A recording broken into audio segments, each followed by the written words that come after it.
relentlessly. And even if you fall, you gave it everything to be a king.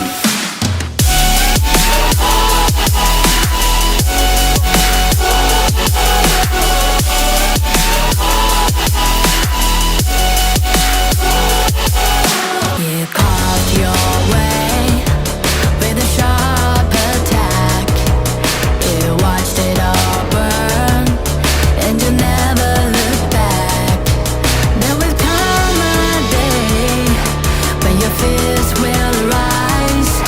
You protect your crown, so it never dies. Never a surrender, I fight and never fail. I am a contender, a challenge I can feel. The smallest lies become the brightest enemies, relentlessly. And even if you fall, you gave it everything to be a king.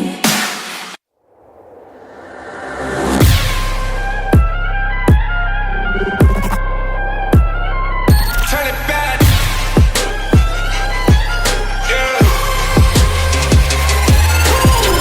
Gear out the weapon, getting ready, counting down. Pay attention to the challenge, tell me where you from. Gotta be tough, gotta be strong, gotta be savage animal. Every time you tryna push me down. Look at me, I'll Look be at lying down when I run around, and I make a sign, I will catch you. Watch out, it's better feel, got no mercy. Look at me, I'll be rising. Carry the season, you got a down, got a weapon. You never hesitate for another moment, but my bone is golden. I'm invincible, just let them know. I can show you all the glory I own. To the drunk, go find a way to the palace. I'm waiting. Go, different route can we go? It ain't a river, turn it back. Storm is coming, light up your cold. It's my kingdom, fire growing up. We the kings, it's our honor showtime. Honor kings, Who's up, guess we gonna burn up. honor kings. On a killing spree, I told you how this. All my enemies, they go on silence. Wipe them out for only 6 seconds. We got honor. You wanna get me juice, kind of the one who made the rules. You have night to choose, only one way, got night to lose. I can see it. I'm gonna show them, we got no cry. We bout it 5 as 1, crash in pieces, you can cheat. First blood, double trouble, then I take a pen, I kill. All you do is sweat and look at me still with the rain. Say. I've triggered my soul down. For my pace. We the champions, screaming, I'm invincible. Just let them know I can show you all the glory I own. To the drunk, go find a way to the palace. I'm waiting. Go, different route can we go? It ain't a river, turn it back. Storm is coming, light up your cold. It's my kingdom, fire growing up. We the kings, it's our honor showtime. Honor kings, Who's up, guess we gonna burn up. honor kings. On a killing spree, I told you how this. All my enemies, they go on silence. Wipe them out for only 6 seconds.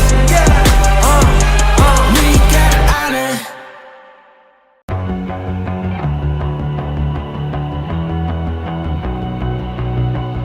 You've walked through the darkest night. You've heard the crowd, felt the blinding light. You were standing there when your heart comes alive. It's a dream of ahead, and it never dies. Right here, right now, give it all, get it out. Never a surrender, I fight and never fail. I am a contender, a challenge I can feel.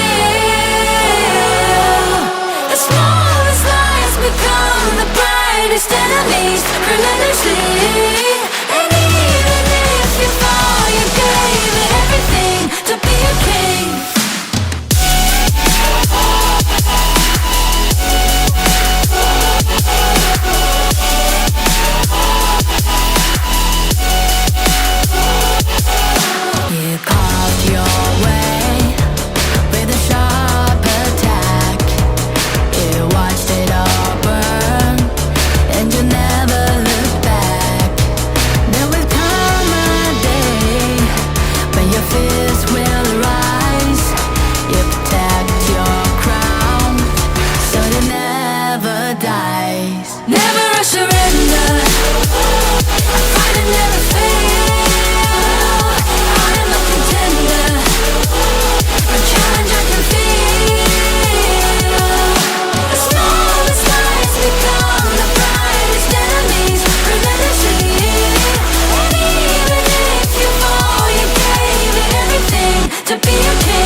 We're no strangers to the fallout. It's what got us here. Ever changing, some chameleon. Blood, sweat, and tears. We'll never make it if we fall to everything that brings us down. With a comeback is now. Blood, sweat, and tears. Fight for what we want. Doesn't matter the cost. Every day, put in work. Blood, sweat, and tears. Nothing comes overnight. Strength in numbers start to line. We don't bow to fear. Blood, sweat, and tears.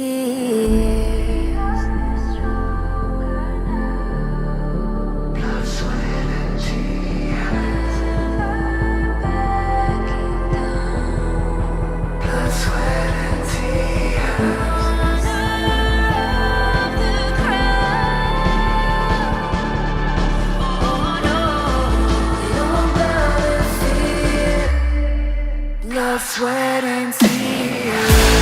Fight for what we want. Doesn't matter the cost. Every day, put in work. Nothing comes overnight. Strength in numbers starts to line. We don't bow to fear. Blood, sweat, and tears.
Sweat and tears.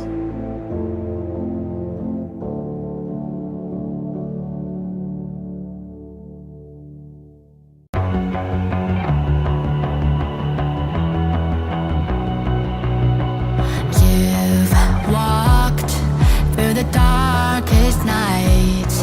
You've heard the crowd, felt the blinding light.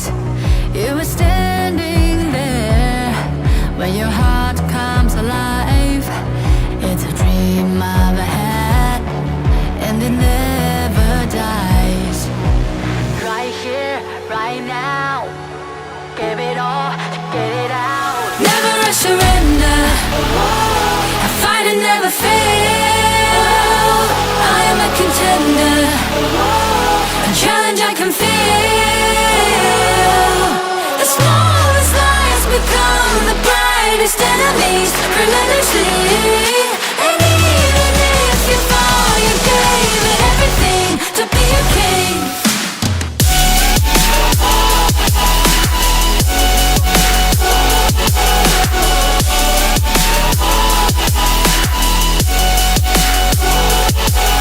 You carved your way with a sharp attack. You watched it all burn, and you never looked back.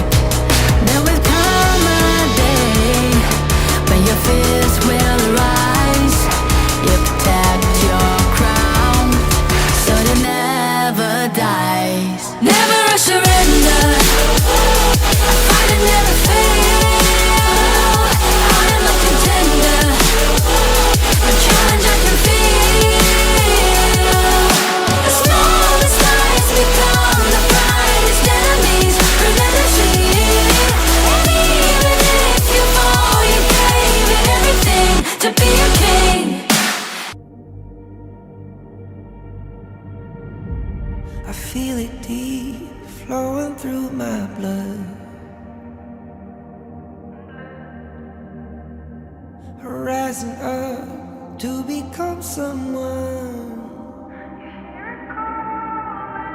and taking it all on my own. What a sweet victory. And taking all of my control, awaken something deep in me. Like flames, feel it burning inside.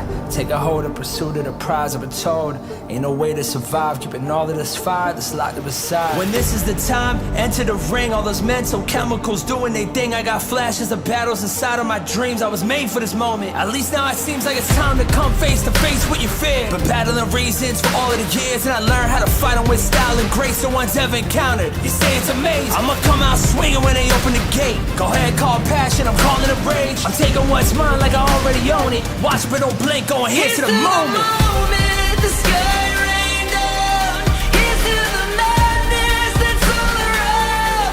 Go on, tell them who you are, you are, you are. Go on, tell them who you are, you are, you are, you are. Here's to the moment, the sky rain down. Here's to the madness that's all around. Go on, tell them who you are, you are, you are.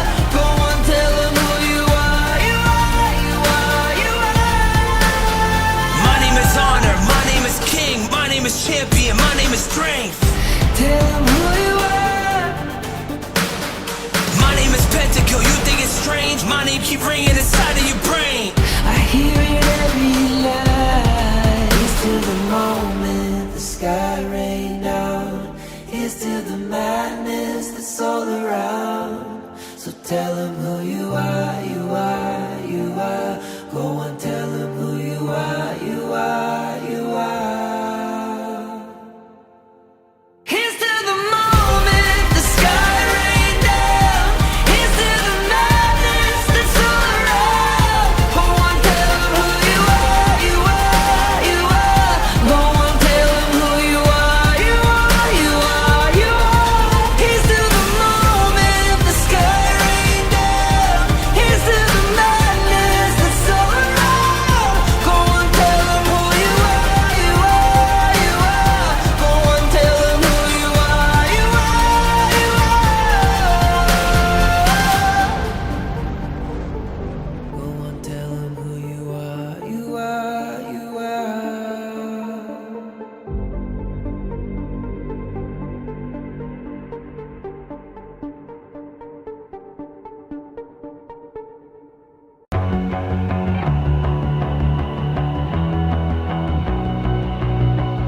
You've walked through the darkest nights. You've heard the crowd, felt the blinding light. You were standing there when your heart comes alive.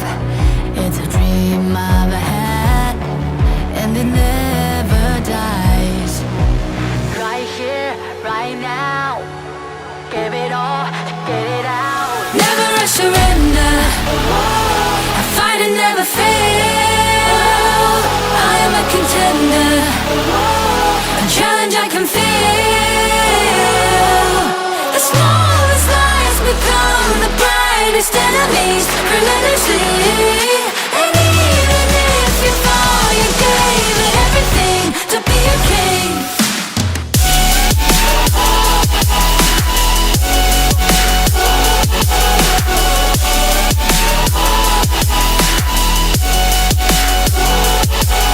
You carved your way with a sharp attack. You watched it all burn, and you never looked back. There will come a day when your fears will rise. You protect your crown, so it never dies. Never a surrender. I fight and never fail. I am a contender. A challenge I can feel. The smallest lies become the brightest enemies relentlessly. And even if you fall, you gave it everything to be a king.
I can show you all the glory I own. To the drunk, go find a way to the palace. I'm waiting. Go, never how can we go? It ain't a river, tiny bed. Storm is coming, tide of your cold. It's my kingdom, fire going up. We the kings, it's an honor showtime.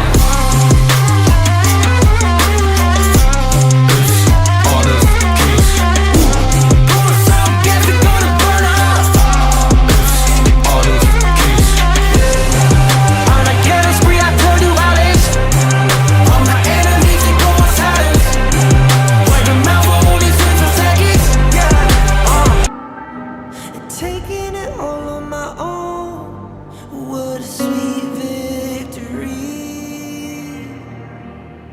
Taking all of my control, awaken something deep in me. Like flames, feel it burning inside. Take a hold of pursuit of the prize of the toad. Ain't no way to survive, keeping all of this fire that's locked up aside. When this is the time, enter the ring. All those mental chemicals doing their thing. I got flashes of battles inside of my dreams. I was made for this moment. At least now it seems like it's time to come face to face when you fear. Battling reasons for all of the years, and I learned how to fight it with style and grace no one's ever encountered. You say it's amazing, I'ma come out swinging when they open the gate. Call it passion, I'm calling it rage. I'm taking what's mine like I already own it. Watch brittle blade going here to the moment.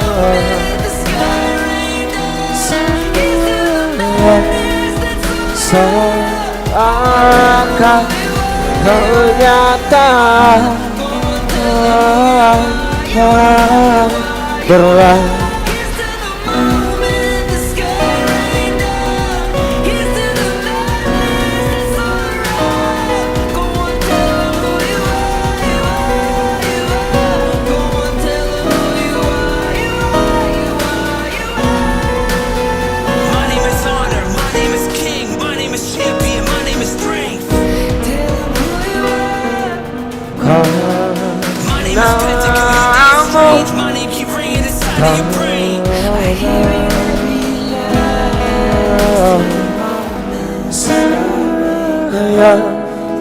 Seakan kenyataan. Let's go. Berlari-lari di taman mimpiku, imajinasi telah menghanyutkanku. Mimpiku sempurna dan seperti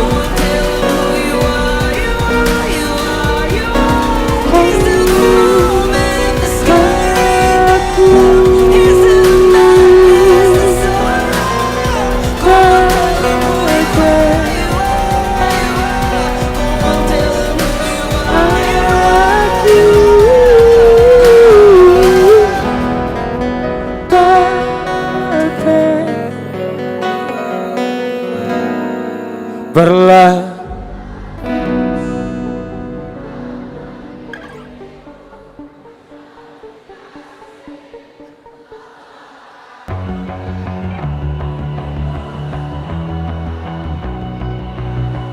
You've walked through the darkest nights. You've heard the crowd, felt the blinding light. Tadi siapa tuh yang naik? You were standing Sodi. there when your heart Mana comes sini? alive. Mas Sodi. It's a Siapa tahu dia hafal kan? Nantinya suruh nyanyi aja kali ya. and it never dies. Suruh tuh kayaknya aja. Right here, right now. Give it all, get it out. Berapa lagu lagi? 2 lagu. Surrender. I fight and Kita ulang sekali lagi boleh? I am a contender. Wah, ini anak jaksel. A challenge I can feel. The smallest lies become the brightest enemies. Relentlessly. Sudah sih semuanya? If you fall, you gave it everything to be Kornya a dari mana? king. Oi, sudah siap oi. Yang di atas aman? Happy? Oke. Berlari-lari.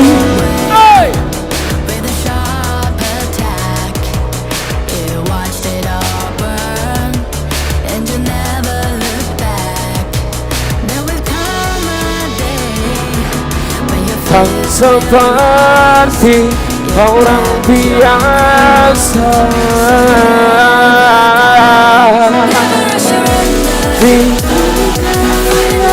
tentang surga di sana, tentang jiwa.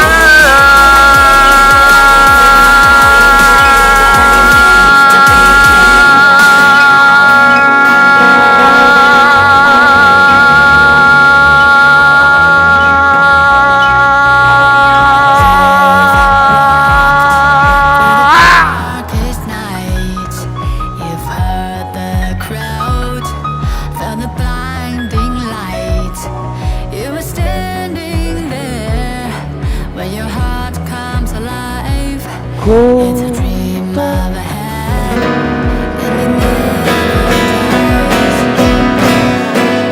Right now, give it all, get it out. Never I surrender, I fight and never fail.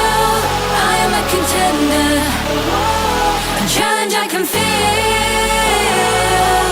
The smallest lies become the brightest enemies, relentlessly.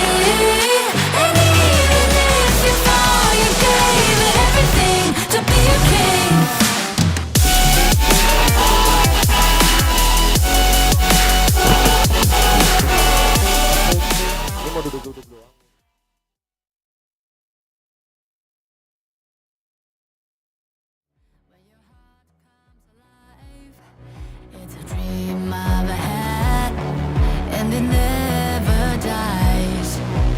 Right here, right now, give it all, get it out. Never I surrender, I fight and never fail. I am a contender, a challenge I can feel. The smallest lies become a challenge I can feel. The smallest lies become the brightest enemies, relentlessly. And even if you fall, you gave it everything to be a king.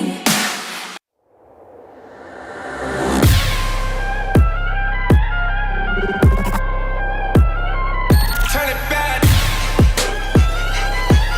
Yeah. Gear out the weapon, getting ready, counting down.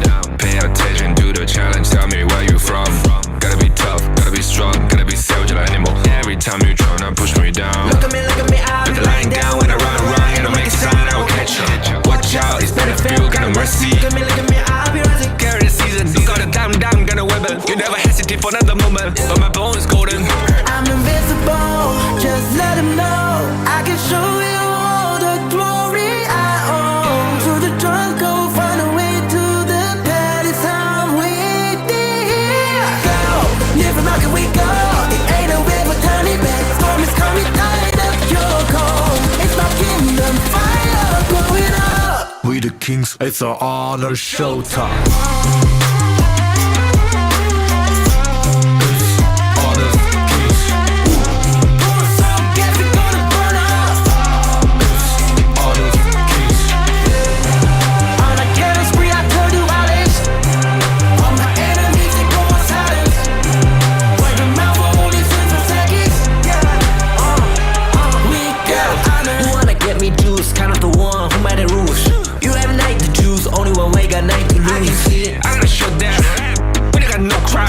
We bout it, 5 as 1, crash in pieces, you can cheat. First blood, double trouble, then I take a pen, I kill. All you do is sweat and look at me still victory. Say. I've triggered my soul down. For my pace. We the champions, screaming, I'm invincible. Just let them know I can show you all the glory I own. To the drunk, go find a way to the palace. I'm waiting here. Go, live from how can we go? It ain't a river, turn it back. Storm is coming, tired of your cold. It's my kingdom, fire growing up. We the kings, it's our honor showtime.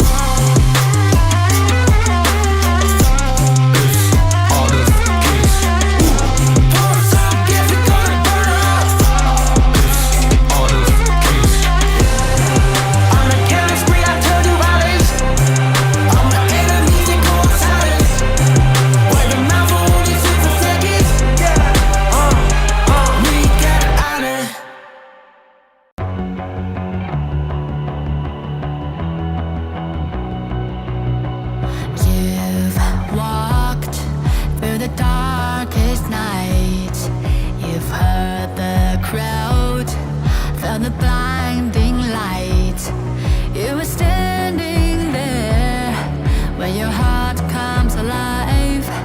It's a dream I've had, and it never dies. Right here, right now, give it all, get it out. Never a surrender, I fight and never fail. I am a contender, a challenge I can feel. The smallest lies become the brightest enemies, relentlessly. And even if you fall, you gave it everything to be a king.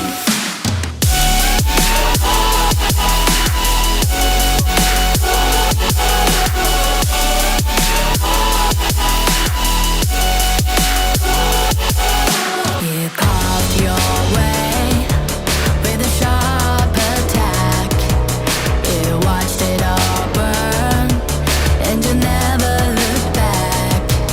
There will come a day when your fears will rise. You protect your crown so it never dies. Never a surrender, I fight and never fail. I am a contender, a challenge I can feel. The smallest lies become the brightest enemies, relentlessly. And even if you fall, you gave it everything to be a king.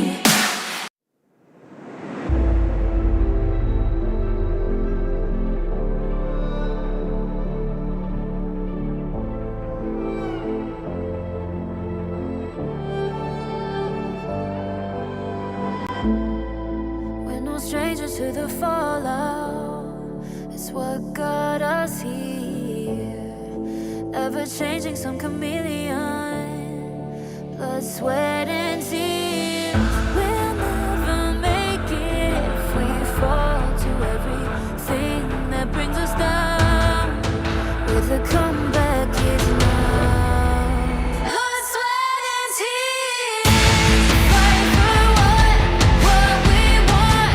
Doesn't matter the cost. Every day, put in work. Blood, sweat, and tears. Nothing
Welcome to the 2024 Honor of Kings Championship, the pinnacle esports event of the year, where 16 best teams from all of the world clash on the stage for the ultimate glory. Following 4 teams will be the seeds for the 2024 championship: Black Shrew Esports, Dominator Esports, Nova Esports, and Alpha 7 Esports. The other 12 teams are Kagendra and Mahadiwa from the host country Indonesia, Boom Esports and Blacklist International from the Philippines, Team Secret from Malaysia, Influence Rage from Brazil, Team Vitality from France, Fearless Esports from Hong Kong, China, Impunity Esports from Myanmar, Team Falcons from Saudi Arabia, Revenant Esports from Singapore, and Foot Esports from Turkey. 2024 Honor of Kings Championship will commence from October 12th to October 27th. The journey will start with the group stage from October 12th to October 17th at MGP Space in Jakarta. 4 seeded teams will be randomly drawn into 4 different groups. Then the remaining 12 teams will be randomly drawn into these 4 groups, each consisting of 4 teams. Single round-robin best of 3 will be played. The top 2 from each group will advance to the knockout stage. The knockout stage will be divided into a winner's bracket and a loser's bracket, playing a double elimination best of 5. The knockout stage will be played at 2 venues. From October 18th to October 20th, the first venue is MGP Space. Teams that lose 2 matches in this stage will no longer have a chance to advance or participate in any further stage. From October 25th to October 27th, the matches will be taking place at Lipo Malkemang. It will feature intense competitions, with the winning teams of the upper and lower brackets advancing to the Grand Finals. The Grand Finals will be best of 7, and the winner will rise to the top and become the champion of the 2024 Honor of Kings Championship. This tournament features a staggering prize pool of $1 million, with the champion taking home an impressive $300,000. Join us on this incredible journey. You can catch our live streams in-game or through our official channels. Plus, we invite you to experience the excitement of Honor of Kings esports competitions in person. Enjoy a variety of engaging activities and enticing rewards on match days. Watch live streams and participate in in-game events to win free rewards. Stay tuned and see you in Jakarta.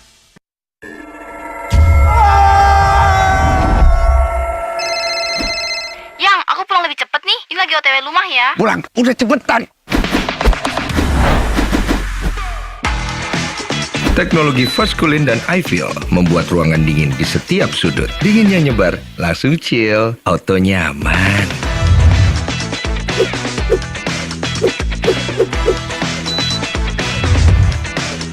Dengan Edgarment, tumpukan cucian kotor gone, semua yang ada di dalam jadi lebih terjaga, lebih dingin, dan lebih segar dengan Power Cool. Nikmati gambar yang lebih real dengan Kilet Pro dan Dolby Vision. Rasakan pengalaman suara yang mengitarimu dengan Dolby Atmos. Sayang.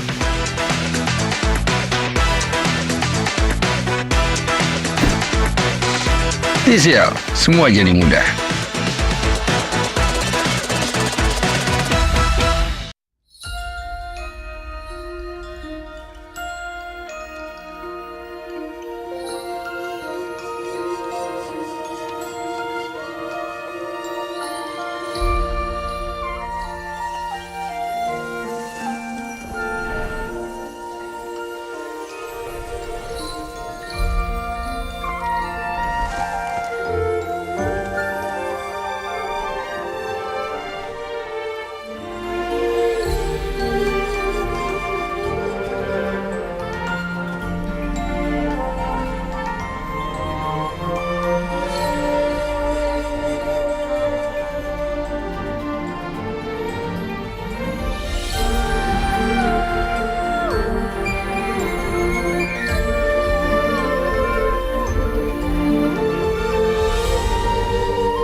everyone, I'm Yuhan, and I'm the official 2024 HOK Championship Observer. The tournament highlight of the day is here. 3, 2, 1, showtime!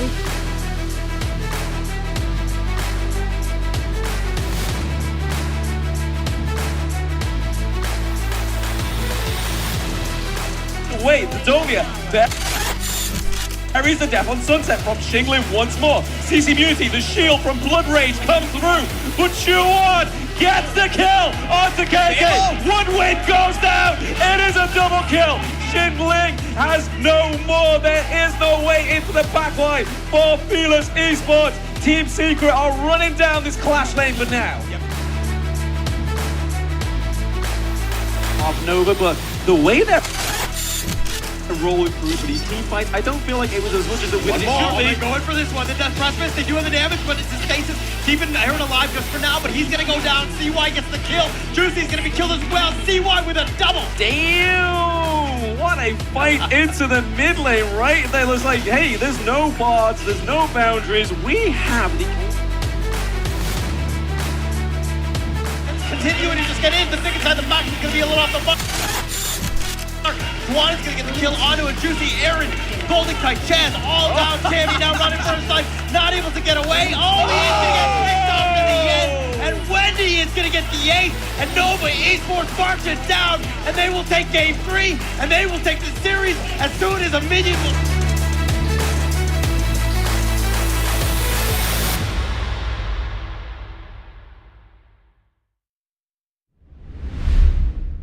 Hi everyone, I'm Yuhan, and I'm the official 2024 HOK Championship Observer. The tournament highlight of the day is here. 3, 2, 1, showtime!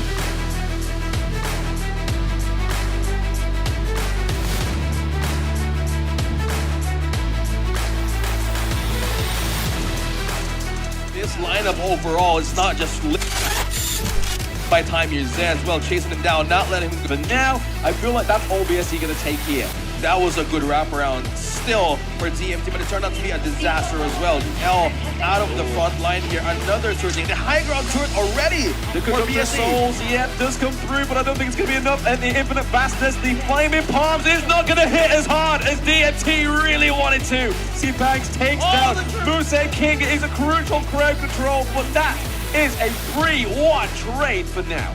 That is a double for JR. They get caught. True, they found Yuhan. The umbrella offers use in return. He's gonna look to turn this one around with a nice wind slash, knocking them up. The Stampede, it knocks down CY. They're continuing on. TNX just chasing after them. They burst down the T2, and Team Secret are knocking on your door. They're knocking on your door, and they still have the Conductor Assault, right? So TNX has still a lot. Spotted one, but T2 and DMT moments from now. Yeah, I mean, TNX has the passive, right, so it helps there, but the Dream Roll does connect as well as the Truth Mantra. He uses not the Conductor Souls, it's a little bit too late. He goes down a little bit quicker than he thought. Joel takes down some, that is a 3-0 trade for DMT, and they're not done yet. That is a team wipe. L with the amazing barricade of the Unbrittled Alpha.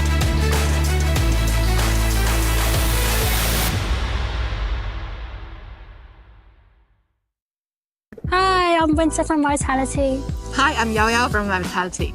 Winter, are you the main shot caller in the team? No, actually it's our mid lane and our top lane is the main caller. How does training dynamic work out in the team? Are you able to keep up with the boys? Yeah, from the start it's a bit tiring because we have to play in full focus for maybe like 4 to 5 BO3s a day, but then now I'm coping well with it. Coach Yao Yao, what are some unique values that Winter bring to the team better than a boy roam? I think esports is an industry regardless of your gender. So the reason why I choose Winter to be our starter is because she is capable of it. She is patient and is willing to communicate with all the players. That is really good. Do you think we are going to see more female players on highest professional esports stage in the future? Yeah, I feel like it's an honor to be the first, and I feel like obviously there will be more in the future. I think it's very exciting for us to see many more and more ladies would be interested in this game, and as long as they can see both of us get on the stage and have the courage to have a try, I think it's worthwhile. 我常常在想，如果我不执着于梦想，我的人生将会如何？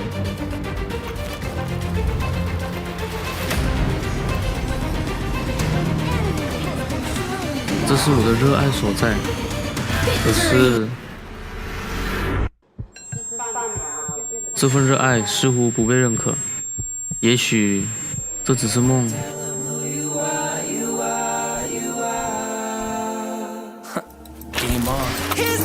就让热爱、勇气成为我追梦的燃料。要实现这梦想，就必须马上行动，做就对了。HOK 或许就是我实现梦想的地方。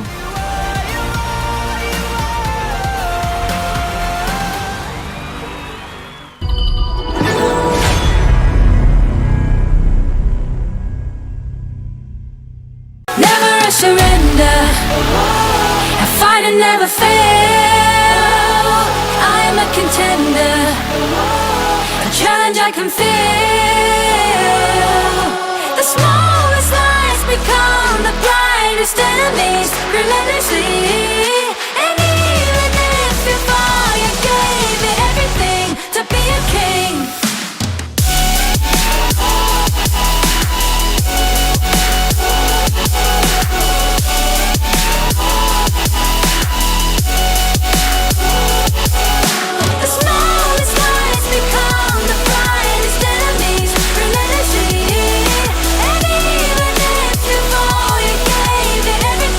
To be a king.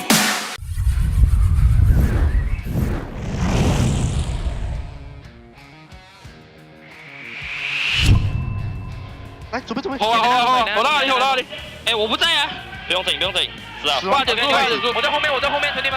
击倒，没有一定他们。王浩军，看我，我不在，王浩军没有吼，王浩军没有闪，来接我，压脸没有大，哎，接一下，没有事，把腿下，压脸没有大，兄弟们，就我也丢，哎，没有人，有二，我，民众，慢，不用整，回去，开心，我们轿车翻译很舒服，不要怕，打人，不要，收到手，没事，哎，推，打人，我6秒打回来，点他，先打，先打，真的点他了，点他，有没有？我操！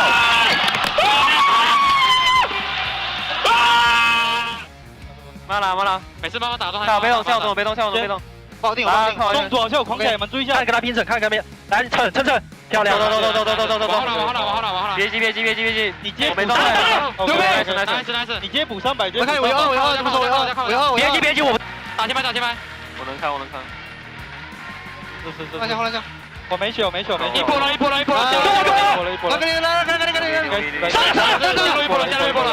牛逼！听我开节奏，带你们飞，好吧？牛逼！可以，一波了。3-0，下班，牛逼！下班。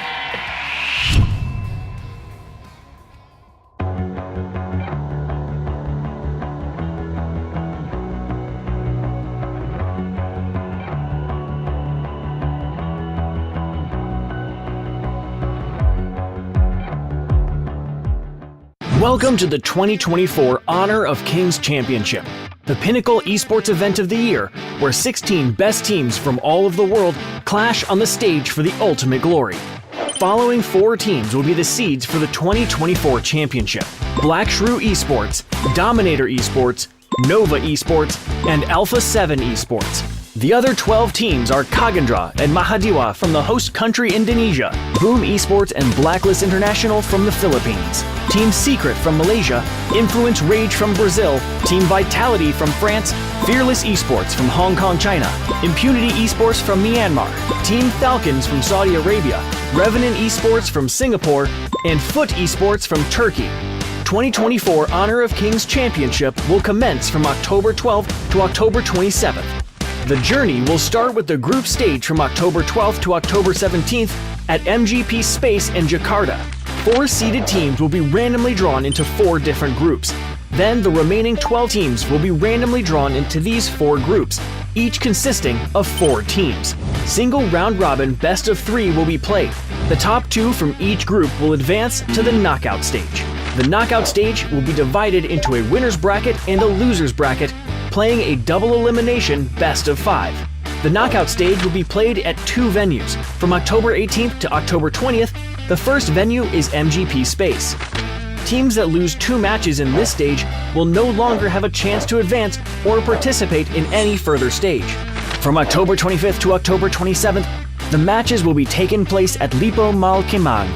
It will feature intense competitions, with the winning teams of the upper and lower brackets advancing to the Grand Finals. The Grand Finals will be best of 7, and the winner will rise to the top and become the champion of the 2024 Honor of Kings Championship. This tournament features a staggering prize pool of $1 million, with the champion taking home an impressive $300,000. Join us on this incredible journey. You can catch our live streams in-game or through our official channels. Plus, we invite you to experience the excitement of Honor of Kings esports competitions in person. Enjoy a variety of engaging activities and enticing rewards on match days. Watch live streams and participate in in-game events to win free rewards. Stay tuned and see you in Jakarta.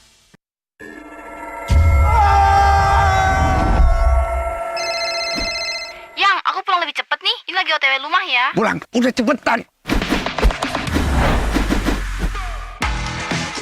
Teknologi fast cooling dan iFeel membuat ruangan dingin di setiap sudut. Dinginnya nyebar, langsung chill, auto nyaman.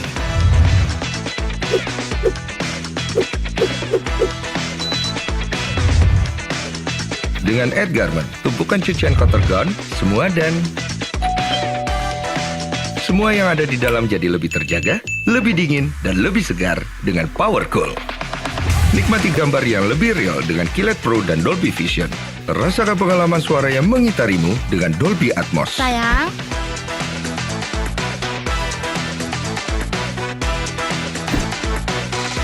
TCL, semua jadi mudah.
Hi everyone, I'm Yuhan, and I'm the official 2024 HOK Championship Observer. The tournament highlight of the day is here. 3, 2, 1, showtime!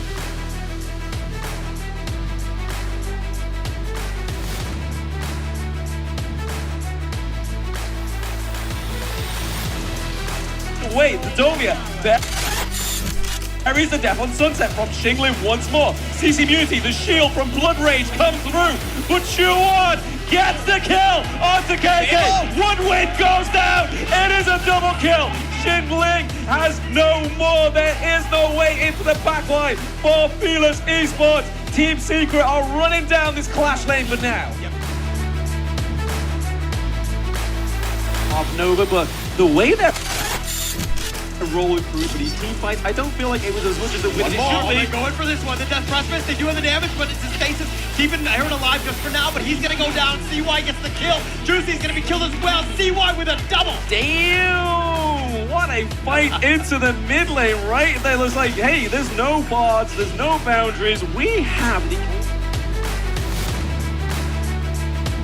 Continuing to just get in. The thing inside the box is gonna be a little off the mark. Juan is gonna get the kill onto a Juicy. Aaron, Golden Kite, Chaz, all down. Tammy now running for his life, not able to get away. Oh, he is gonna get picked off in the end. And Wendy is gonna get the ace. And Nova Esports marches down. And they will take game 3. And they will take the series as soon as a minion will...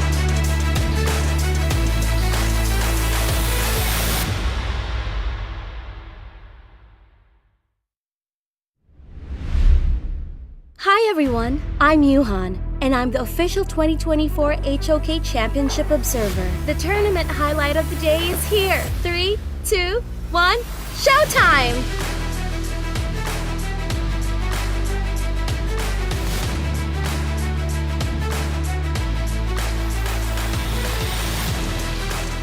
This lineup overall is not just by time you're Zen as well, chasing him down, not letting him go. But now, I feel like that's all BSC gonna take here. That was a good wraparound still for DMT, but it turned out to be a disaster as well. L out of the front line here, another turret. The high ground turret already The for Conductor BSC. Souls, yeah, does come through, but I don't think it's gonna be enough. And the Infinite Fastness, the Flaming Palms is not gonna hit as hard as DMT really wanted to. See, Banks takes down Moosehead King. Is a crucial crowd control, but that is a 3-1 trade for now. That is a double for JR. On Shrew, they get caught up here. They found Yuhan. The umbrella outburst used in return. He's gonna look to turn this one around with a nice wind slash, knocking them up. The Stampede, it knocks down CY. They're continuing on. TNX just chasing after them. They burst down the T2, and Team Secret are knocking on your door. They're knocking on your door, and they still have the Conductor Assault, right? So TNX has still a lot of... Spotted one, but T2 and DMT moments from now. Yeah, I mean, TNX has the passive, right, so it helps there. But the Dream Roll does connect as well as the Truth Mantra. He uses not the Conductor Souls. It's a little bit too late. He goes down a little bit quicker than he thought. Joel takes down some. That is a 3-0 trade for DMT, and they're not done yet. That is a team wipe. L with the amazing barricade of the Unbrittled Alpha.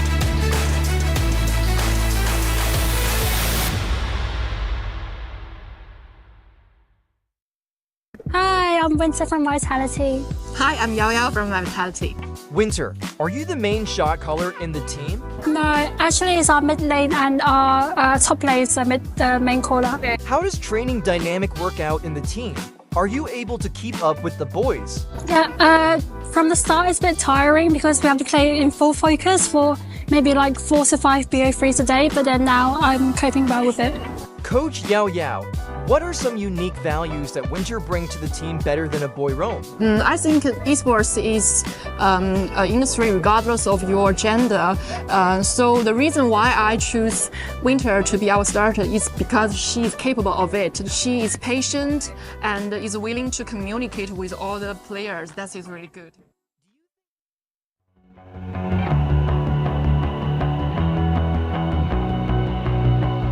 You've walked through the darkest night. You've heard the crowd, felt the blinding light. You were standing there where your heart comes alive. It's a dream of ahead, and it never dies. Right here, right now, give it all, get it out. Never surrender. never fail. I am a contender, a challenge I can feel. The smallest lies become the brightest enemies, relentlessly. And even if you fall, you gave it everything to be a king.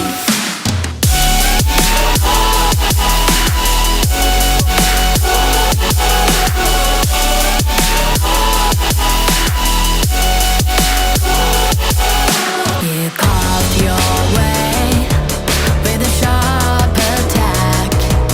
You watched it all burn, and you never looked back.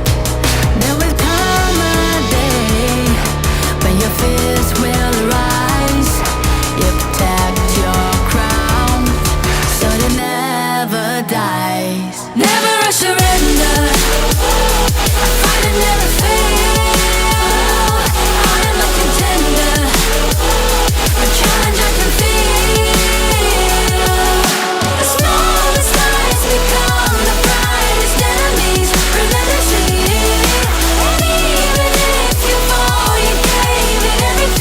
To be a king.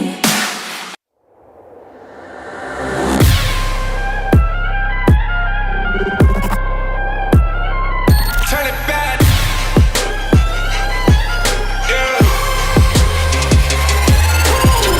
Gear out a weapon, getting ready, counting down. Pay attention to the challenge, tell me where you from. Gotta be tough, gotta be strong, gotta be savage like animal. Every time you tryna push me down. Look at me, I'll Put be the line down when I run around, you don't make a sign, I will catch you. Watch out, it's better for you, got no mercy. Look at me, I'll be rising. Carry the season, you got a damn, gonna weapon. You never hesitate for another moment, but my bone is golden. I'm invincible, just let him know. I can show you all the glory I own. Through the jungle, find a way to the palace. I'm waiting here. Go, live and rock and we go. It ain't a river, turn it back. Storm is coming, tired of your cold. It's my kingdom, fire blowing up. We the kings, it's an honor showtime.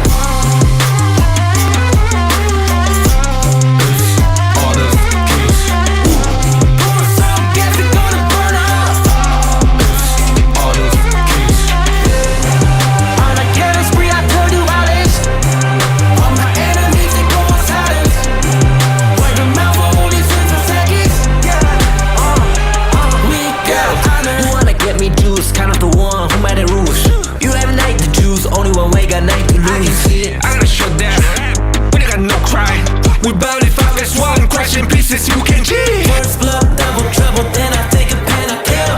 All you do is sweat and look at me still victory. Say. I've triggered my soul down. Follow my pace. We the champions screaming, I'm invincible. Just let them know I can show you all the glory I own. Through the jungle, find a way to the palace. I'm waiting here. Go, live and rock and we go. It ain't a river, turn it back. Storm is coming, tired of your cold. It's my kingdom, fire blowing up. We the kings, it's an honor showtime.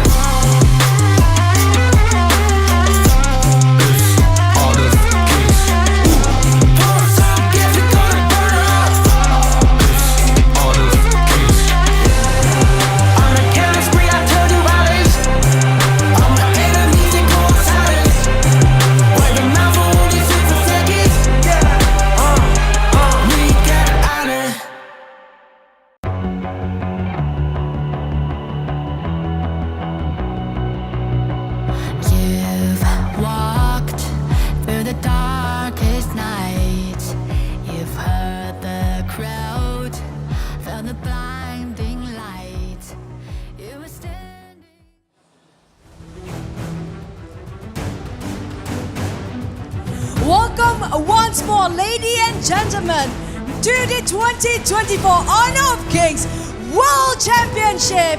And my name is Gigi, joined by my partner. I'm Darius Lin. And we're glad all of us are witnessing a new history being made here together.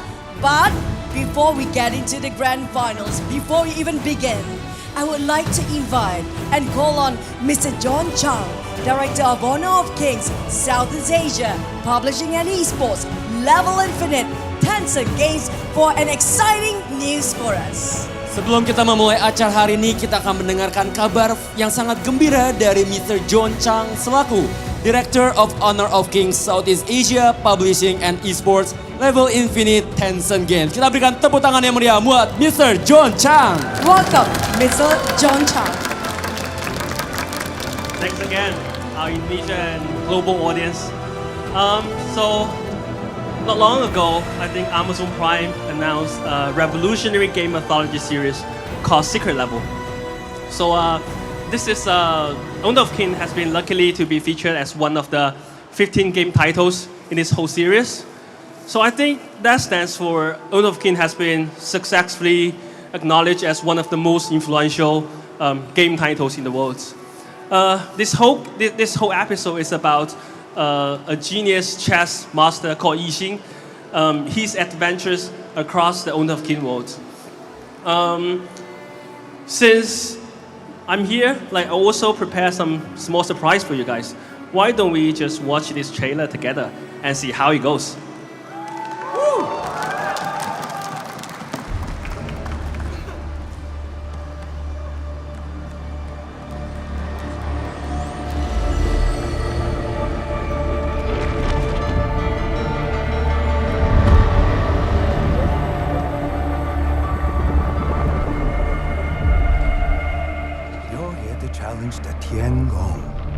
Yes. You're young. I'm the best Wei Chi player in Chang'an. And arrogant as well. Wonderful. Come in. We have a game to play.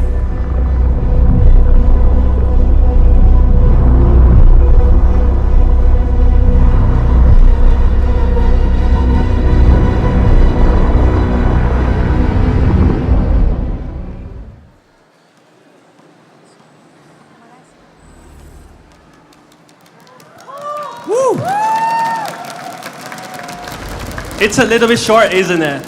But which means we give more surprise in our real episodes.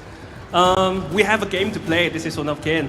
And I'm sure the whole Honor of King team will deliver the best quality exhibition feast to all of you guys. And I'm sure, since this is already very attractive, we want to make sure there's a synergy together, no matter it's online or within the TV series. That's why we will launch Yixing together alongside with the launch of this series. The whole series will be fully ready in December. Our Yixing will also be ready, waiting for all our players in December at the same time. Make sure you stay tuned. All the in-game events, and we will have Yixing related campaigns are all waiting for you guys. Thank you very much and stay tuned. Wow. Thank you so much, Mr. John Chang, for that explosive news. Wow. I did not see that one coming. Yes, it's too short. That's the first time you can see that the game is made into the movie, or is it a short movie? Yes. It's amazing. I cannot wait to see it. There's also a new hero coming up. It's gonna change a lot. Speaking of changing a lot, I feel like this will change the esports scene as well then. Yes. Tentunya kita juga akan mendengarkan kabar gembira lagi tentunya dari seorang yang penting juga dari Honor of Kings, Cucu. Yeah, now I would like to ask Mr. James Young, Senior Director of Global Esports Center Level Infinite Tencent Games, to talk about the future of Honor of Kings Esports. Kita akan mendengarkan kabar baik dan juga rencana ke depannya tentang Honor of Kings yang dibawakan oleh Mr. James Young selaku Senior Director of Global Esports Center Level Infinite Tencent Games. Please welcome Mr. James Young. Hello, Honor of King fans in Indonesia and in the world. Hello. I'm James Young, Senior Director of Global Esports Center Level Infinite in Tencent Games. And I believe every one of you watched the amazing match yesterday, right? I jumped and shouted together with all Indonesian fans together by Team Secret and Dominator. I have huge respect for the passion of Indonesian fans for Honor of King Esports. And now here I am standing to share about what we've done so far in 2024 and 2025 plan roughly. Next page. So this is all we've done this year. We had 3 invitationals and 1 championship here in Jakarta, Indonesia. So there's 3 global tournaments. Let's go one by one. Next page. This was Invitational Season 1, happened in Istanbul in March this year in Turkey. So the winner was Bibo Key Stars from Brazil for $300,000 prize pool. Yes. HOK was not launched fully globally yet at the time, so 8 teams joined, and this event was the first invitation we had. Next page. And this is Invitational Season 2, happened in Kuala Lumpur, Malaysia, and it was so successful just after we launched HOK globally. And the winner was actually Shrew Esports. They also here to compete for championship. Next page. So this is Invitational mid-season, happened in Riyadh, Saudi Arabia for $3 million prize pool. It was August, and the winner was KPL Dream Teams, and it was the first time for KPL to make Dream Teams to compete against the global team. It was so successful. We have more than 480,000 peak concurrent with more than 270 million views, and we made this success because of your love and support. I appreciate all of you. Thank you.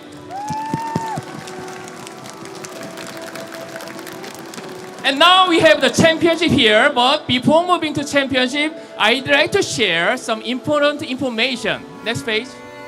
So we got a lot of requests from community, third parties.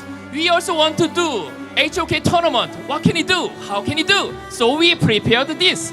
Please access hokesports.com/license, and you just fill the form, and we'll find the best way to support you. So I hope there will be more and more tournament and third-party events so that all of you can also join to have a chance to stand on this stage. Please join and play in HOK Esports tournament in anywhere in your country. Next page.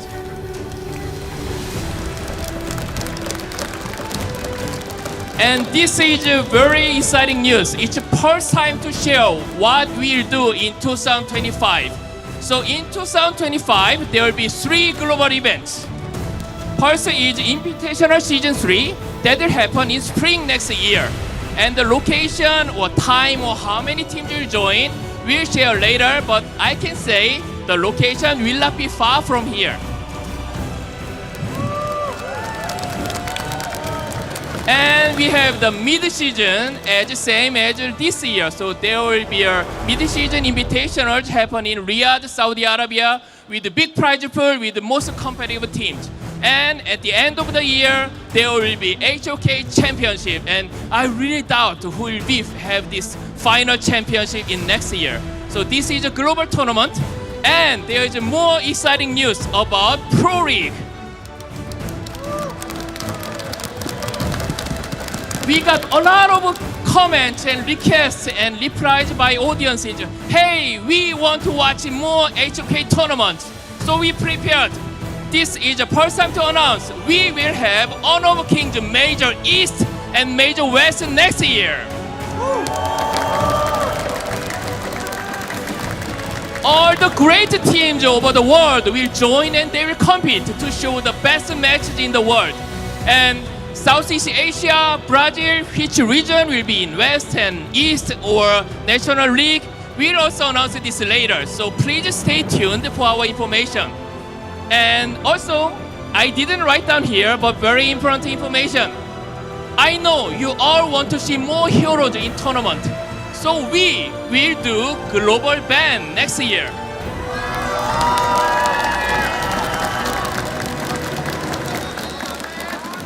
Global ban means once you use one hero, you cannot use it again in that day. That means you will see a lot of more heroes in the tournament. it will make you more excited to watch our tournament.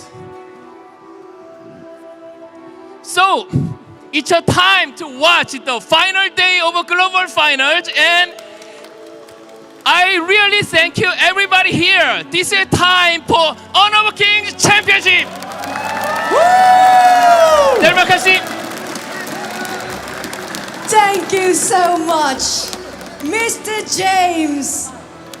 That was so energetic, so much heavy news as well.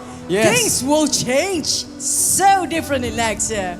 Yang terjadi di 2025 pastinya bakal bikin teman-teman bakal lebih exciting lagi bermain HOK. HOK akan dibuka lebih ke global dan juga semuanya bisa bermain dengan banyak turnamen pastinya cucu. Dan juga akan dibagi ke East dan juga West agar semuanya bisa bermain dan merasakan keseruan dari HOK. And kita berikan tepuk tangan sekali lagi buat Mr. James Yang and Mr. John Tang. Wow. Sebuah rencana yang sangat... news. Yes. So much news. And I think we want to start, Cucu. Do you want to start? I think we will start grand finals, but we want to make you guys wait a bit to make it excited. So yes. We're gonna hit the break for just a temporary break and see you guys for more actions after this. Thank you everyone. Jangan kemana-mana, tetap standby di sini. Kita akan memulai acara grand final kita sebentar lagi. Thank you.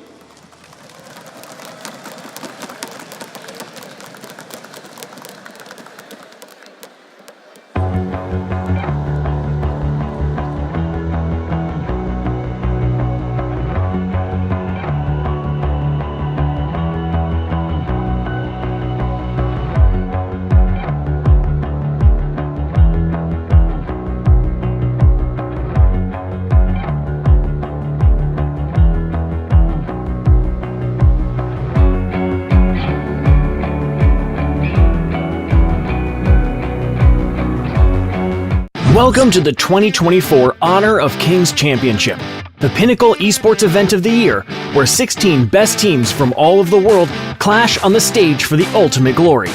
Following 4 teams will be the seeds for the 2024 championship: Black Shrew Esports, Dominator Esports, Nova Esports, and Alpha 7 Esports.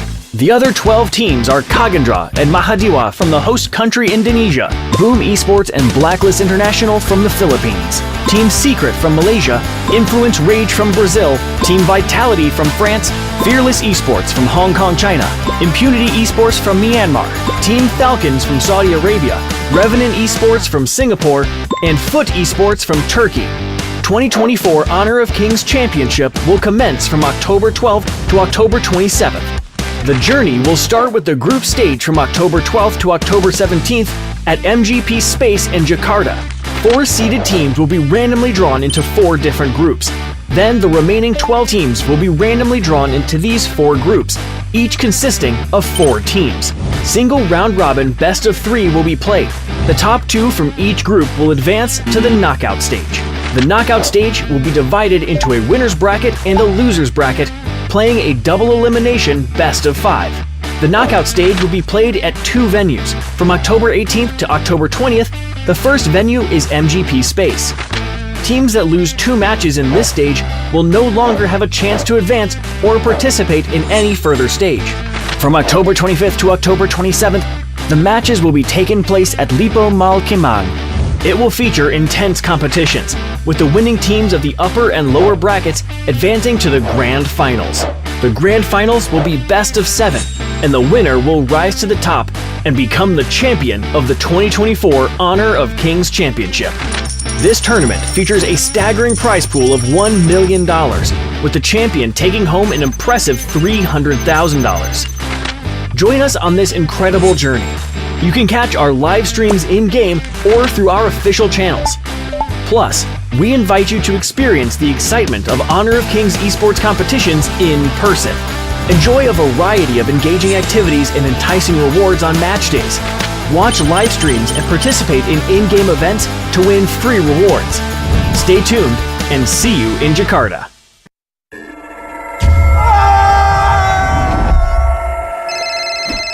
Yang, aku pulang lebih cepet nih. Ini lagi OTW rumah ya. Pulang, udah cepetan. Teknologi fast cooling dan iFeel membuat ruangan dingin di setiap sudut. Dinginnya nyebar, langsung chill, auto nyaman.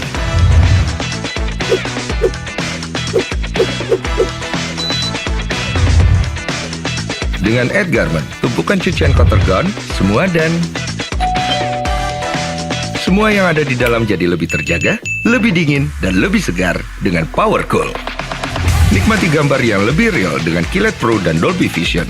Rasakan pengalaman suara yang mengitarimu dengan Dolby Atmos. Sayang.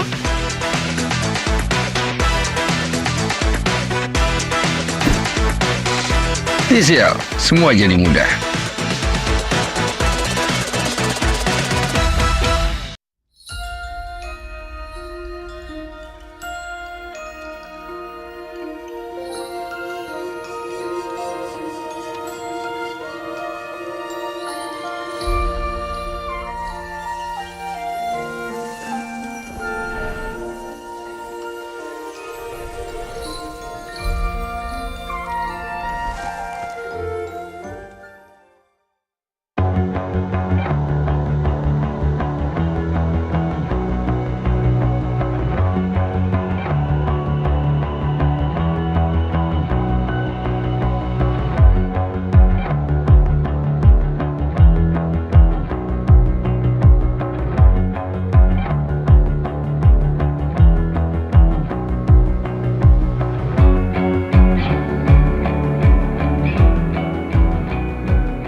A new history in the making. Decisions will steer the fate of their players. Will they remembered as just the second best forever? Or will they fight for their honor, be crowned as kings above kings, and bear the weight of the crown? Together, we witness the 2024 Honor of Kings Championship Grand Final di Jakarta, Indonesia.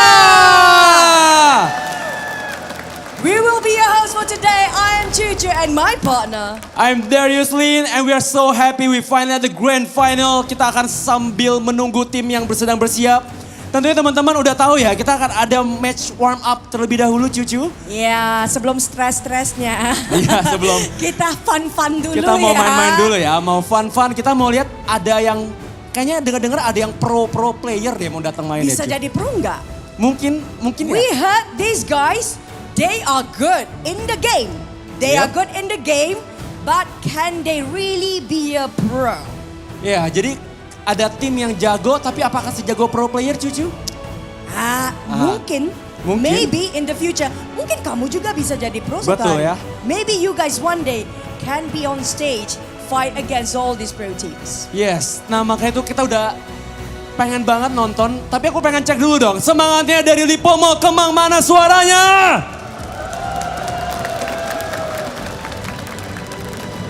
Okay. I think we don't want to waste any more time. You guys want to know.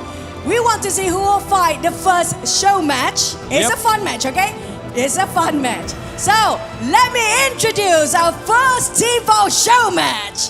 They are Team Contenders. Woo! Please welcome.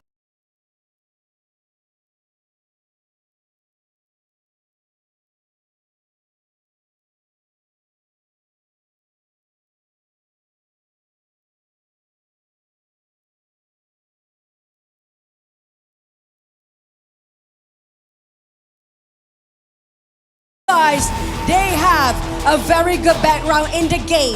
They are the quad champions. They fought the championship in the game online. Wow, mereka melawan tim championship di online. Quad champion namanya. Wow, di dalam online gamenya ada, dalam HOK-nya ada. Tapi mereka akan sepro sama pemain pro player nggak ya, Cucu ya? Iya, kita ada nih Hidenome, Junsli, Katarina, Leolius, lagi Vandra. Kaptennya siapa?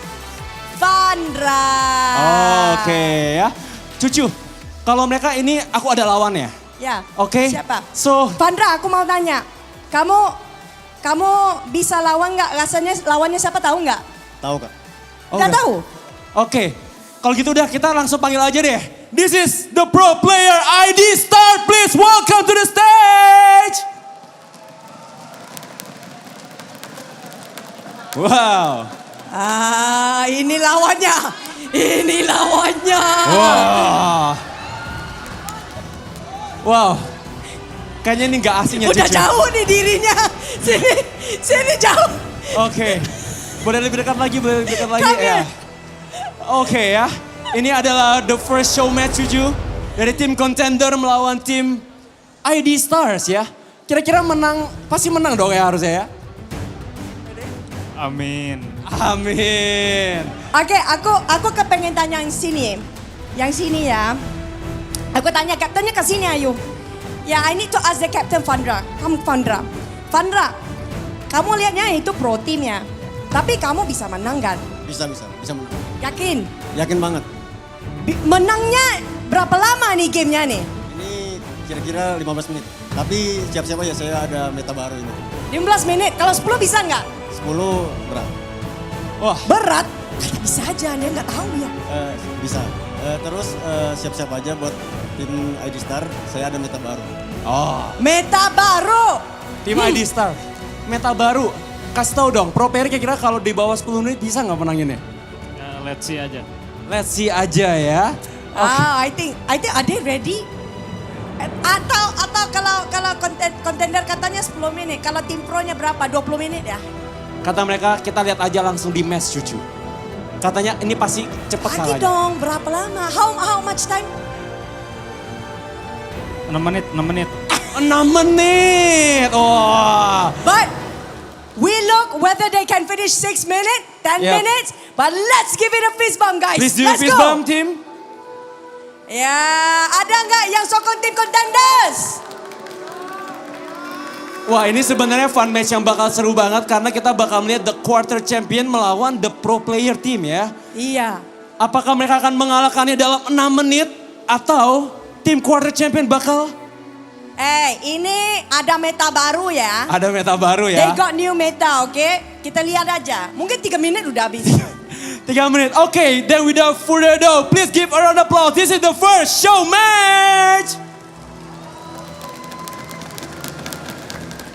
Okay, we're ready, Cucu? We're ready. So, let's hear it one more time. Team contenders. Tim aku menang nih ya kayaknya. Tim ID Star mana suaranya? Now kita akan sepertinya caster juga sudah ready. So casters, take it away. How's it going, everybody? Welcome back to the Honor of Kings 2024 Championship. I am Blam, and with me is Hola and Kin Do Fu. And we've just had some really good announcements before we get into a few of these fun matches, before we get all the way to the end, which is what everyone here in Lipo Mall Kamung is waiting for, right, is that grand final. Yeah, it's going to be exciting for that one, but of course we have the show match ahead of us.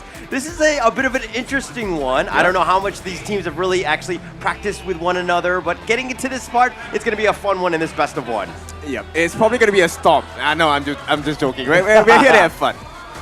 Yeah, it may be a stump, but even if it is all aided and abetted by the Realme 13 Plus, right? So the 5G phone, 120 frames per second, max settings performance with the 80-watt Super VOOC fast charging, and it is going to be powered by the Dimensity 7300E chip inside. So if you do want to fancy getting your hands on this phone, we do have a booth in the back. Not quite in the carnival, but you can also get it on the carnival with the 5v5, right? Oh yeah, for sure. And 5v5, we're talking about all the different players in this competition as well. You can go and find your favorite player out of this entire competition and join the HOK camp to really rate them, right? And you stand to win some exciting prizes as well. Skins, star zones, maybe tokens, I'm not sure, but give it a try and you will find out. Yes, give it a try, and obviously, hey, you get stuff for doing supporting the players, right? Rate them, rate Freddy's pay from yesterday. I mean, there's a lot to do, right? And if you want some more, you don't want to give your opinion, you can just go into the game, win 4 matches, and you can pick up some in-game rewards, like an animated frame, and then 5 times the everything box, which you can get basically anything from. I think it should be called the Anything Box because I mean, I've got skins from it before, right? I mean, I don't know about you guys. I've been quite lucky with that one. Yeah, I've only gotten the trials, which is a little upsetting, but, you know, I just think I'm a little unlucky. I just need to win a couple more games and get some better ones, so I'm kind of, you know, it's one of those things where it's motivating me to play more. And what should motivate you to play more is watching these teams on any of our social media platforms, and make sure you're following those platforms as well, because you could be in a chance to win one of these Realme 13 pluses as well, just by commenting any of the participating teams in this tournament. So if you do fancy giving some support to the players and the teams, you may be in surprise for one of these phones as well. But we're going to go over to the player cams because this is going to be Team Contender against Team Star. So obviously you'll see some familiar faces from the Indonesian region on Team Star. And the Contenders are actually a team that went up in the in-game client championship mode. And now they're here on the stage. So there's plenty of ways within HOK that you can get on the stage. All right, now this is a show match. I don't want to see anything serious. I want to see like Lady Sun in the jungle. I want to see maybe even the Hero series come in into the jungle as well. No, this is the time to test your strats and get creative. Yeah, we can have some fun with it. I think at the end of the day, I thought it was funny how Boots was kind of like calling it out in like less than like 10 minutes. I feel like there should be a timer on the pro team. If they don't win in like 11 minutes, they should just auto lose. Yeah. Ooh, I agree. And instant invasion. Nobody fights in the lane. Everyone just goes to the jungle and brawl it out. That's it. A bit of an FF condition there, right? If they're very confident at calling out those times, then they should definitely pay a consequence for it. But like you were saying there, guys, it's a bit of fun for the people in the mall right now to witness before things get a little bit more heated, a little bit more serious within obviously the mall, but also on the gorge. Okay, so they should pick like compositions with no stun, just pure damage, go blow for blow, fight it out in the mid lane, 5-man, you know, push. That will be something interesting as well. So what I'm hearing is you want to see Pei on the gorge once Oh more. my God, why we gotta bring this up? All right, we brought it up. Okay, you want to do that? You want to do that now? All right. But nonetheless, I thought Pei had a great game yesterday, Freddie. Just really styling with it. Still fighting from the lower bracket. I do need to iterate that, but it was an interesting game pulling out that Pei, and I think it would be hilarious if they brought Pei into this show match here. Oh yeah, Pei is here to stay, right? So I'm definitely expecting the Tiger to come out with its claws. Now, Crouching Tiger, Hidden Dragon, maybe a Lung will be paired up with that as well. Potentially. I mean, this is going to be a team of contenders that mainly go for their mains, right? It's going to be a best of one. So only one game in this one, so they're really going to go for some of their more comfort picks, right? As we get into the BP, we're going to start to see some of those comfort picks come through. As you can see here, they have their own little pictures on there as well. I mean, most players in-game probably didn't think that they could get onto the stage, right? And this is just a nice little opportunity for a bit of like a payback from HOK to be like, hey, we recognize you in-game, come on the stage. Okay, don't ban any heroes, right? Open it up, right? Make it more is less. The team secret strategy, right? You don't ban anybody, at least for this game. You leave it open and see what they do and how they react. Yeah, exactly. I mean, this is the best of one, right? So just go in guns blazing, arms swinging as well. You may be able to win the game. Hey, I mean, the illusion of choice, right? When you give somebody too much choice, they don't know what to do with it, right? I mean, if you take me to a food court right now, I'm not, like, this is not an invitation, wink, wink, but if you used to take me to a food court, I wouldn't know what to pick because there's so much option. Yeah, noodles, rice. Right now there's mid lanes. You can try different heroes in the different lanes. This is meant to be entertainment, and I want it to be as entertaining as possible. Yeah, I'm pretty sure you're always entertained with these matches, Kin. I mean, you give us a little bit of a flavor of entertainment on this desk anyway when we get to see the gaslighting from Hauler, and then a little bit of playfulness from me yesterday. I think it was just a little bit too much energy drinks from my side, but we had fun regardless, and this is what these kind of matches are all about, right? Is these show matches are here just purely for fun. Yeah, I think the biggest thing about all of this is that this show match is to kind of just prove that Honor of Kings is for everyone, not just the pros. If you've got the passion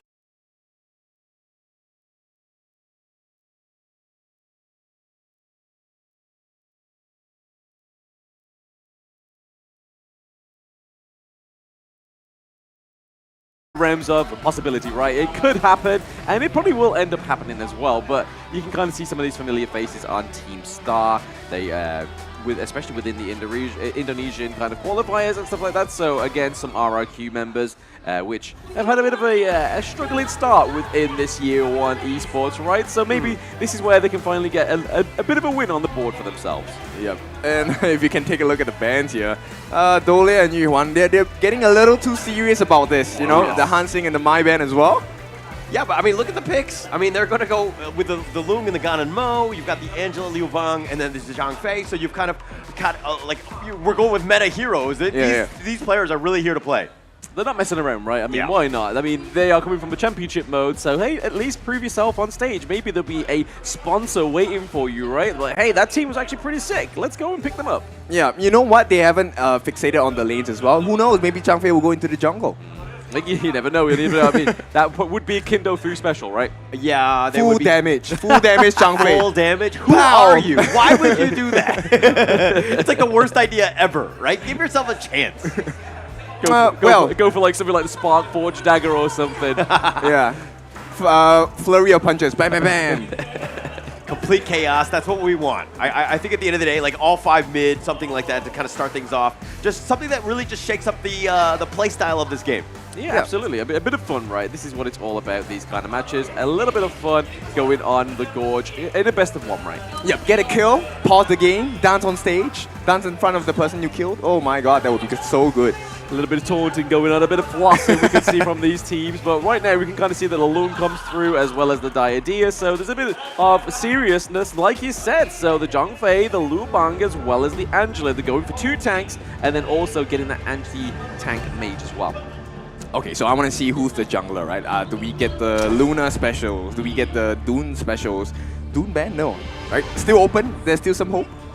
There is still some hope, right? I mean, they ban out the Dharma, they ban out the Elaine, so 2 big Clash Lane heroes being taken out of the pool here. So it's just the remainder of... I can imagine that Weiro is going to be the jungle, right?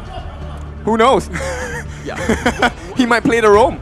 No way. It looks like they're being very serious. Yeah. Almost all of these are like top 20 picks. The bans have been very targeted. It really seems like these guys are really going all out. This is crazy. I just want to see a little bit of a test here for you, Hauler. How do we pronounce that last one on the side of Contender? On Contender, it has some vowels in it. I can sound this one as Silox Hide Gnome. Nomi. Nomi or Nomi? Gnome? I don't know. But Nomi, where's the gnome. G? No Where's one the G? knows. Well, he cycloned his name out of your mouth. No. The G's here. The top G. The top G? The top, yeah. No, I'm gonna, so yeah. The Luck and the Marco Polo as well as the Organ, right? So there is a little bit of seriousness from the side of Contender. And hey, why not? They have played in the championship mode, so they may as well try and do the best. There we go. They're going to get a little bit of the Indonesian flavor here with the Luna pick.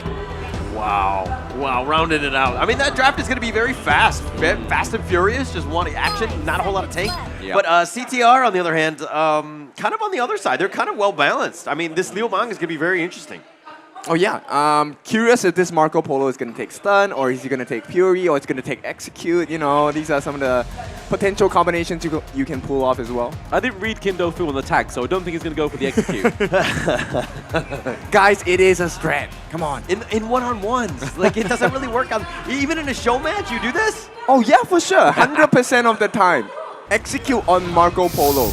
He's committed to the execute on Marco Polo, so someone, bless him. We got to give it to him. He just tried, but here we are. It's going to be a best of 1 between the Contender team and Team Star. Again, Team Star is comprised of a lot of the Indonesian talent from the qualifiers and from the teams that are present in that one. And this is the championship team on the side for Contenders. So this is their first flavor of a little bit of a tournament that's going to be a tournament environment, right? Oh my goodness, Psycho is just being a menace right now in the jungle. Yes, being a menace, he's just trying to just give some pressure, right? I mean, this is the thing. This is when you're on stage. Not only do you feel the stage pressure, you feel the pressure in the gorge. I mean, you got to perform. I think at the end of the day, when so many eyes are watching you, you're on this stage, you're in this setup, you're going to feel nothing but pressure, right? Yep, it's hundreds of people here, by the way. It's a lot of pressure. A lot of pressure to be, hey, they can blame you. And they get the pick off. Lilo completely taking out Psycho, going ham. Yeah, speaking of flaming, right, the flaming palms really connected there for Pi on the side of Team Star. And right now, he's already showing that the gold lead is definitely surmounting for Team Star. But this is reason why they're the all-star team, right? Yeah, you know what? Right now, this is giving us the flavor of what it plays, what we do as a roam. This is the result that we want to see. The roam gets the kill. The roam gets a kill. I mean, this is probably like the first time ever we've really seen like the roam actually just go straight down to the farm lane, right? Normally they have a little bit of a holiday time, a bit of vacation up into the mid lane, but this time around, C-Lux, because I'm not actually going to try and butcher that name, is actually being a vanilla roam. Okay, so Fandra, he's kind of circling around, hopefully able to land the Chaos in this as well. No 4 yet, so not going to be too dangerous for the side of Star. Nothing too dangerous, right? They don't want to be overextending too much here. Oh, speaking of overextended, it's Onyx Butts get taken down. All right, well, he wanted the game to end in less than 10 minutes. I think he's going to kind of press it a little bit forward. But oh my gosh, Lilo getting picked off yet again. Pi flashes back to safety, and 663 is joined. But on the backside, John's going in for this one, doing a little bit of damage. The Soul Resonance on the Pi, who might be in a bad spot. Oh, the Infinite Vastness. It was all a bait, my friend. All a bait, all a bit of show and tell for the side of a Team Star for now. In Contender, they need to contend some kills. Okay, so all 3 kills, they were mostly one-on-one situations. So, wasn't execute a good idea? No. No. No. We're not giving that one over to you, kid. We don't want to do it. We don't want to give you a point that we don't necessarily need to give you. Wow. Teamwork. Okay. Teamwork makes the dream work, right? And execute on your farm does not. Okay, but right now, I think they're not going to hit that 11-minute or less than 10-minute marker, right? 3 minutes in, they get 3 kills. No turrets taken just yet. No turrets taken just Still yet. so very early, right? It's just a matter of farm. I mean, nobody's really pushing anything. Pi doesn't have any damage to really take that tower down. I mean, but he has a level advantage, and Leo needs to be a little bit careful because Pi, every time he walks in, look at him, he just has to back off. Really no chance. Psycho just being a nuisance as well. I mean, it's a great combo, right? The idea with the Lung. You're able to get the immobilization onto your chosen hero on the enemy team, and then you can just lay the Flaming Palms. If you fancy giving him a bit more CC, use Ride the Wind as well. So there's plenty within this duo alone that can do a lot in terms of claiming kills. But right now we're seeing a 4v2 invade. Yeah, they're looking to go for this one, but Pi pushing them back in. 663 on the backside with those couple blades. Look at that, slicing and dicing, and this is a huge amount of time that just kind of pushed to the bottom lane. They're getting nothing out of it, though. Nothing out of it, and we can see that Weiro is actually making use of that mid lane, right? Taking up those resources because Ganamo's just giving it over, giving a little bit of pressure and support to his teammates down into the farm lane as they set up this neutral objective.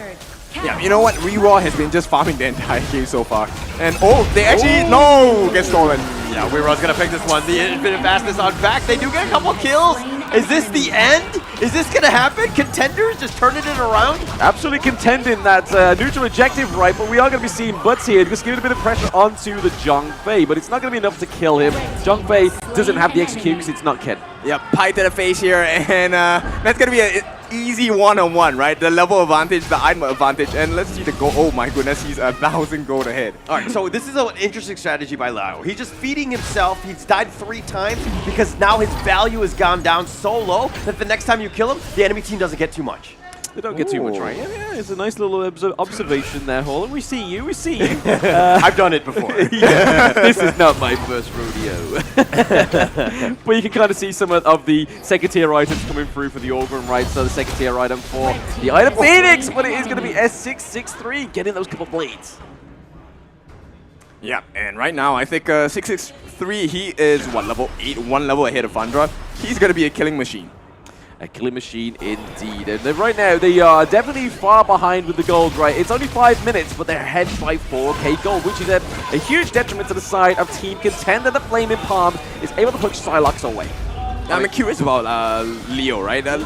What kind of itemization does he have? He does not have the Spark Force Dagger at 5.5 minutes. Oh, Silox. Oh, he just wants to get away. Forbidden Domain, it looks like he's going to get knocked off the barrel. Outburst, that was used properly. It looks like they want to turn this around. 663 has to flash away. On the backside, Johns is racing after him, but he's in the heart of the enemy team. Conductor of Souls, Weira taking a lot of damage. Stampede from Xylo, but Lio is down for the count. The Flaming Palms on the Katarina, who's been pulled back. Butts is going to get that one. That's a double kill. He made his way all the way down here, and it was worth it. Yeah, I feel like DMT's L could take a few little notes here from Silox, right? That was a very strategic kind of unbridled outburst. Not very reactive, but it was used very well. Yeah, right now, actually, they're doing better than I expected, right? With a 5k gold deficit only at the 6-minute mark. Take a little look at this replay here as well. You can kind of see a very dragged out, drawn out team fight between these two teams. You see Butts getting first blood within that one as well, and then getting another kill onto the Orgrim. But right now, it's still Team Star that's pretty much Star's light ahead. Yeah, I think Vandra might be the hero in this team competition for the contenders, right? If he lands like the perfect combination on that Chaos Enders into Blazing Brilliance, he might be able to change the whole fight. Oh, Weiro getting a bit of CC there onto himself. It was thanks to the Liu Bang Ray, he's able to get that AoE. Going in, 663, lining him up, taking him down with that couple blades. Wow, very well played there. Yes, I mean, it's the Star team, right? There's a reason why they have a Star quality, and they're really showing it in this best of one between the contender team as well. But still, we need to see some more turret takedown, or at least blue side going in onto this team fight. Yeah, Infinite Vastness just gonna go in, Conductor of Souls. John's, oh, looks like he's gonna go aggressive, turns it around, the Ride the Wind, pushing him back, but John's taking a lot with the Battlefield Command, and then do they actually turn it around? The Stampede is gonna whiff on this one, but Pi continuing forward, the Bitter's presence, they do get the kill, and Pi's gonna get credit for this one, and Silax, I think that was his first death. Oh, Weiro? Backside, Weiro starting to style, but not enough damage, doesn't really have it at this moment. I mean, he puts the pressure onto the side of contender, right? It keeps him away from that T1 up into the clash lane. It allows Team Star to claim another T1 into their pocket. They have mid, they have farm, they have clash. And what else do they have? They have a 8k gold lead. That's a lot. They are all at 5,000 gold, with the exception of Psycho. But at this point, Weiro is already at level 12. He is 2 to 4 levels ahead, you know, across the roster on the side of contenders. Hey, it's a hard lesson to learn, right? Contenders have to learn that if you don't actually stress onto the Luna, it's going to be troublesome for you. Look at Lyo. He's just shooting at random places because he doesn't know. It wasn't even a bush, but he was just shooting in the air because he was just like, oh my god, I'm going to get ganked from wherever. He's so scared in the bottom lane. He's like, they're in the walls, man! They're in the walls! Yeah, so right now, I think Weiro just going to be working hard on his Tyrant, right? It's no Shadow version yet, but they might go for the steal. Oh, Lyo actually gets the pickoff. That's a great win for him. The pull back in, Weiro, the couple blades on the Silax. He's going to be killed. Weiro continuing on forward, but they decide to go. Weiro not scared. He's going to actually have to back off, but Lyo's been picked off. Boots on the backside gets a double, racking him up. Psycho, though, getting a little bit low. Oh, the flash away. He survives. Katarina survives as well, dodges that couple blades. Oh, man. Katarina was just literally on the cusp of that blade right there. That should have just connected and hit, and it would have been superb for the side of Team Star. Oh, no. 667. They found John broken. Oh, he's broken. He's going to be destroyed. He's going to be 6 feet under. They're going to take the mid T2, but one thing to note, it's not 10 minutes yet. Oh, yeah, they're still winning. Yeah, they're still winning. Yeah. Still winning. It's still done before the 10-minute mark, right? But they've only got 30 seconds to actually close this out if they were looking to do that. I mean, I don't think they can in 30 seconds, right? Yeah, it reminds me of the World Cup, right? Where I think with the teams who are celebrating if they make it past 10 minutes. Yeah.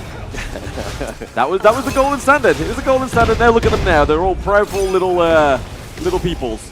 Yeah, on Stampede, 663 taking most of this, but Silax way too far ahead. He's going to be killed. Boost, man. He's doing some serious damage. Yeah, putting on the better boots, right? Good quality ones last them for the entire fight. Now, 5 seconds more, they actually last a 10-minute duration on the side of contenders. Yes, I mean, if we get to the 10-minute mark, right, they're able to actually last the whole 10 yards, should we say, not the 9 yards. That is the saying, but we're going to extend it by an extra yard just to make it make sense. But right now, Weiro is going for the Shadow Tyrant, which is just going to give a lot more damage over to the side of Team Star. Okay, this one I'm going to direct to Kindofu because I think you're the only guy that has been in this situation. You're down about 12k in net worth. At the 10-minute mark, how do you come back in this game? I like your confidence there, and unfortunately, yes, that is the truth. I have been in this situation multiple times. So they just need to hang on and, I don't know, get a kill or something. No, just one? The usual is just play the map. Just play the map. Oh, I'm not too sure what that means, but just play the map. That's what his go-to is in that one. All right, you're exposing all my comms here, but, you know, leaking the secret. That's all we hear from you. Play the map. Play the map. What does he mean? All right, but it looks like they're going to take the top T2. The Vanguards are pushing in. Weiro all the way up in front. He's level 15 already. Nobody's even level 13 on the other side. So, again, very, very dominant position right now for Stars. Okay, they just have to defend in the base, right? That's the standard call, defend in the base. Not like that, though. Unbridled uppers, he's going to stay alive, though. Silax, though, he's going to back off. The mid T3 is going to be taken out. Pi going in for this one. They found Lyo. They do get the pick off. He's getting blown up. The Infinite Vastness. He's searching for first prey, and it looks like they've got all 5. John's just going to be back up, and it looks like that's going to be it. Stars will take this series. A bit of a hard lesson there for Team Contender, but hey, at least it's a little bit of experience on the stage, right? But Team Stars really showing why they are on the pro team, and Contender is not just yet. Well, they were so close, right? Contender, they were just about 9 turrets away from the win. 9 turrets, 11k gold, nothing too big. All right, I kind of feel like we would have done a better job with our stack. I'm just saying. Okay. Guys, make it happen. The casters will play. We'll play. We'll mix the English and Indonesian casters, and you can challenge us on the stage. Yeah, I mean, we put this forward, right? We put it forward to say, hey, we could actually fill into the show match. We'll cast our own games. Yeah. While we play, we tell them where we're coming from, right? We're like, oh, this ambush is going to be coming, but let's send it over to the host right now. And thank you, casters. Wow, that was a very fun match, Cucu. Tentunya kita hari ini udah melihat dari tim pro player melawan dari tim for the ID contender. Boleh tepuk tangannya dulu dong buat semuanya pemainnya hari ini ya. Gimana, seru nggak? Tadi dari tim pro player bilangnya akan 10 menit, 6 menit ya. Tapi ternyata ada sedikit kelebihan. Iya, ada juga, enggak mudah juga ya. Tapi harus diberi penuh respect untuk kedua-dua tim. I feel like we should give a lot of respect for Contenders team. They show, if you are not pro yet, you just be passionate about your game. You'll be here as well one day. Betul banget ya. Nah ini kita mau interview sedikit nih ya, kayak pengen kenal. Iya, untuk tim ID ya kayaknya ada masalah nih. Iya, kayak pengen coba sama Pai sama Boots kayaknya. Tapi sebelum itu aku harus terima kasih dulu sama timnya. Terima kasih banyak tim Contender. Thank you so much. Thank you so much for ID. Tapi kita harus interview nih. Sama Boots. Kita mau undang Boots sama Pai boleh maju ke depan dong. Kita mau ngobrol-ngobrol nih ya. Pai and Boots. Sepertinya ada ribut nih di belakang nih. Ada ribut nih di belakang nih. Kayaknya ini dua-duanya tadi sama-sama cari-cari kill-killan gitu ya. Kayaknya pengen siapa yang lebih jago gitu ya. Ya Pai, jadi kalau kelihatan walaupun kamu lawannya tim Contender kan. Kamu kan udah pro tapi seolah-olahnya ada masalah, apa masalahnya nih? Dia ngambil kill saya terus, di KS terus. KS, kill stealer, semuanya? Iya mau nyari nama. Wah. Boots, masa digituin? Coba kasih tau yang benernya gimana? Nggak tahu sih, nggak terima sih gue. Ini mungkin sebenarnya dapat killnya dia, terus diambil sama Pai bukan? Kadang gitu sih. Kadang gitu ya. Iya. Dia yang ngambil kill saya. Ngepok-ngepok. Dia yang ngambil kill saya. Ini masalah nih. Ini sampai esoknya nggak habis nih, nggak selesai kayak gini. Iya, ini kalau... Siapa yang benar dalam ini? Menurut kalian siapa nih? Boots. Dibayar sama Boots, buzzernya Boots. Buzzernya Boots. Berapa token Boots? Boots, kalau misalkan dia bilang kamu yang ngambil killnya melulu, masa kamu cuma diem doang sih? Kasih tau dong buktiin kalau misalkan kamu memang beneran, ini kill gua loh, bukannya kill si Pai loh. Ya mending lawan gua aja deh sekarang. Bisa? Takut. Boleh. Kamu takut nggak? Enggak. Langsung aja kita buy one di Clashland. Buy one? Wah. Maunya buy one? Bisa, Boots? Sama tim main berlima, tapi kasih buy one aja di Clashland. Oke. Iya, dua-duanya Clashland ya? Iya, kalau gitu gini deh, kita coba tantang deh. Kira-kira Clashland-nya mau pakainya apa sih? Gua Arthur. Guan Yu. Teman-teman, kira-kira kalau Guan Yu lawan Arthur, siapa yang bakal menang? Pai, kenapa semuanya gak suka sama kamu nih? Emang buzzernya banyak banget. Buzzernya kebanyakan. Tapi ya udah kita gak mau masa. Emang ada 5-nya? Apa? Ada. Boots? Ada. Ya udahlah. Langsung aja. Kita langsung panggil aja ya. Kalau udah ada 5-nya. Oke, bisa. Yuk, oke. Kalau misalkan kalian udah ready nih ya, aku pengen coba tanya satu pertanyaan terakhir kali ini ya. Kalau misalkan kalian berdua nih, lawan-lawanan, kira-kira killnya siapa? Maksudnya kan kalian nih bakal lawan nih. Kira-kira kill siapa yang bakal lebih banyak? Timnya Onyx Boots atau timnya kamu, Pai? Serius nih ditanyain? Iya dong. Tim saya lah. Tim saya, berapa sih kasih killnya? Coba kasih lihat. 11 kill. Nick, masa Boots cuma diem doang? Kasih tahu berapa kill ya harusnya? Kill gue 12. Aku gak kepengen tahu killnya. Aku mau tahu waktunya, masanya. Siapa lagi cepat kalau habisnya. Kak, Pai, kalau kamu berapa lama? Rada ini ya, berapa lama beneran ditanya. Berapa lama kalau gamenya? Kalau mau menang nih, kamu harus menang. Semuanya enggak mau kamu menang nih. Semuanya kayaknya bilang but aja. 6 menit. 6 menit atau 6 saat? 6 saat. Tadi pro player bilang aja 6 menit tapi nggak lewat. Ini kan lawan timnya Boots loh, jago loh. Masa 6 menit doang sih? Gak ngaruh sih, mau lawan siapa aja 6 menit aja. Gila, keren banget ya. Kok Anju lawan Arthur memang... But if you guys watching at home, these two players, they having a beef right now. I don't know who's winning. We have a Pai. Everyone said Pai will lose. Pai lose, kalah. Maaf Pai. Coba. Semuanya emang suka troll sama kamu nih. Ya, belum dibayar sama aku. Belum. Oh jadi...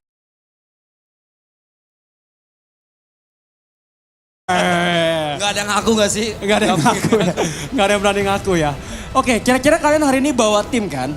Boleh nggak mungkin sedikit preview aja nih, kenalin timnya sedikit, mungkin 1-2 orang, siapa yang dibawa, siapa yang diajak? Tim aku ada cowok sama cewek. Cowok sama cewek. Cucu, coba di sana Cucu gimana Cucu? Kalau Pai, timnya ada siapa? Cewek sama cowok. Ya lainnya beda ya. Ya beda ya. Beda. Yang mana lagi power, yang mana yang lagi yang hebat nih? Yang cewek dong. Cewek. Cewek? Kalau di timnya Boots siapa yang jago? Cowok atau cewek? Cowok. Oh, jadi... Ya udah, aku sama Pai aja. Nggak respect wanita.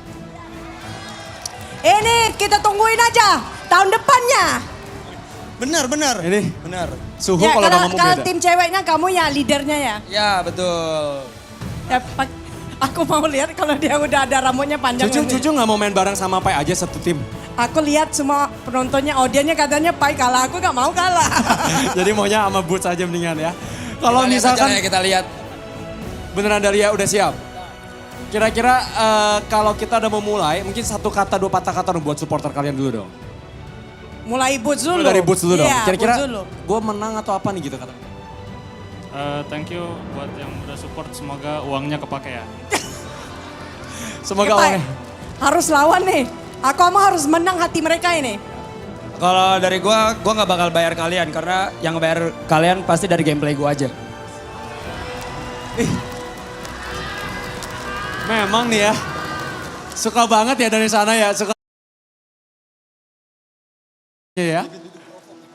Provok ya. Oke. Wah kita kayaknya kalau misalkan nanya sama Boots sama Pai. Tapi sebenarnya kalian ini sebenarnya saling lama kenal nggak sebenarnya? Kenapa kalian bisa sampai kayak, karena sama-sama Clash kan. Nah terus kira-kira menurut kalian sendiri deh. Boots lebih jago nggak daripada kamu? Enggak sih. Dulu kan kita steam kan. Aku yang gendong terus soalnya. Oh. Boots. Ya bener aja Boots. Coba kasih tau deh bener. Maksudnya masa digendong beneran digendong? Kalau dulu beneran digendong, cuman sekarang kan beda. Sekarang beda. Apa yang bedanya? Apa Aku yang kepengen beda? tahu nih apa yang yang beda? bedanya. Ya beda lah dulu sama sekarang. Kalau dulu digendong emang dulu digendong bisa sampai ke apa sih maksudnya gitu? Dulu digendong karena saya masih muda mungkin ya. Jadi masih di masa-masa ininya peak gameplaynya gitu ya. Peak gameplaynya Iya. ya. Jadi pas dulu kamu masih muda dia masih apa dong? Masih lebih muda lagi dia. Masih bayi. Masih bayi ya. Ini remaja, ini bayi dulu kayak wah Koko Pai gitu ya, luar biasa ya. Ya aku rasa semuanya penasarannya juga mau tahu ya siapa yang bisa menang ya. Lagi sekali dong aku kepengen dengar siapa yang bisa menang ini kalau duanya lawan. Tapi kamu nggak tahu siapa timnya. Lagi dibilang ceweknya ya ini ya yang hebat nih. Aku penasaran ya cewek yang jago tuh siapa ya? Karena jarang banget ketemu pemain female pro player ya sebenarnya. Kamu kepengen ceweknya timnya siapa? Ntar juga ada kok. Siapa? Ntar aja dilihatin. Siapa? Jangan sekarang. Siapa? Ntar aja ada. Gak mau bilang sama audiennya? Gak usah.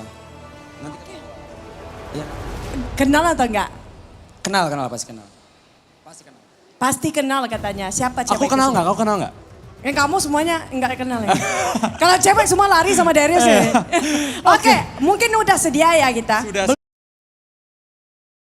Gini deh, biar kita sama-sama lebih semangat lagi ya. Kita coba cek lagi deh. Kalau tim suaranya buat Arthur Boots yang mana nih? Ini Suaranya untuk tim Pai. Seenggaknya ada, alhamdulillah. Seenggaknya ada ya.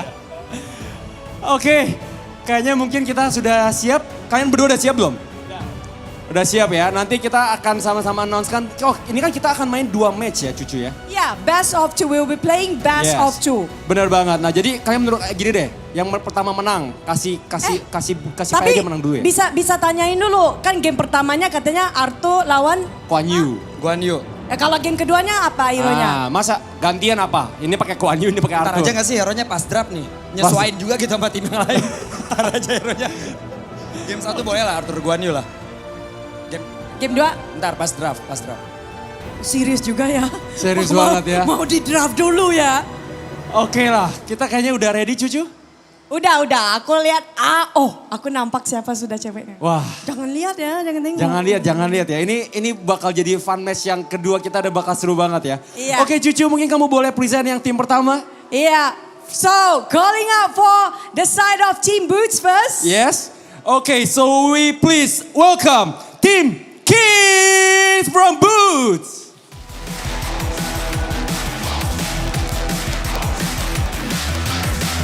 Wow. Team Kings. Wah. Ada Clover, junglernya, Meme-nya mid, Vic-nya farm, Lydia-nya Roma. Oh iya. Wah. Hebat ini. Berat ya kayaknya. Pai udah takut belum? Pai, kamu jealous gak? Enggak. Okay, for the next team coming up from Pai's new team, Team Honor. Please welcome.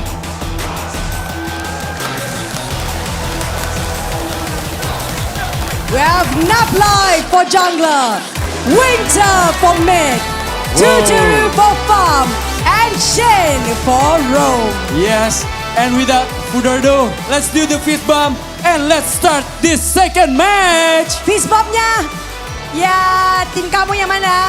Sama Winternya, iya kamu ke sana. Fist bump. Iya. Oke, kita nggak mau buang masa nih. Ini sudah ribut-ributan yang harus tahu nih siapa yang menang. Please, my lady, sir. Yeah, you can fist bump me too, it's okay. Alright, tanpa berlama-lama lagi Cucu karena mereka sudah siap dan kita semua sudah siap. Semuanya sudah siap? Wah, lembek ya. Semuanya sudah siap? Are you guys ready? Alright then, kayak kalau mereka sudah siap dan casters are all ready, so casters take it away. Right, we are back with another little bit of a funsy match. This time around, it's going to be Team Honor against Team Kings. A little bit of something of a tradition now within these global tournaments, right? Yep, it's going to be a best of 2, and I think we, 2-0, maybe 2-0 to somebody, I guess. I mean, King can't go wrong, right? No, King can't go wrong with this. he has a tendency to. I don't know how in this best of 2, but I think we're going to go to a third game somehow. Yes, he'll find a way. He'll be like, hey, here's a forfeit. We need to go into a third game. Yeah. Let me play. Let him play some more. But yeah, it's going to be, you're going to see some more familiar faces on the desks as well. Obviously, we got Vitality's Winter. We have, obviously, some other ex-pro players as well. We even have Dolia, so I don't think... Is Winter actually going to be mid and Dolia is actually going to be support? No, you know what? She's going to dive into the opponent backlines right here on stage and use the wave breaker and everything falls apart. She's going to be singing some songs, I would think. She's been doing that quite about, even in the talent room. Yeah. So it was a very interesting experience to say the least. I gave her a 2.5. I told her, she would sound great underwater. Yeah, I didn't give her the highest of scores either. I was kind of like A for effort, but, she did wake me up from my nap, so I was a little disappointed with A little bit groggy. A little groggy. Granddad woke up like, ugh, what's this noise? But no, yeah, we're getting into another best of 2 here, but it's just a little bit more fun, just to lighten up the mood before we get into the grand finals, right? Because, I mean, it was very tense yesterday. Is she gonna be able to wear She can't even put on the headset. Probably not. Yeah. Probably not. Hey, why not? Let's just show comms, right? Show comms. Okay. So she has to pick Dahlia though, right? Like, you know what I mean? Like, she's flaunting it. Like, I would expect her to pick it's an obvious fan, right? What if she picks Dune? she's a main Dune player. What she's just like dressing Dune up as player? Dahlia. Got it. She's gonna dress up for Dune in the next. Yeah. Oh, you were the Dahlia last time. You look so different. Does Dune sing too? Sing the tune of your death, right? Slam the unruly blade into the floor and all hell breaks loose. Yes, we're getting a little bit of the war room feature here, aren't we? I love this camera. It's just so cool. It's as if they're going head to head, but they're not. It's just a nice little blend here from the production. But again, it's just going to be a little bit more of a fun match between these two teams. I can't quite remember which teams normally come out on top. Is it King Honor that has more wins, or is it Team King that has Well, more? according to the audience live here at Lippo Mall Kamang, Pai is going to lose Oh, and Boots okay. is going to win. Okay. And you know, it's not even about what the scoreline is. It's about how fast this game is going to be. But we have Shin, right? There's Dahlia in life, real life Dahlia. Maybe she can turn the tides, I guess. You know, she really didn't put on the headset. Yeah. She's like, you know what? My costume is more important than any sort of comms. This is like every single one of my ranked games, right? Nobody wants to talk. It's like, I would rather just look good. So what you're saying is all your ranked player teammates are just sat in Dahlia costumes? They might be. It makes sense. This is why they don't listen and they don't talk back, is because they have the Dahlia costume. It all makes sense to me. And she uses this. They use all the celestial melodies, so your loss is refreshed. Next game, loss. Oh no! I expect her just to get up and start going, you have a celestial melody. You have a celestial melody, just to the crowd. God. Make it stop. Make it stop. But we should get into the BP very soon with this best of two, right? And we're already seeing it. Oh, okay. Ooh, okay. A little bit of flavor. I mean, this is our ranked teammates kind of got a team comp. It's the Arthur coming through. Okay, all right. Every time I see an Arthur on my team, generally speaking, does not do well. I think they tend to be a little bit newer to the game, not to bash Arthur players. I just did. But I think that this is a good situation. I think that he's a very beginner-friendly hero. And I mean, he's a great as a Clash laner. He definitely does his damage, especially if you don't know what he's kind of run at you and do. So you got to be a little bit careful in that sense. But he's a good hero to kind of start off the picks with. A little bit of spin to win, right, baby? Yeah, spin to win. You've got the CC from the Daji as well, and you've also got counter from the Lee and Po. But if you look over to the side of Team Honor, they're taking it serious, right? The Guan Yu, the Orgren, the Lady Jen. I mean, Pai wants to prove people wrong, right? He wants to prove the audience wrong as well. They said he's gonna lose in 6 minutes, so that's a threat on his brand and reputation as well, especially coming out from Alter Ego. Yeah, so on these teams, we have obviously Pai, we have Nap Live, we have Winter from Vitality, we have Tutoru, and then we have Shin, who is the Dahlia. And then over to the side of Kings, we have Onyx Lydia, Feeks, Onyx Meme, Clover, and then Boots as well. So some familiar names, I'm pretty sure a lot of the players, a lot of the people in Lippo Mall are used to. Yeah, I'm just kind of thrown off by this draft pick, this layout right here with Feeks and Clover kind of and they have a gap. Like, I don't know what to think of this one, but it's an interesting one. I mean, you've got the first phase being picked out here, but again, I kind of like the Daji. We haven't seen the Daji, almost the entire time that we've been here. So this is going to be interesting. I don't think we've seen it at all in like competitive tournaments, so this is probably the first time it's actually come on stage. Okay, Yaria coming out for Shin. Wrong hero, I guess. You're supposed to pick the Dahlia, no? You had one job. Why would you dress up as Dahlia and then be like, I'm going to pick Yaria? I told you, it's the obvious ban, right? Ban, one of the prior bans on the side of Team Kings totally was the Dahlia. That's my fault. So that's on you guys from not That's on noticing. Holler, not on me. But yeah, the Consort U coming through here as well is another strange pick. We don't really see the Consort U come through. Oh, but she's gonna do great in this game, right? Protecting wins, physical immunity against maybe Fix and Liempo and Arthur. So Boots, Lydia kind of muted for a little bit. Yeah. The CC, the physical damage immunity is very well within the Consort U's kit. But the Guan Yu and the Orgren is really going to be the front line of this team comp for Team Honor, right? They're going to be having the Razor Edge dash into there and trying to keep them away. But I'm really liking the fact that they've gone for the Luna. We've seen more Luna in these past 2 games than we pretty much have in the entire tournament. It's either Freddy picking it up or TNX, but this time around it's going to be Clover. Yeah, I kind of like both of these drafts going in. Again, both of these teams really putting their best foot forward. It's kind of interesting. They really want to win on the stage here. Yeah, it's all about Winter here for me. I want to see how she performs on this Lady Chen. You know, she has been playing the support for Vitality. This time, a more aggressive role in the mid lane as well. Maybe she's coming for Highland's position, right? She's Oh, like, yeah. hey, I'm going to show you how to play mid lane, baby, and I'm going to play the Lady Chen. And to be honest, it's a hero that has had a fantastic appearance rate and win rate within this tournament, right? It just offers so much within your team. Okay, Shin not having the best time right here, but Feeks as well. He's falling a little bit low. Wandering Beam, definitely going to be a menace when you're using the Marco Polo. Yeah, you can see here that Totoro is just kind of focusing the minion wave so he can get his levels higher, rather than trying to get the kill onto Marco Polo a little bit too early. Okay, so this one-on-one, it's a ego match, right? So Pi against Boots, I want to see the outcome of that. I'm pretty sure they're going to have some fun, especially when they get the kill on each other. Lydia falling below. Getting a little low. That was super cool. Lydia, run away, my friend, takes the healing dew and is going to recall his way back to safety. That was super close.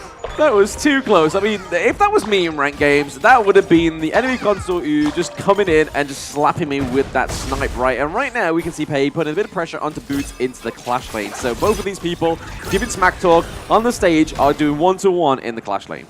Yeah, and they want to keep it honest, right? Their teammates are not coming to help them. So right now, it looks like Boots is doing well against Pi. But maybe later in the mid-game, if we even reach there, it might be a different story. Yeah, I mean, Kim's calling it already for you. He's like, hey, you may never get there, but the CC immunity just comes through there thanks to the Dia form of Yaria. Her passive is working charms within this 2v2 down into the farm lane. And you can put a lot of pressure here on the Buds, but Clover maybe coming in here for a kill. Oh, he's got the pull back. Shin taking so much damage. They do get first blood. What a nice protection, but they're so low. Winter, not able to kill anyone. They all walk away. Ooh, that was promising, right? That was very promising, but they also got a kill off screen. It was Pei going onto Meme. Okay, so Pi getting the kill, that's great for him. At this point, he's really low in health. He needs to make it back to the lane, and Boots definitely going to have a level advantage here. Is it pronounced Pei or Pi? Because Pei kind of gives me a little bit of trauma. Oh, sorry. I was, distracted for a bit. Yeah, I'm not too sure. We'll call him Pi. For the sake of Thank Paula's you. mental health, we'll call him Pi. All right, excellent. Gives me a chance. But in the mid lane, Meme, Winter kind of going at it. Winter, wow. Just kind of, she might take over Highland's job, right? She's coming for it. She's coming for it. She's coming for it. I mean, she just needs to get that chunk one up to scratch, right? Yeah, I mean, she's making very professional rotations. Take a look at this. This might be the death of Lydia and Feeks as well. Oh, the timing on this one, Lydia. The Ocean of Tears, that was on point. Yeah. Well, it slows it down, but no kills though. None yet, none yet. I mean, hey, the snipes are coming through from Totoro, but he's not going to be able to get them down to that low health. He needs to kind of start using that when they're pretty much on death's precipice. And speaking of that, we do see a potential 2v1 up into the clash lane, but mean. Oh, but Winter's going to pay with her life. Clover, nice little rotation, gets the revenge kill, so they got something. But Lydia, maybe not as lucky. Is lucky, my bad. Okay, Lydia walks away. Look at the damage that first skill on Console U does, man. It's so painful. Yeah, the skill name is called Oak Bolt, but it feels like they're throwing fire arrows here. Yeah, it's something. It's more like a 50 caliber bullet, right? Yeah. Right now, Clover manages to catch eyes on Shin, but yeah, she has the passive. That's fine. Yeah, then she's going to Deer Spirit back to safety. You know, a little cheats in that sense, but I mean, it's going to keep her safe. Clover was like waiting for that ambush for quite some time. Waiting for it, but I mean, this sets up the neutral objective pretty nicely for the side of Team Kings, right? They have a bit of pressure into the farm lane, and we already see that Shin is pretty low as well. So Clover is able to run this down pretty quickly with the help of Freaks, and they do get the Tyrant.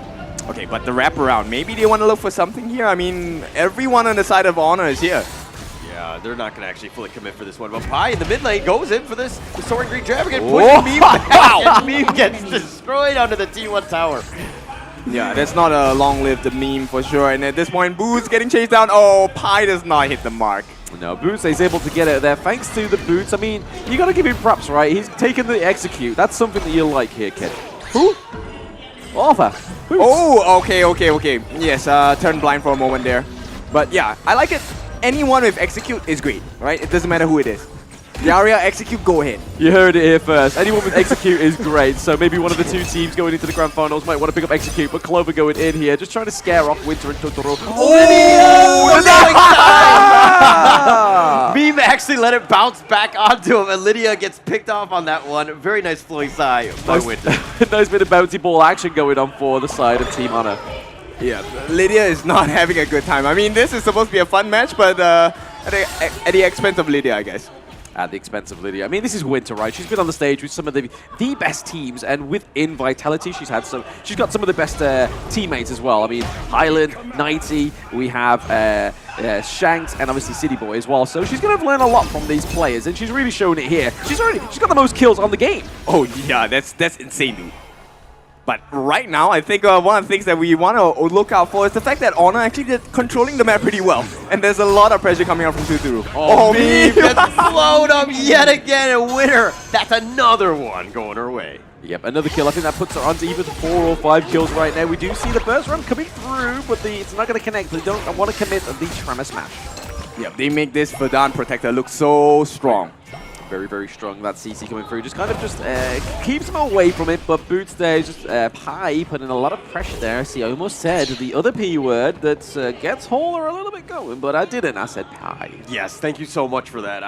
Pi makes me great, and I love Pi, but Pay, that's a whole nother story. It's a completely different one. But, let's talk a little bit about this one. Team Honor right now, they are they do have a lead, but the net worth is really not that high. I mean, Winter going in for this one. First ram, Tremor Smash, but Lydia flashing away, not able to get away from Nap Live, who does chase you down. And it looks like they're going to take this bottom C1. Tuturu is actually playing really well on the console U, but it's just kind of like they're not connecting as much yet. I mean, I feel like it's going to be a little bit more of a surprise into the mid to late game when you can kind of have those team fights, but then forget about the console U. Oh yeah, true. But right now, I'm curious to see how he will play the rest of the game, right? And he's played with us before. He played like the Clash lane in the show match. He did. He played Yukio Tachibana, right? Yeah, and he performed really well in that game, right? So at this point, really impressed with his performance so far. I mean, he played well on the Yukio Tachibana, but I want to give all props to my dude, okay? Oh, okay. We'll give you that credit, right? And of course, we had the... Oh, no! Got oak bolted into the face. Meme has died quite a lot, unfortunately. Has not had the greatest of games. Yeah, one of the best strengths of Console U is that range, right? Just being able to be from a very safe distance. You obviously, if they do dive in onto you, you've got the physical immunity as well. And then obviously with your ultimate, you can bounce away, but also give a bit of a second CC over to your enemy team. Clover! A series stab pulling them back in. Winter does have the Verdant Protector, though. He's going to go under tower. They want to die for this. But Winter gets smashed up, and Tremor Smash is on point. Very nice rotation by Team Kings. Yeah, that was a 3-0 trade for the side of Team Kings. It's going to put them back in the race for now. We see Feeks is having to kind of defend the farm lane. But I feel like with these death timers on display right now, we can see Feeks opening up the T1 into the farm. Oh yeah, for sure. Big one. And Clover still wants more though. Yeah, he's just going to back off. He was a little bit of a feint. He wasn't going to fully commit for that, especially since Shin did have Tutoro kind of protected on that one. Yeah, right now we do see Winter and Nap Live all backed up, as well as Pi. And unfortunately for Pi, his Clash lane has been pretty much taken for that T1, right? Apple, crumble, pie. Yeah, I mean, pie. Delicious. Map That'd be great. I'm hungry now. But in any case, they are hungry as well on the side of Team Honor. Boots is holding well, and this time he gets to go on a 2v1 versus Tuturu and Shin as well. But now, right, I mean, we see that the neutral objective is coming up as well for Team Kings. They're going for a second one in the bag. They're able to secure it for their side as well. So a lot more damage going over to the side for Marco Polo. But then obviously we need to start to see that Meme activates on this Daji. Because if you start playing behind with Daji, the only real use you have is that CC, right? Oh yeah, for sure. Now they're going to take the T1. Pi going to take a healthy amount of damage. Meme, what's happening? Oh, she would just walk forward into this one. She's like, okay, fight? Okay, let's go. But she should not be the front one. The Tremor Smash, they do have a little damage, and Boots is actually going to be the first to fall on that one. In addition to Meme, Lydia trying to run away, but Nap Live gets the guillotine, executes there. Nap Live survives. Yeah, looking to push this minion wave into the T2, right? Opening up that mid lane a little bit further for the side of Team Honor, which is then going to open up the enemy farm for the Orgrin. Yep, now it looks like all predictions have gone out of the wire here. Team Honor actually taking the lead, right? Everyone expected Pi to lose, but Boots is not doing well here. Hey, Pi's being carried by Winter, right? She's got the most kills. Tuturu with these very great long-range pokes. And then I have to give it over to Shin, right? This Yari has actually been performing pretty well in terms of getting the console U out of danger, but then also giving a great engagement to these team fights, as you can see in this replay. Yep, I think Lydia did a good job this time to try and, stop the aggression, but the Tremor Smash was just not enough because Nap Live, he just wanted to put them to sleep. Yeah, we saw that the Ogrin here is it's doing a lot better than the. Actually, no, Clover is ahead by 1 level as well, so he's a bit ahead by 1 level. I want to see the itemization what's going forward. Nap Live just go to 13 now as well. We see the tier 3 jungle item coming for the Luna, but there it is. Solo by Boots. The execute as well, King. You should have called that one out. Oh, Clover, he does survive though, but now Boots went in for the sacrifice. Now Lydia's joined, but for what? The burst ram, the Trevor smash, but he's just going to be killed as well. Nap Live takes another kill. Yeah, unfortunately they weren't able to get that poke into the brush there, where we saw that Clover just managed to recall and escape. Yeah, now Tutu already hits level 13, so I don't think Clover and Lydia are going to have a good time at all. Lydia is actually 2 levels behind, so Tutu will always oblige the team fight. Yeah, and Winter is ahead by 1 as well, right? I mean, she's been putting some great pressure into the early game, into the mid game as well. They're up by 2k gold for now, and those kills are just always slipping away from the side of Team Kings. But the one thing that Team Kings is doing right, especially was in the early game, not quite so much now because they don't have the space to breathe, was the map control. Yeah, I mean, but with this map control, I feel like they're not really pushing it enough. Yeah. I kind of feel like they're giving too much space, but is this going to be a 20-minute Tempest Dragon game? Oh wow, that would be big, right? You know what? Actually, there's one more thing I wanted to see, which was to have Winter take up the Princess Fall, so we can actually say Winter is here. But yeah, we missed that one.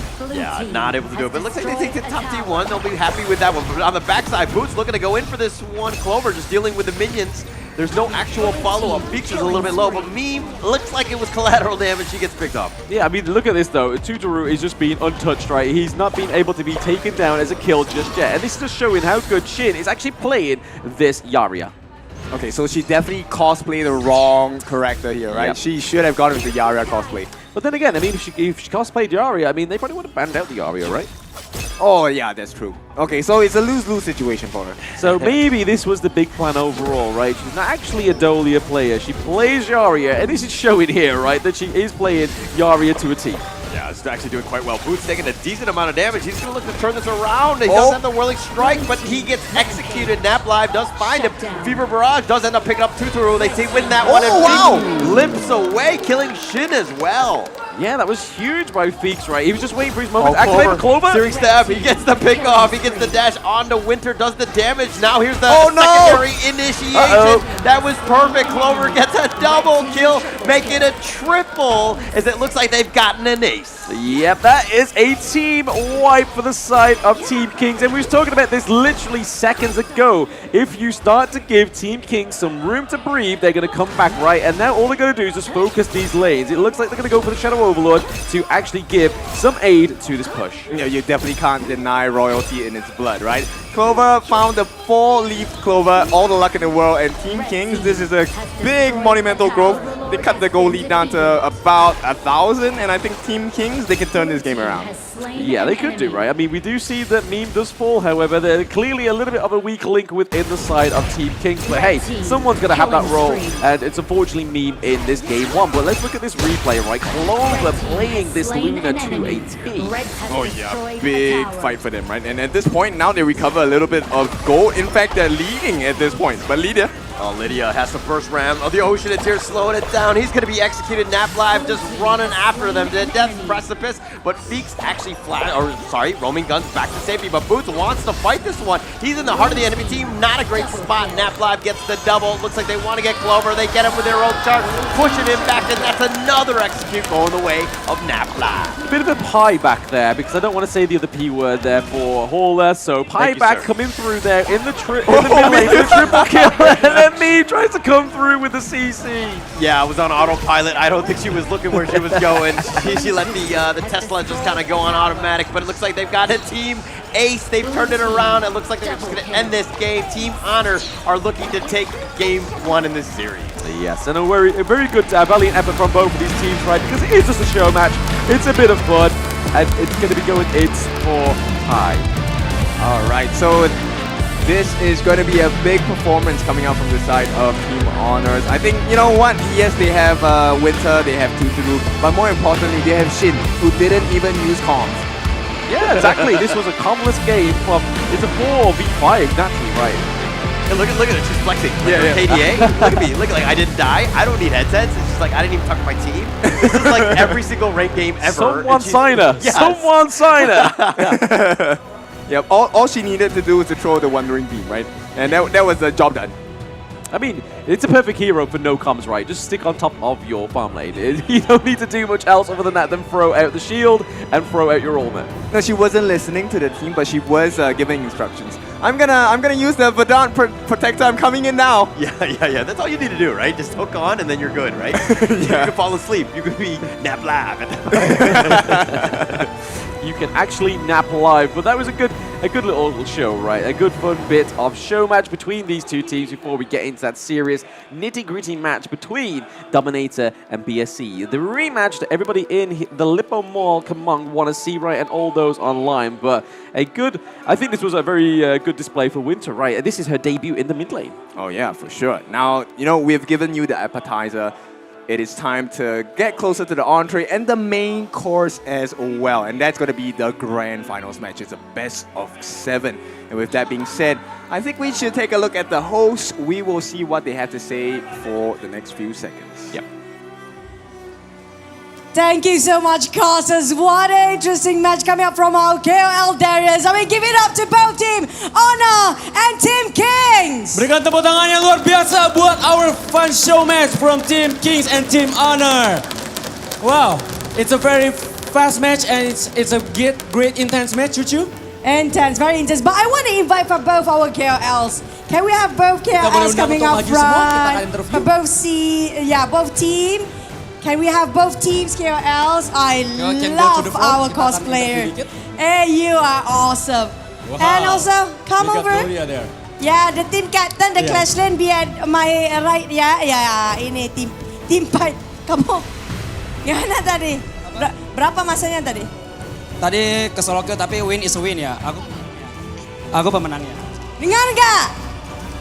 Nggak dengerin mereka orang bajarnya. Gimana mau denger? Okay, but before that, I'm gonna congratulate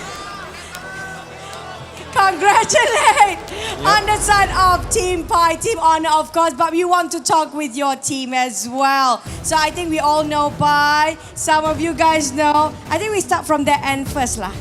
I think everybody wants to know the female. Yeah. So, okay, we're starting off from my team first, Darius. Sorry.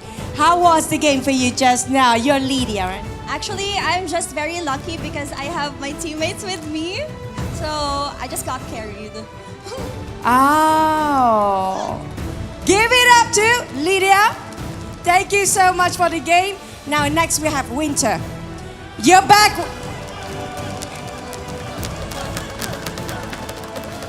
I mean, I don't have to ask you questions. Anything to say for your fans? Thanks for being here today, and I will miss you when I go back to the UK. Suka banget ya kamunya. Okay, next, but not least, I think you are Tuturu. How was the game just now? Great. It's quite easy. Oh, quite easy. Not quite say too easy. Yeah, it's too easy. Too easy. Last but not least, we have Nap Live. Kayak mana? Kirain masih pemanasan. Aduh. Ini kalian lihat tadi dibilangnya terlalu gampang. Ngomong dong. Emang segampang itu kakak? Ya yang penting solo kill aja sih. Oh, yang penting solo kill. Tadi solo kill siapa emangnya? Anu di solo kill tadi ya. Oke, so gimana tadi perasaannya setelah tadi pertandingan setelah sama KO yang lainnya? Ya meskipun kalah tapi tetap cukup puas lah sama game yang tadi. Oke, kita ke sebelahnya dulu ya. Thank you, Boots. Oke, how do you feel tadi pertandingannya kan ini juga lumayan KOL semua. Jadi gimana perasaannya? Susah ya mainnya. Oh, Aku mati 8 kali. Nggak apa-apa ya, masih baru ya. Oke ya, it's okay. Thank you. Oke. Kalau tadi dibilang masih baru, ini sama nggak nih masih baru juga atau gimana perasaannya? Ya aku udah lumayan lah, bro. Oke, jadi kalau misalkan tadi buat yang tim sana, ada nggak yang susah banget dilawannya? Ada. Yang pro player itu. Yang pro player di sana tuh ya. Ini kayak dibully ya dari sana ya. Oke, so you happy with the game? Yeah, of course I'm happy. Oke, nah ini sebetulnya cewek-cewek kayak lebih cewek dibully. Ini yang ini nih, belain dong, gimana dong? Apa? Belain ya? Enggak, maksudnya tadi gimana gamenya menurut kalian? Cukup seru sih, walaupun teman gue cewek 2 kan yang baru belajar. Musuh kan pro player agak ini sih emang, makanya gampang mereka. Oh, jadi kayak apa? Ini kayak karena timnya baru jadi kayak rada susah lawan yang itu ya benar? Benar. Susah Okay, bilangnya so, susah. Thank you. Okay, for the last team, wah ini kayak, I think you come from outside, is it? Come from Malaysia, right? I'm from Malaysia. Okay, so bahasa. Okay, so what do you want to say to the supporter here, and what about the game? Terima kasih kepada yang datang ke mall ini untuk nonton HOK Championship Grand Final, and game tadi sih gak ada komen sih. Gak ada komen ya. Oke, once again kita berikan tepuk tangan untuk tim Honor and Team Kings. Terima kasih kepada semua KL. Thank you so much Thank you so for much for KL. Thank you, Pai, Naplai, Winter, Tuturu, Shane, Boots, Clover, Mimi, Fix, and Lydia. Thank you so much, Thank you so everyone. much for the fun match. You guys have been amazing. Ayo, suka ya. Oh, nampaknya Winter amoy. Winter aja semuanya ya. Bahagianya abang-abang kita ini ya. Happy kalau lihat Winter ya. Too happy that you guys get to see your favorite players. Okay, but you know what? We are done with the show match. We had fun. Yes. Everybody had fun. But do you guys want to see the grand finals or not? Ini kayaknya dari tadi yang semangat cuma sini doang nih. Yang mau nonton grand final di sini mana suaranya? Alright. Now, without further ado, Chu-Chu? No. No? Not yet. Not yet. So, are you guys ready for grand finals? So, we will go for a break. After this, we will have for the grand finals. See you guys after the break.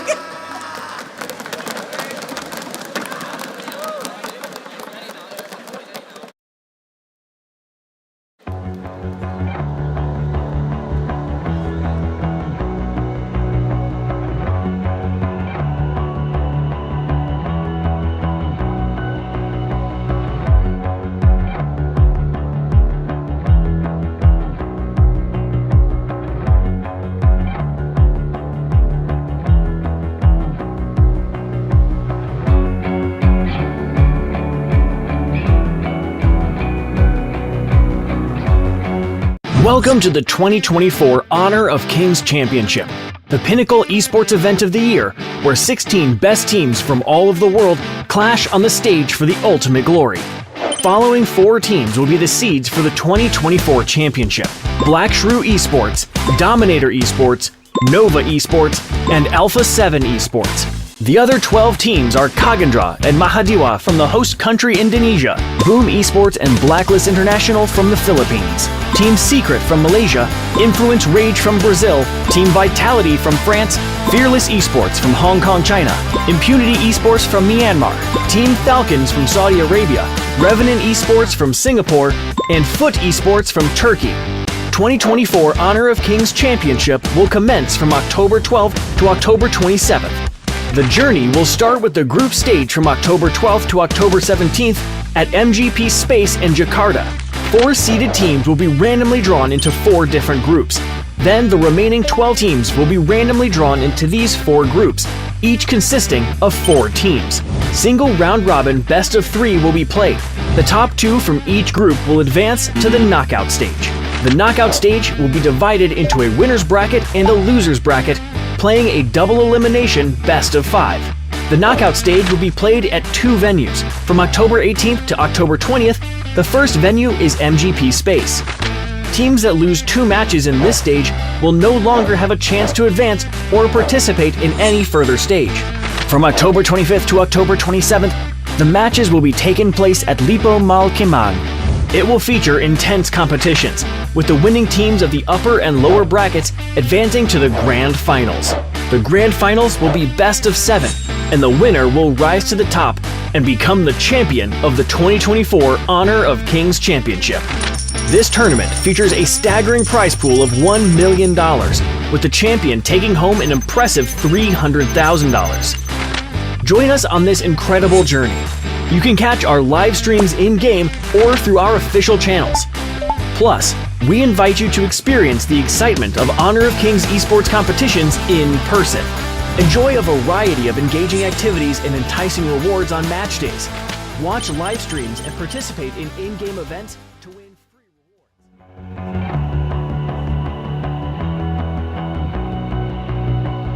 You've walked through the darkest night. You've heard the crowd, felt the blinding light. You were standing there when your heart comes alive. It's a dream I've had, and it never dies. Right here, right now, give it all, get it out. Never a surrender, I fight and never fail. I am a contender, a challenge I can feel. The smallest lies become the brightest enemies, relentlessly. And even if you fall, you gave it everything to be a king.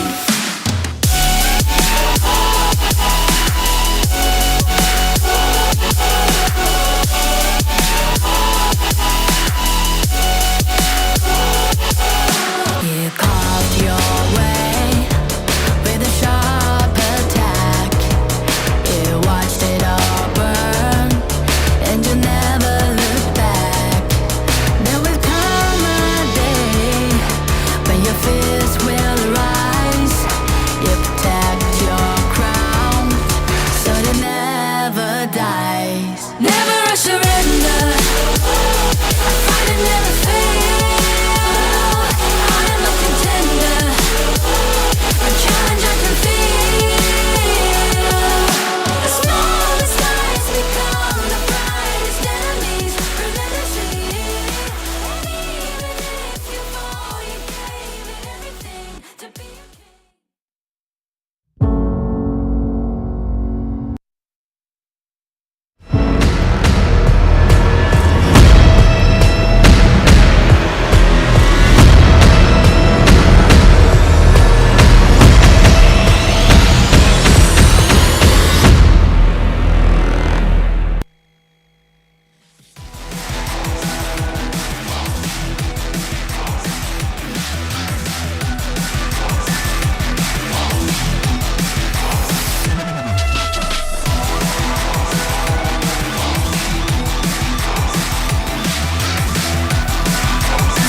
Teams wants to win.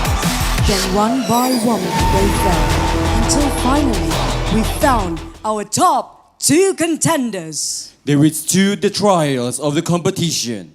They battered their foes and kept looking forward.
Cha Black Shrew Esports.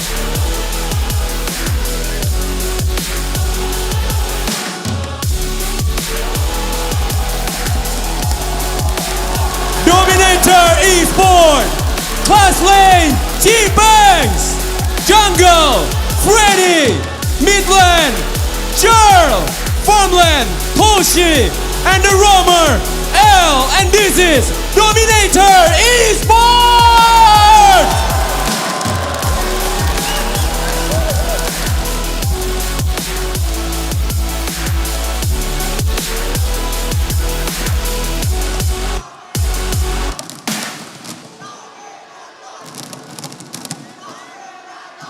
Right here, right now. Give it all, get it out. Never a surrender. I fight and never fail. I am a contender. A challenge I can feel. The smallest lies become the brightest enemies. Relentlessly. And even if you fall, you gave it everything to be a king. 16 teams, 1, 2. This is the moment we crown our kings above kings. The stage is set for Malaysia Versus Indonesia. Black Shrew.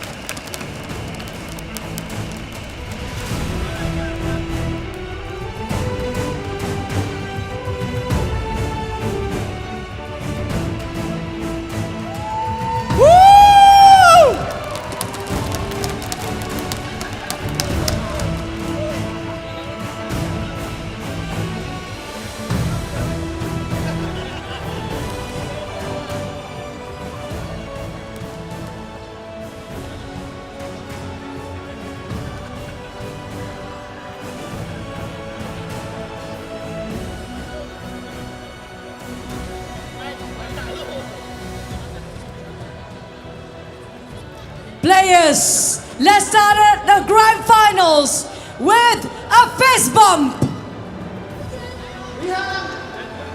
Yes, kita tadi babak grand final dari Olympic 2024 Championship. Both team can do the fist.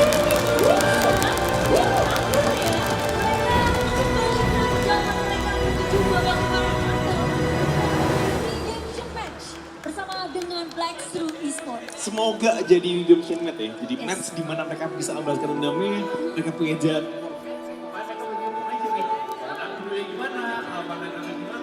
Semoga hari ini mereka nemuin jawabannya.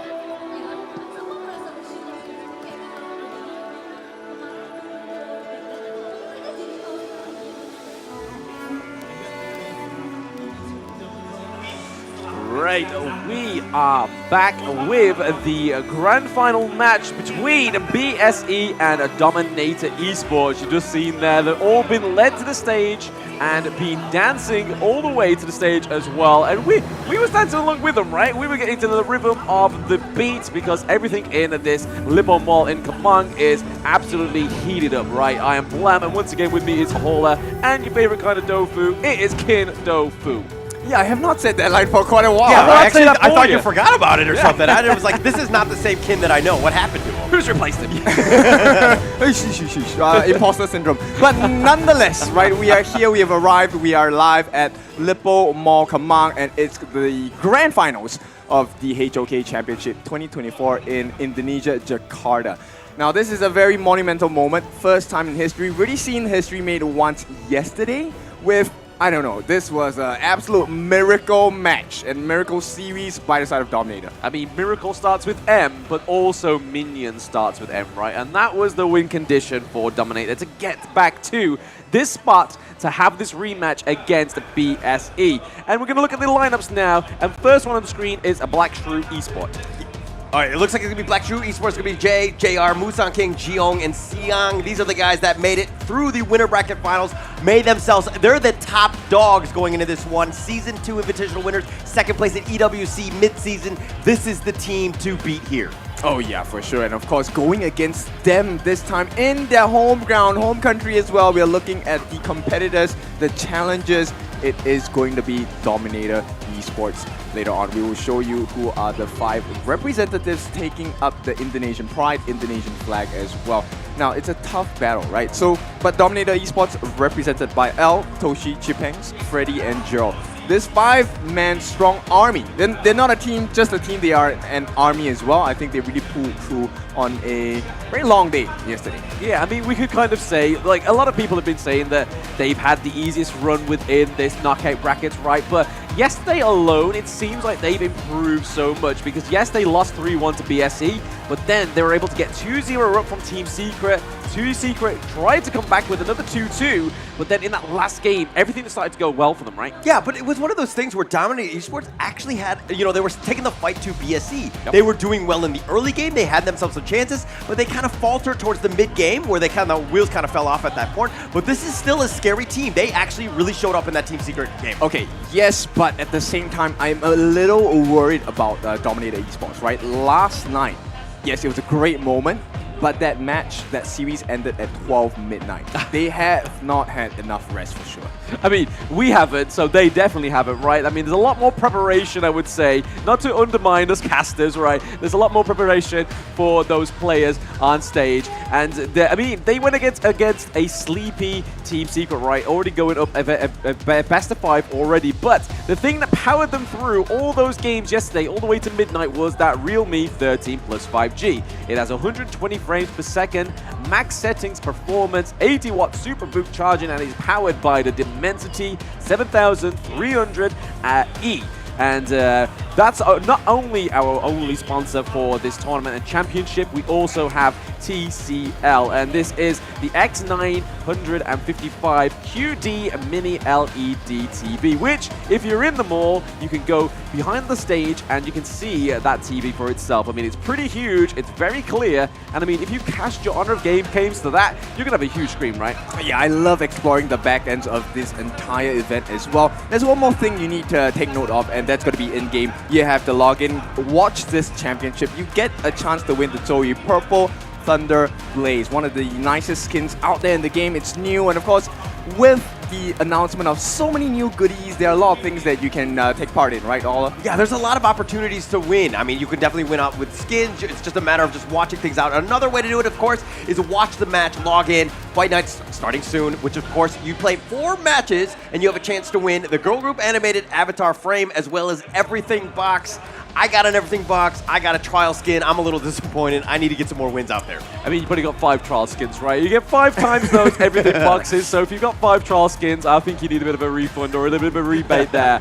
But hey, maybe your look at home is better than Paula's in this one, as you do get the animated frame, but you also get that 5 times Everything Box. But we are going to be heading onto the stage very soon to see how these players are holding up on stage as well, because this is going to be the last moment to try and peak the BSE Season 2 Invitational Champions. Okay, so they crumbled once, right? They were knocked down 3-1 by BSE, and I think that was a very big learning experience for the side of Dominator Esports. So right now, after having beat Team Secret, which is one of the stronger teams in this tournament as well, are they strong enough to take the fight against BSE second time going? I mean, it's not going to be easy for sure, but going into this one, I mean, going into that last series, they had that 2-0 start. Team Secret were able to fight back. They got to that game 5, and actually Team Secret were winning, but then Freddy had that miracle heads-up play of just like, hey, I could just end the game on this pay. It hates me to say it, kills me to say it, but being able to win that one out, that was actually massive for them. I thought he was going to explode by saying that name, right? I honestly thought his head was going to pop and Pay was going to come out of nowhere. You saw the vein in my head, right? Yeah, just out of nowhere with his fist like, rats, I'm here, I'm casting, baby. But yeah, you are correct there. Freddy was able to get that miracle lifeline. You can hear it in the stadium as well. All the fans are going ham. Yep, there's a lot of surprises I'm trying to figure out that will come from the side of Dominator Esports, right? One of the surprises I'm curious about is, what if you put the coach's name of Dominator Esports into the redemption code and, you know, maybe we get a prize? Yeah, you might. I mean, it looks very close to some of the other redemption codes that we've seen. All jokes aside, there are no vowels in that name. I don't know how you pronounce it. We've only surmised that it may be Matthew, right? Yeah, that's exactly. That's probably the best guess. And hey, it's working for Dominator. It's the confusion of the Nobel name. It's the confusion of the draft, not knowing if Dominator have actually expanded all their resources. But I feel like going into this one, it's going to be about either drafting against the Agudo or actually taking it and banning it. Regardless of what the situation is, the crowd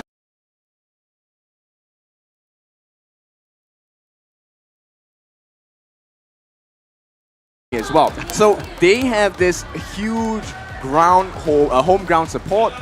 Can they make use of it? Yeah, and that's the thing. Where Dominator Esports have felt that ambiance, that buff, all of the cheering and the crowd, and then it actually empowers them in that first game. They really stick it to the enemy team in that first game. I mean, even though the overwhelming support does seem in favor of Indonesian team DMT, there is some Malaysian flags flying in that crowd, so BSE is not alone. Oh yeah, for sure. Which is why both teams need to be really composed, right? At this point, first game of the day, it's like an appetizer. We get a taste of what's the standard today, what's the kind of quality that these teams bring to the court. Yeah, and both of these teams, again, the nerves are definitely going to be there. This is the grand finals of the Honor of Kings Championship. This is an absolute massive moment for both of these teams. But again, it's about settling down. It's a best of 7. We got a long way to go.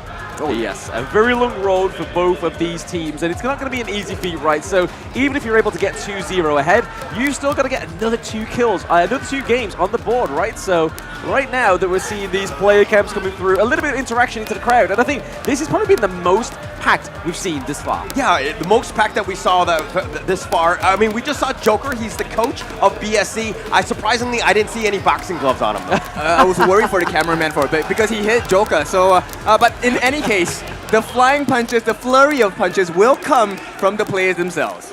Yes, I mean, flurry of punches, right? It doesn't mean, hey, it could mean Dharma as well, right? And we know that Dharma is one of the top picks into the Clash lane, right? It's not only Chibangs, and we know that Siang uses as well, but I feel like the Mayin may be a little bit more of a pick here for BSE.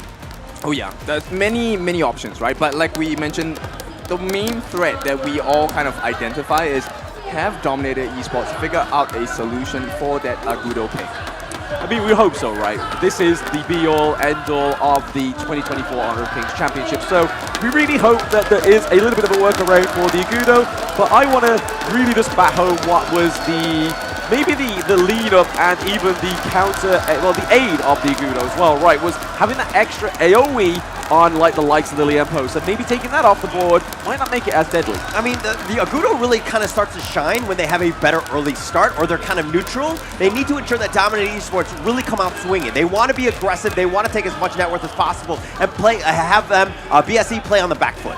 Yep, so claim the opponent jungle as your own, right? That is the strat that I think Dominator needs to be able to execute today. That really dwindles the growth of an Agudo player. At the same time, okay, it's not an easy task, right? Because Musang King, one of the best out there currently, and he's only lost on his even his signature hero, Ogren. He's only lost it the once in this competition. Yeah, I mean, again, it just kind of makes is a bit of room for improvement. Even though you are the king and crowned Musang King, the king of fruits, as Choo Choo said yesterday for this player, there is still room for improvement. And I feel like we need to give a bit of a shine onto these players, right? So a little bit of a history for those that are joining in the chat at online. BSE were the Season 2 Invitational Champions.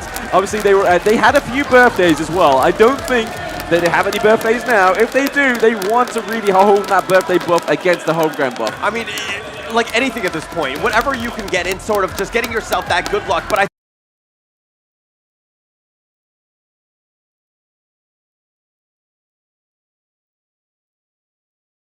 I play to that level. Yeah, and that's an advantage they can take advantage of, right? Because having done it once for the Malaysia qualifiers, they are bringing that experience here into Indonesia. Now, this is a new region for them to try and conquer, but you know what? You don't back down. And for the Indonesian prize, we know they are very big lovers of big fights. They love to give you the aggression, and I'm expecting a lot of that coming out from Dominator. I just want them to be clean during their aggression. The crazy thing is here, you can see Team Secret in the crowd, and Team Nova is literally behind the camera as well, so they're coming out to actually support BSE or even DMT as well. I mean, BSE need all the support they can get, right, but they do also have the statistics behind them. Like I keep saying that the Season 2 Invitational Champions, they came second place behind KPL Dream Team and EWC, right? Yeah, that's a huge achievement, right? It's one of the global standards, and BSE is one of the teams amongst the world that are closest to it, right?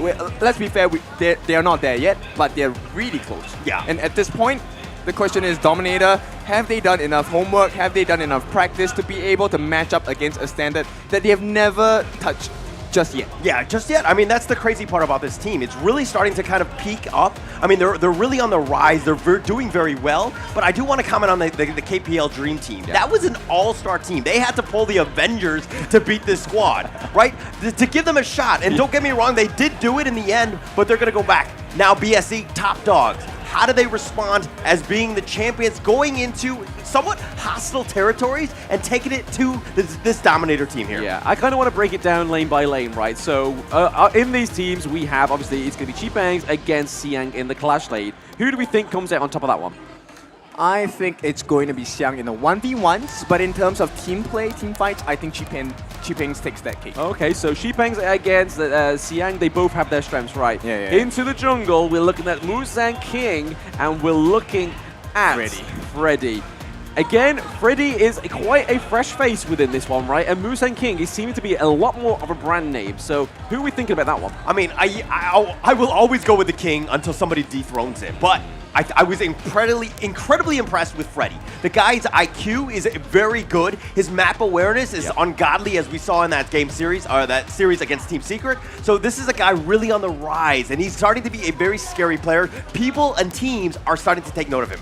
Yeah, and then if we look over into the mid lane, right, we've got Jill up against BSE. It's going to be Jill Jill DNT. and Zhong. Oh, right? So, Zhong. There's so many C's on the team, right? I'm getting confused.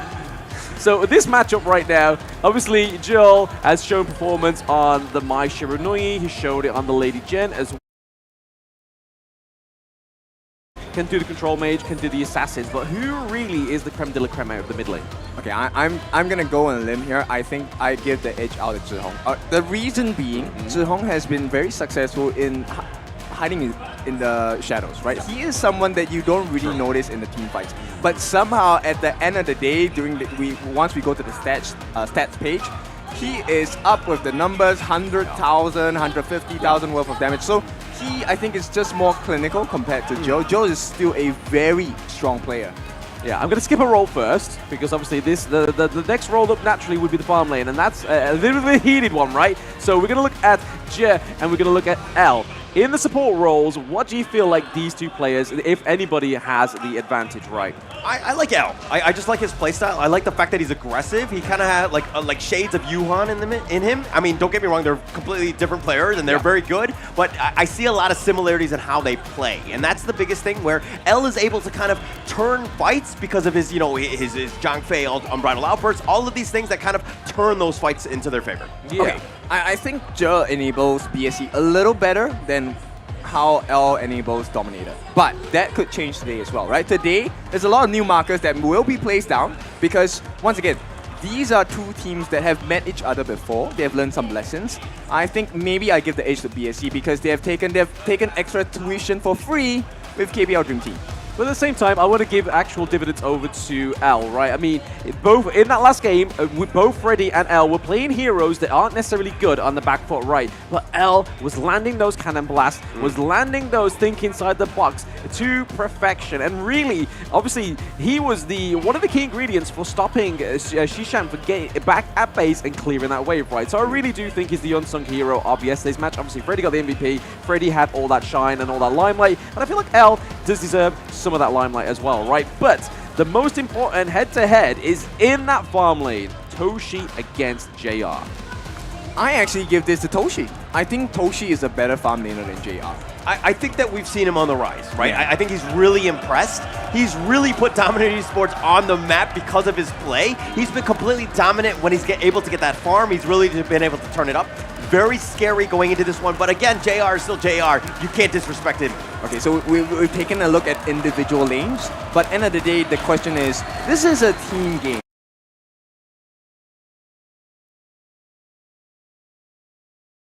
Stronger as a whole. like I said, the stats and the statistics are stacked against BSC, right? They are there. They've proven time and time again, like you said, against the KPL Dream Team. Didn't beat them, but they gave them a heck of a fight. But DMT, with this crowd, it could do something magical, right? Yeah, and that's the thing, right? I mean, if they start off strong and they close that game out, I think game one is going to be monumental for them because not only do you like win the game, you put pressure on BSC, but then you get the crowd behind you. They're going to be able to support you. And they don't, if you falter like you did in that last series, the kind of crowd you lost a lot of morale very quickly. Yeah, but Indonesian crowds are known to be super supportive. Win or lose, they're always behind you, right? And I think that might be a big difference maker. Right now, we will see the scene, right? Are we in a street fight brawl, or will we go to the clinic where someone is going to perform surgery? I want to see where these people, actual viewers get these stickers from, right? I want like the red and white on my forehead, you know? I mean, I don't want to show bias, but I also don't want to be sticking out like a sore prop. Yeah, I think those stickers, I think you need to be Indonesian to get those stickers. I'm not entirely sure. You gotta show your passport or something. I'm not entirely sure. They have not offered it to us. We'll have to figure out how to get those things. But again, I think if Dominator Esports win, I think we all need to find those stickers and put it on our forehead. Oh, for sure. Even make it out of tissue. Actually, no, we've got some colors here. We'll stick this packet up, right? It's both red and white, but we should be getting into the match very soon. There's one sleepy fan there. I can't blame her. She's very young.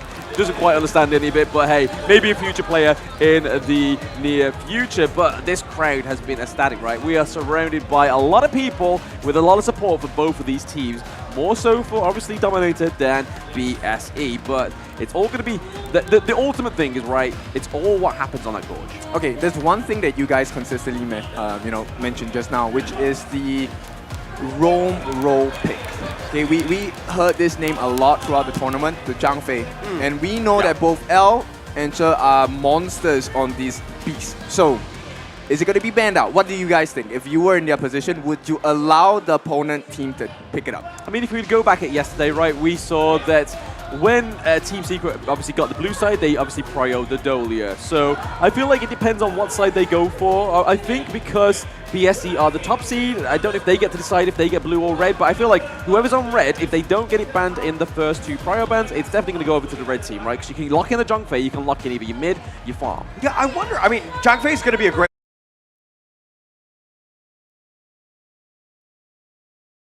go with a Gudo pick first. Set the tone. Be like, hey, you have an answer for this one? Let's do our crazy strat that just controls the game and slows it down and quiets this crowd.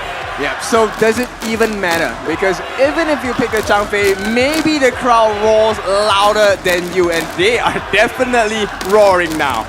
Yeah, quite a few unbridled outbursts coming through the crowd, right? I mean, I wouldn't want to be standing in front of these crowds because these are making noise and making waves. And here we are. That is the ultimate clapping of the sticks that you can hear on the mics. Yeah, and I love it. I love it. The passion, the energy, the fans, they're loving this one. Going into this one expecting, I mean, in the grand finals, Dominator Esports, the top dog out of Indonesia, making it all the way here. Now is the time to see your team really shine.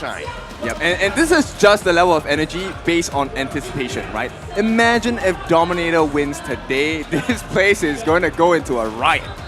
Yes, an absolute riot. I think there's barricades around here right now. I feel like there should be some more security if it gets edging closer to a Dominator victory in this series because I want to feel safe. I don't want people running at this desk. Yeah, I kind of feel like we need those stickers to feel safe in case they happen. You know what I mean? Just like, hey, one of you.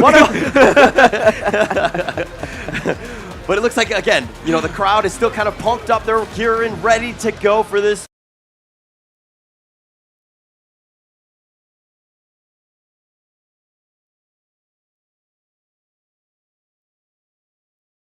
Find out who will be crowned the Honor of Kings champion. Yes, and if you haven't kind of redeemed this just yet, those at home and obviously at the Lippo Morkamong, they can see this redemption code on the screen as well for your chance to win some free skins. I mean, hey, who doesn't love a free skin? Oh, what's that? Not the Dominator coach's name? Oh. There's a vowel. Okay. There's a similarity, but there's a vowel. Yeah. Claim it now before we claim it.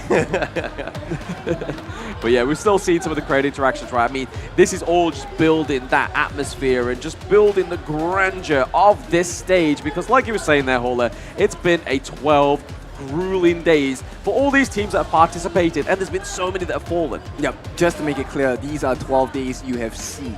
These teams have been at it for months. Yep. And this is a culmination of all the efforts from when they first created this team, and finally this is the result, right? They're looking for the fruition, the reward. They want to reap what they have sowed, and at this point, I'm just excited to see how this game is going to turn out. Yeah, I'm just hoping that Dominator fan there put in the...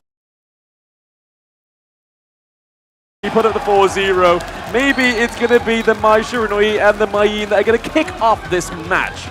Yeah, confused which one is the trophy actually. Oh, no, Dolly, I mean, that's even more confusion, right? Yeah, 4 trophies on the stage. Which one will you claim? I mean, you've got mid lane, you've got the clash lane, you've got support, and then you've got... You need a jungle, right? Oh yeah, for sure. So they need one more cosplayer up there.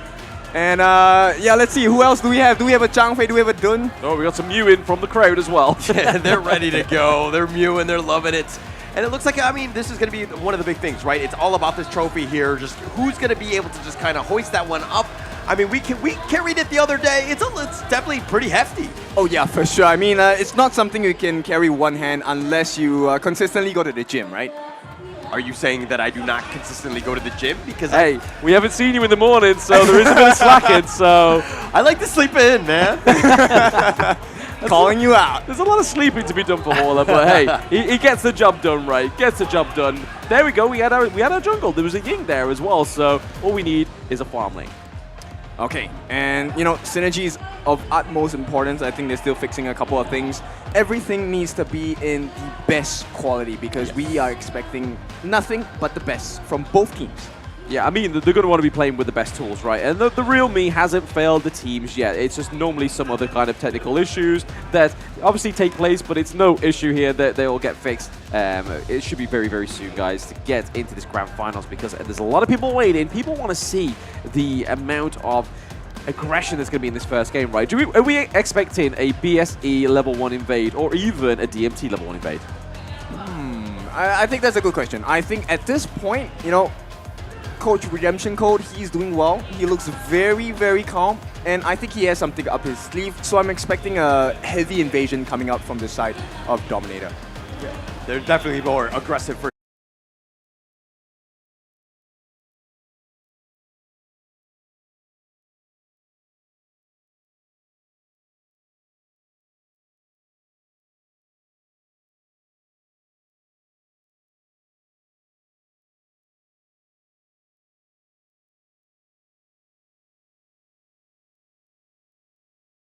give some support to both of these teams, but now, I mean, DMT got it here, right? So they need the online, they need people putting their hands up in the air and just collectively giving them energy to try and take this best of 7, because it's going to take a lot out of these players. Yeah, for sure. And don't forget TikTok as well, right? That's one of the main platforms we are also on.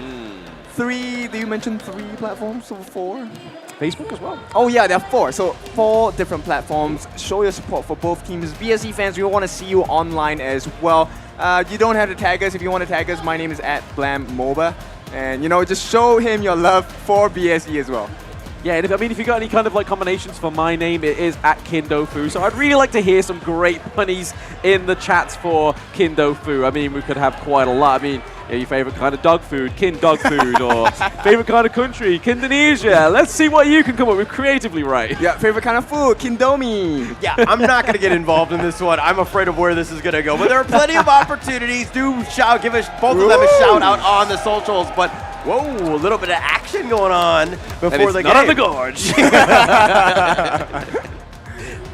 But no, we're just waiting for, obviously, the technical thing to be solved. And it's just showing here for the fans, there's mixed motions, right? There's a lot of kind of like anticipation going on right now. Everybody just wants to see the action.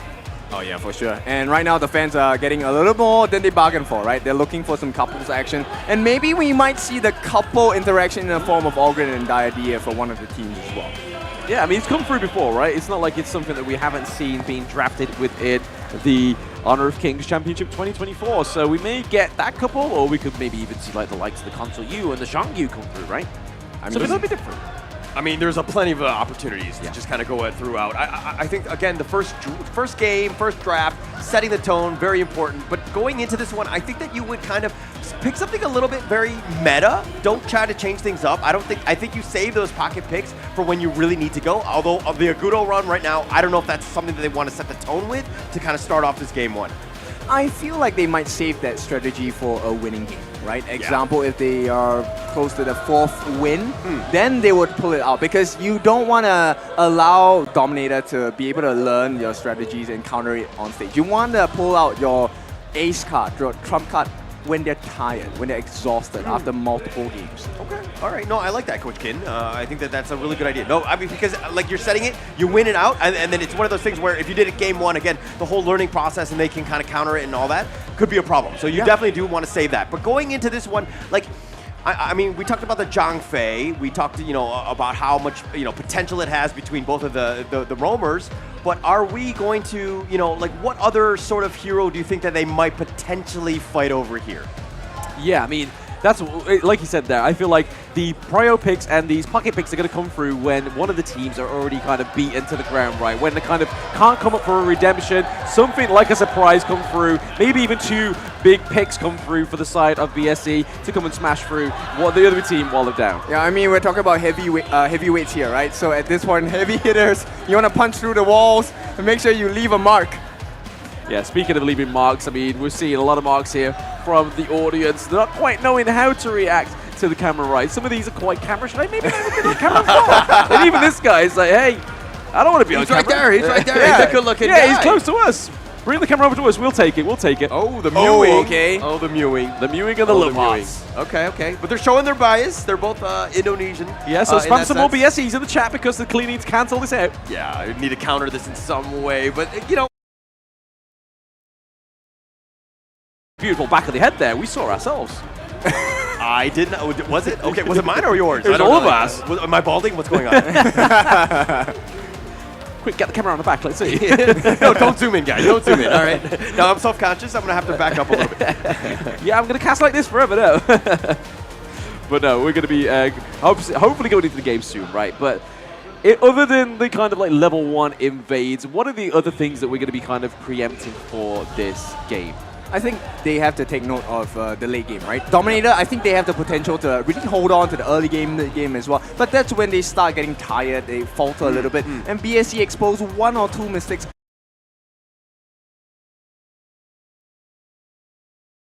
Right? I mean, that's what happened in the winter bracket finals when they were both going up against each other. BSE found those gaps and they were able to just capitalize, right? So again, Dominator Esports, great early game, mid game, a little shaky at times. They need to clean that up to really have a chance in this series.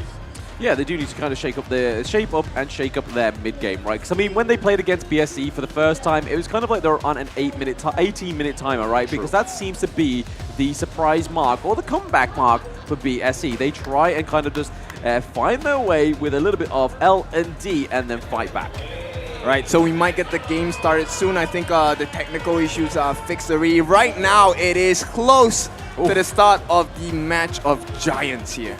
Team Secret giving a 4-0 for their pals in BSE, right? So there's a few 4-0s coming up. We've seen Team DMT fans throwing at the 4-0s, but also Team Secret for the side of BSE as well. So maybe we might see one. Was it an actual 4-0? Was it an 0-4? And they were kind of like trying to jinx them out because the angle was a little bit weird. I'm not sure which way it was going to go. Oh, throwing a spanner in the works there. He's trying to make a controversial pick come through for BSE and Team Secret. The feud there, we was maybe getting to see, right? That was the kind of the potential of the Season 2 Invitational rematch in the finals is what we were kind of hoping for and seeing a potential coming through, right? When we saw that Team Secret was able to get the 2-2 rematch back up for DMT. Yeah, but it's actually a better story for Dominator Esports to have lost that winter bracket finals because it was the first series, and then they played the last series yesterday.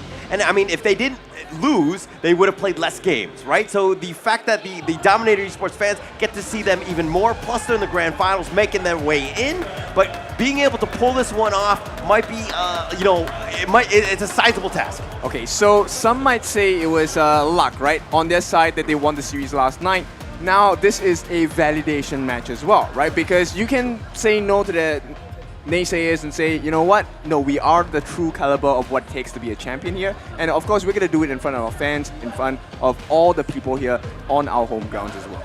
I mean, but you take the narrative of BSE, right, as well, saying that they are already made champions, and they are going to be wanting to, like, to me, I feel like as a competitive player, there's something that fuels you to maybe crush your enemies in their home ground, right? Like, imagine that. Imagine the immensity of that whole thing if you be like, I crushed you in your home ground. You've got to wait till next year to come back at me. Yeah, and I mean, look, I know that the teams have been cordial, and I mean, the actual rivalry isn't really built up yet, but winning this championship will create that rivalry, right? There's going to be definitely some moments where, oh, look at him, look at him. Yep, Cornet, one of the Indonesian casters as well. I like the way that he is having everything. What? I don't understand, but he's talking about Lee Han, right? He wants him to go bald. Yeah. I didn't understand the words, but I did understand the mannerisms, and I'm a little uncomfortable. Yeah, a little bit, no PG there, right? Yeah, trying to keep it PG, it completely went south there. So thanks to the Indonesian caster corner throwing that one onto the screen. I don't think I'm going to be able to actually burn that from my memory tonight. Okay, so all fun and games, but now let's get down to the serious stuff. I think the teams are getting ready for the band picks, and finally we get to have this finisher of the series. Let's see how these teams do. Yes, there we see the big bold letters of ban and pick. We're into it. The Zhang Fei is one of the bans already. Yeah, it's going to be funny. The Zhang Fei's already been banned out, and it looks like it's not going to be Team Honor and Team Cake. It's going to be BSE versus, of course, Dominator Esports going into this one. But you hear the crowd. You know who the crowd wants, and then, of course, it is Dominator Esports. Yeah, it looks like the BSE are on the blue side, right? And it looks like Dominator may be on the red side. We'll have a little bit of a dive into that soon as we get those BPs. I am going to turn around because, I mean, I'll be able to see it before you guys. And we're seeing a sizable draft here from BSE, but also Dominator going with a very aggressive Byron first pick, Liam Poe into Toshi's Lady Sun. Yep, a signature pick for Toshi for sure, but this is a tough mountain to climb, right? Because they do have the Diadia. We've already seen how powerful this roam support is, and it's going into the hands of Zhe as well. Right now, in terms of the jungler, it's going to be the Yuhan as a flex pick, and we're going to have the signature Arlie coming out for JR as well. Yeah, I mean, yeah, the Yuan. Good way to flex the Huan, right? Could go into the mid lane. We saw it more so than not, but look at that. That Luna ban is going to be aimed at Freddy, so straight to the dome in terms of the bans. Yep, so two messages sent over, right? Number one, we don't like your Luna. Number two, give your Hanshin a try. Yeah, give your Hanshin a try. Oh, I mean, they've still got one ban here, right? There's the Hanshin. Okay, it is going to be taken out, and right now, completion, the last band, a lane. They want to make sure that Toshi stays safe away from Xiang as well. We already see how aggressive and how clean this is. Yeah, very aggressive, very clean, but I'm really excited to see how the idea comes through. But once again, Joel gets his Angela as well, right? I mean, they don't really have the sort for tanks, so again, there could be a lot of peel coming from the Gan and Mo onto the Angela, right? Oh yeah, for sure. Gan and Mo late game, absolute monster because of the amount of burst potential that she has. So it's, you know, DMT, they definitely want to close this game fast. Right now, BSE, the way they're playing, they're drafting, they want to head into the late game. They understand that, hey, maybe early game is in Dominator's favor. We will just outlast you. Yeah, the Sunset has been one of those tried and tested things for BSE for quite some time. The pseudo tank into the clash lane, the set sail, really be able to set up some of these team fights. And right now, Freddy completes that draft with the Musashi as well. All 5 members holding on to their dreams. Only one gets to fulfill their destiny. Only one, but it is Musan King on the Hugh Huan, isn't it? So that's going to be interesting. Healing coming from their draft. All right, so they're gonna start paying the respects here right now as we head into game 1. Storm clouds are brewing. Let's see how this game goes. Yeah, I mean, this is tense, right? I mean, now the crowd's calmed down. They are going into game 1. Black Shrew Esports against Dominator. The crowned Season 2 Invitational Champs going against the new kids on the block in their home ground. Okay, so first and foremost, we have to take a look at the invasions. It looks like a 3-2 formation for the side of the mid lane.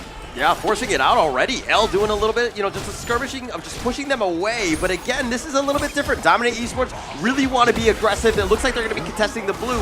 Freddy does walk away with it. L getting a little bit low, does need to be careful. Xiang trying to chase after, but Freddy's been picked off. Jez going to get first blood, and L limping away somehow. He looks like he's going to survive. He does have a shield, but Dominator Esports down a member. Yeah, I mean, that Magma Slam, the shield for the Magma Slam really kind of kept L alive in that team fight, right? I mean, Diadea showing her real colors here with immobilization really enabled that first blood. Yep, and this is a difficult position to be in on the side of DMT, right? So Dominator Esports right now, because they've given away the Azure Golem to Zhe as well, they have the level advantage, a slight goal advantage going to the side of BSC.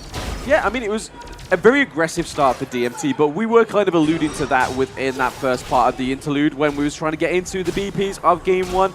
We was just hoping that it was going to be a bit more cleaner, right? There was just a little bit of more utility on the side of BSC. Yeah, but it shows, right? Black Shrew Esports, they have done their homework. They know that this is a potential behavior on the side of Dominator, and they instantly countered it. Yeah.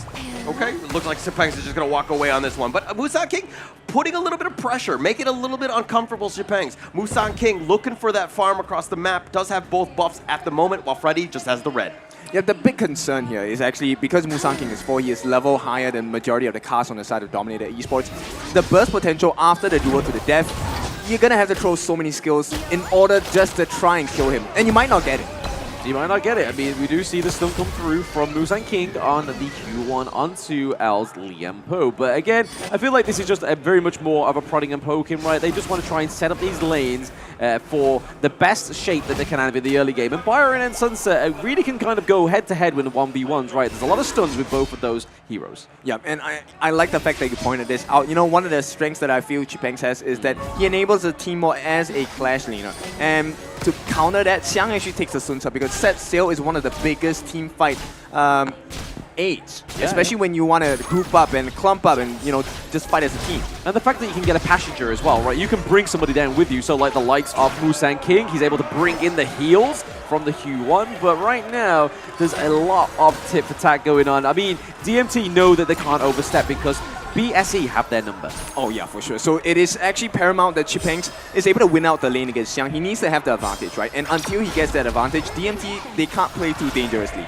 Yeah, and I mean, because how much BSE are rotating here, right, as well, it's not like Freddy has the privilege to be able to go and help with the 2v1 of the clash lane, so there's a lot of pressure already being applied from Black Shrew Esports, and he can kind of be it's reflected in the gold, right? About a 1.1k gold difference. Oh yeah, for sure. So they need to start shutting people down, right? And I think DMT, they've made a conscious choice to ignore the mid lane. They would rather deal with a strong Zhihong than a strong JR because he is very mobile. So a lot of pressure putting down. I'll be very surprised if they don't get a kill onto JR anytime soon. Yeah, I mean, JR's kind of flying under the radar, right? He's just being able to get up this the resources, all the farm going into his favor as well, and it's all been helped and aided by Jet into the support role. But we do see the teleport come down from Xipangs into the farm lane. Yep, it's a difficult position to play from, right? But the game's not over. At 4 minutes in, the first objective is available. Xipangs, he needs to hold Xiang at this point. Yeah, just holding him back. JR looking to do some damage. Xipangs is on the wrong side of this. He flashes over the wall. He's taking so much, and Jihong gets that pick. And now BSE, though, Freddy on the backside did get the Tyrant, so they did trade.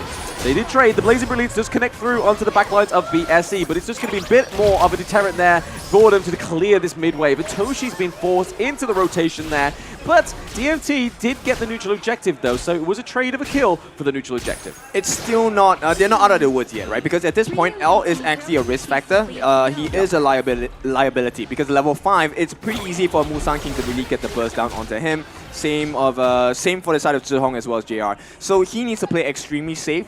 Unless, if not, he's going to give away unnecessary kills. Yeah, you can see down here into the farm lane, the gold difference is pretty much neck and neck for both Lady Sun and Ali. So again, just paying that lane kind of a verse off between these two teams. JR and Toshi like to keep it very close. And this is why I say Toshi's better, right? Because, for JR, he has 2 assists, slightly ahead in gold, technically. Yeah. But right now, Toshi's actually taking the lead. Oh, the burst ram forward is going to do a little bit of damage. The Tremor Smash knocking him off, but there's no follow-up. L has gone too far. Toshi's looking to just run away. He's looking to fight this, but he's at half. Here comes the boat. Set sail. Get on board. And I'm the captain now as Toshi gets blown up.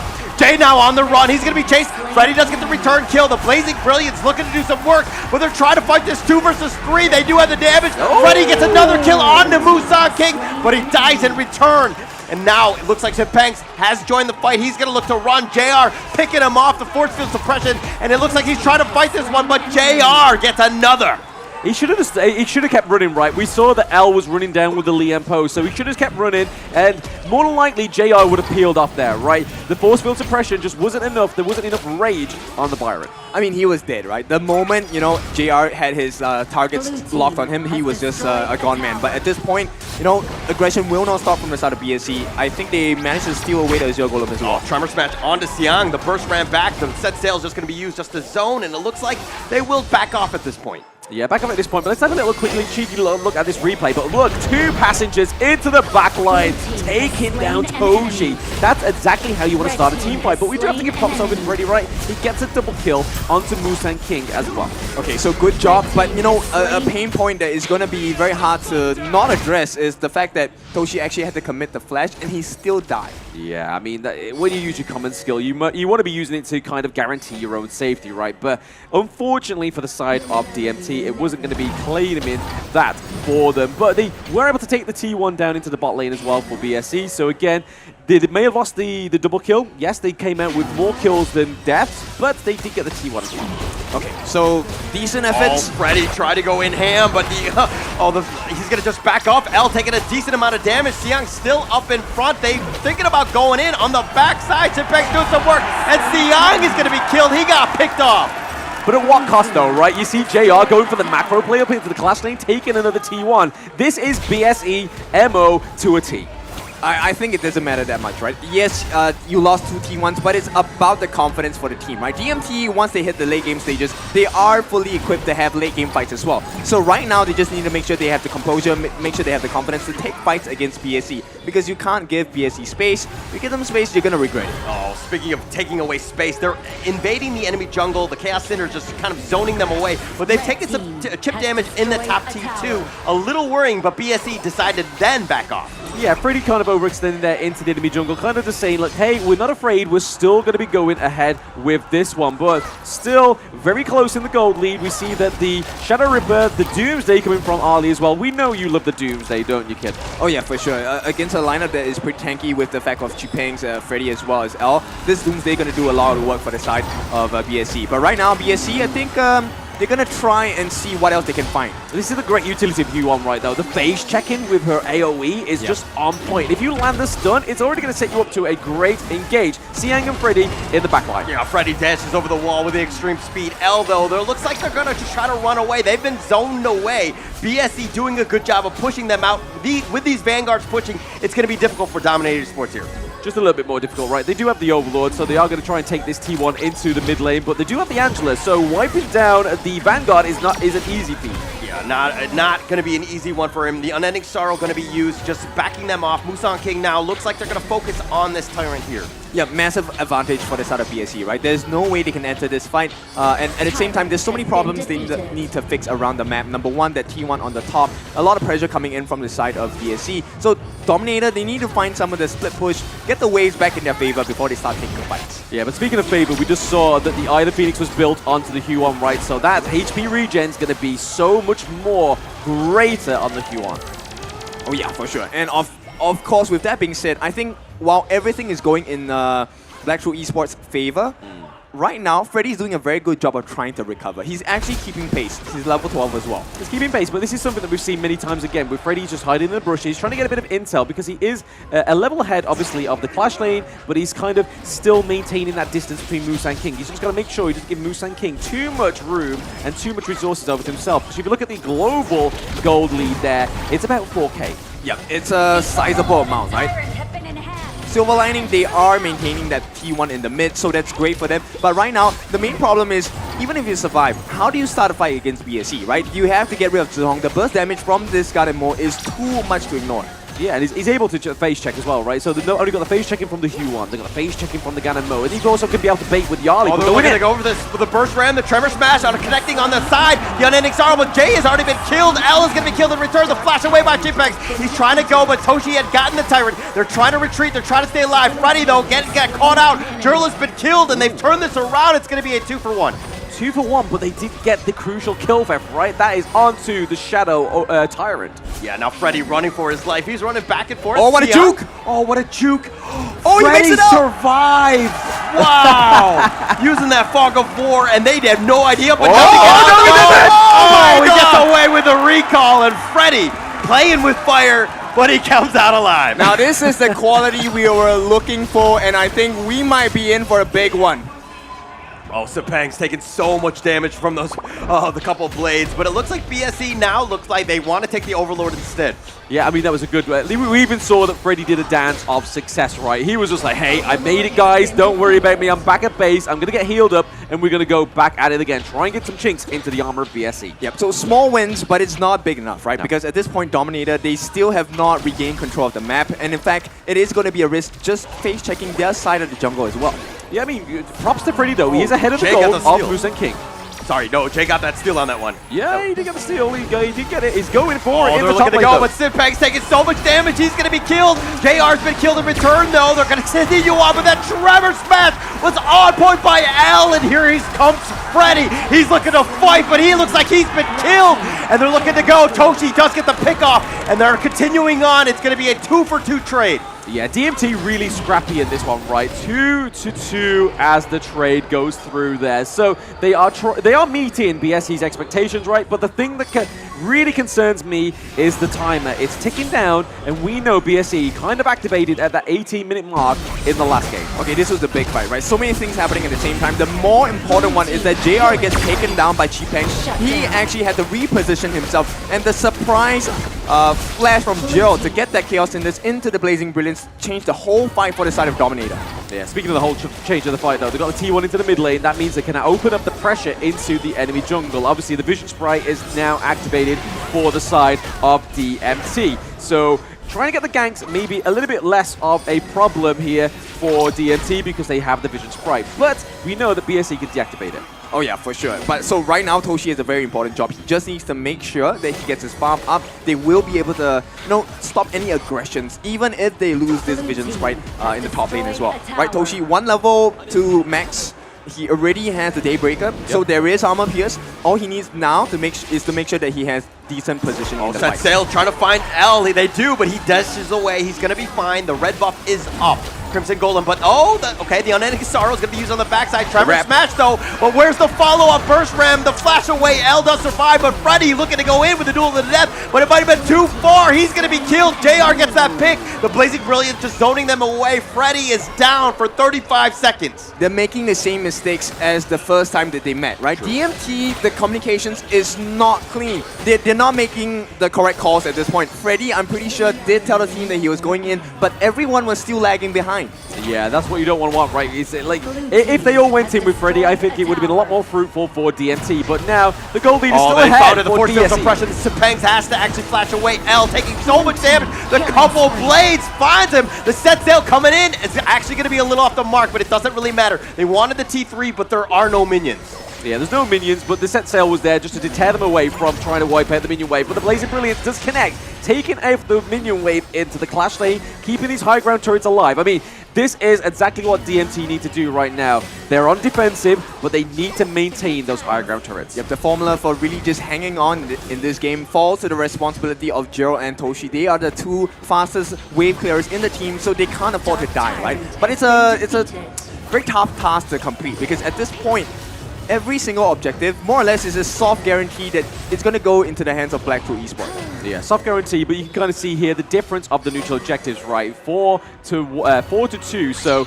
again, BSE getting double the amount of the neutral objectives, really showing dominance and clear decision on the Gorge. Oh my god, those couple blades do so much damage. Jurl actually has to just go heal in the fountain. They've been completely zoned away. They take a free bottom T3. They want to take the mid T3 as well. And now Dominator Esports, yeah, you have full life, but now how are you going to hold without those towers? L is still up in front, trying to go. The burst ram is going to be a little off the mark. He actually goes back to safety. Musan King, they get the nice connection, but Toshi's been blown up. Freddy, he tries to get back to the fountain. He's going to be there. Musan King is zoning him away. They don't have minions, but they end up getting Simpengs as well. The Blazing Brilliance just trying to burn them down, slow them down. They do get JR. Freddy going in for this one, trying to fight, trying to slow it down, but Freddy's been killed. Here are the minions. BSE, it looks like they're going to be knocking on this door. They will take game one. Yes, a very drawn-out fight into the crystal of game one. They were able to take it, though, because they were able to pick off the very correct members of DMT, right? Like Toshi, able to pick off the rest of the crew. Just people who can do the damage. Freddy died a bit too far to take JR down. Okay, so it looks like Black Shrew Esports, they are pretty much the same caliber that they left with on the first time they met, right? Homework done, preparations done. They're looking cool as a cucumber at this point. And Dominator Esports, I just have to say, this was not a bad game, right? They were showing some of the gaps in the early game, similar to what they did when they first met BSC. Right now is, can they fortify that later part strategy, right? Can they finish the game in the 14 to 15 minute marker? Yeah, I mean, this is the thing, right? They're really kind of limit testing DMT in this one, BSCR, and it really shows. And I just want to give dividends here to that MO that they really used to, right? Opening up them side lanes really gives over the farm and the gold in the jungle to BSC. But then when that T1 into the mid lane opens up, it then gets even more detrimental. But then looking over to the points of the neutral objective as well, almost double the neutral objective than DMT. Yeah, it just didn't seem like Dominator Esports is the team that we know. It seems like they're playing a lot in terms of emotions. It seems like they're not on the same page. They're trying to make plays that are uncharacteristic of this team. I think at this point, Dominator just need to be in sync. They're not really, I guess they're not really talking clearly to each other. Maybe there are multiple instructions happening at the same time. But when Freddy makes a call, you need to go in. Because Freddy is pulling the team together. He's making the plays. The team needs to back him up. The team does need to back him up, but I feel like L was kind of always misunderstood as well. Like, it was Freddy and L always trying to take the charge, always trying to make those plays and dive into the back lane, but it just didn't actually come into fruition. Like you saw there towards like the 10-minute mark, they was lagging behind. But we're actually going to see it again in the highlights of Game 1 where BSC took 1-0.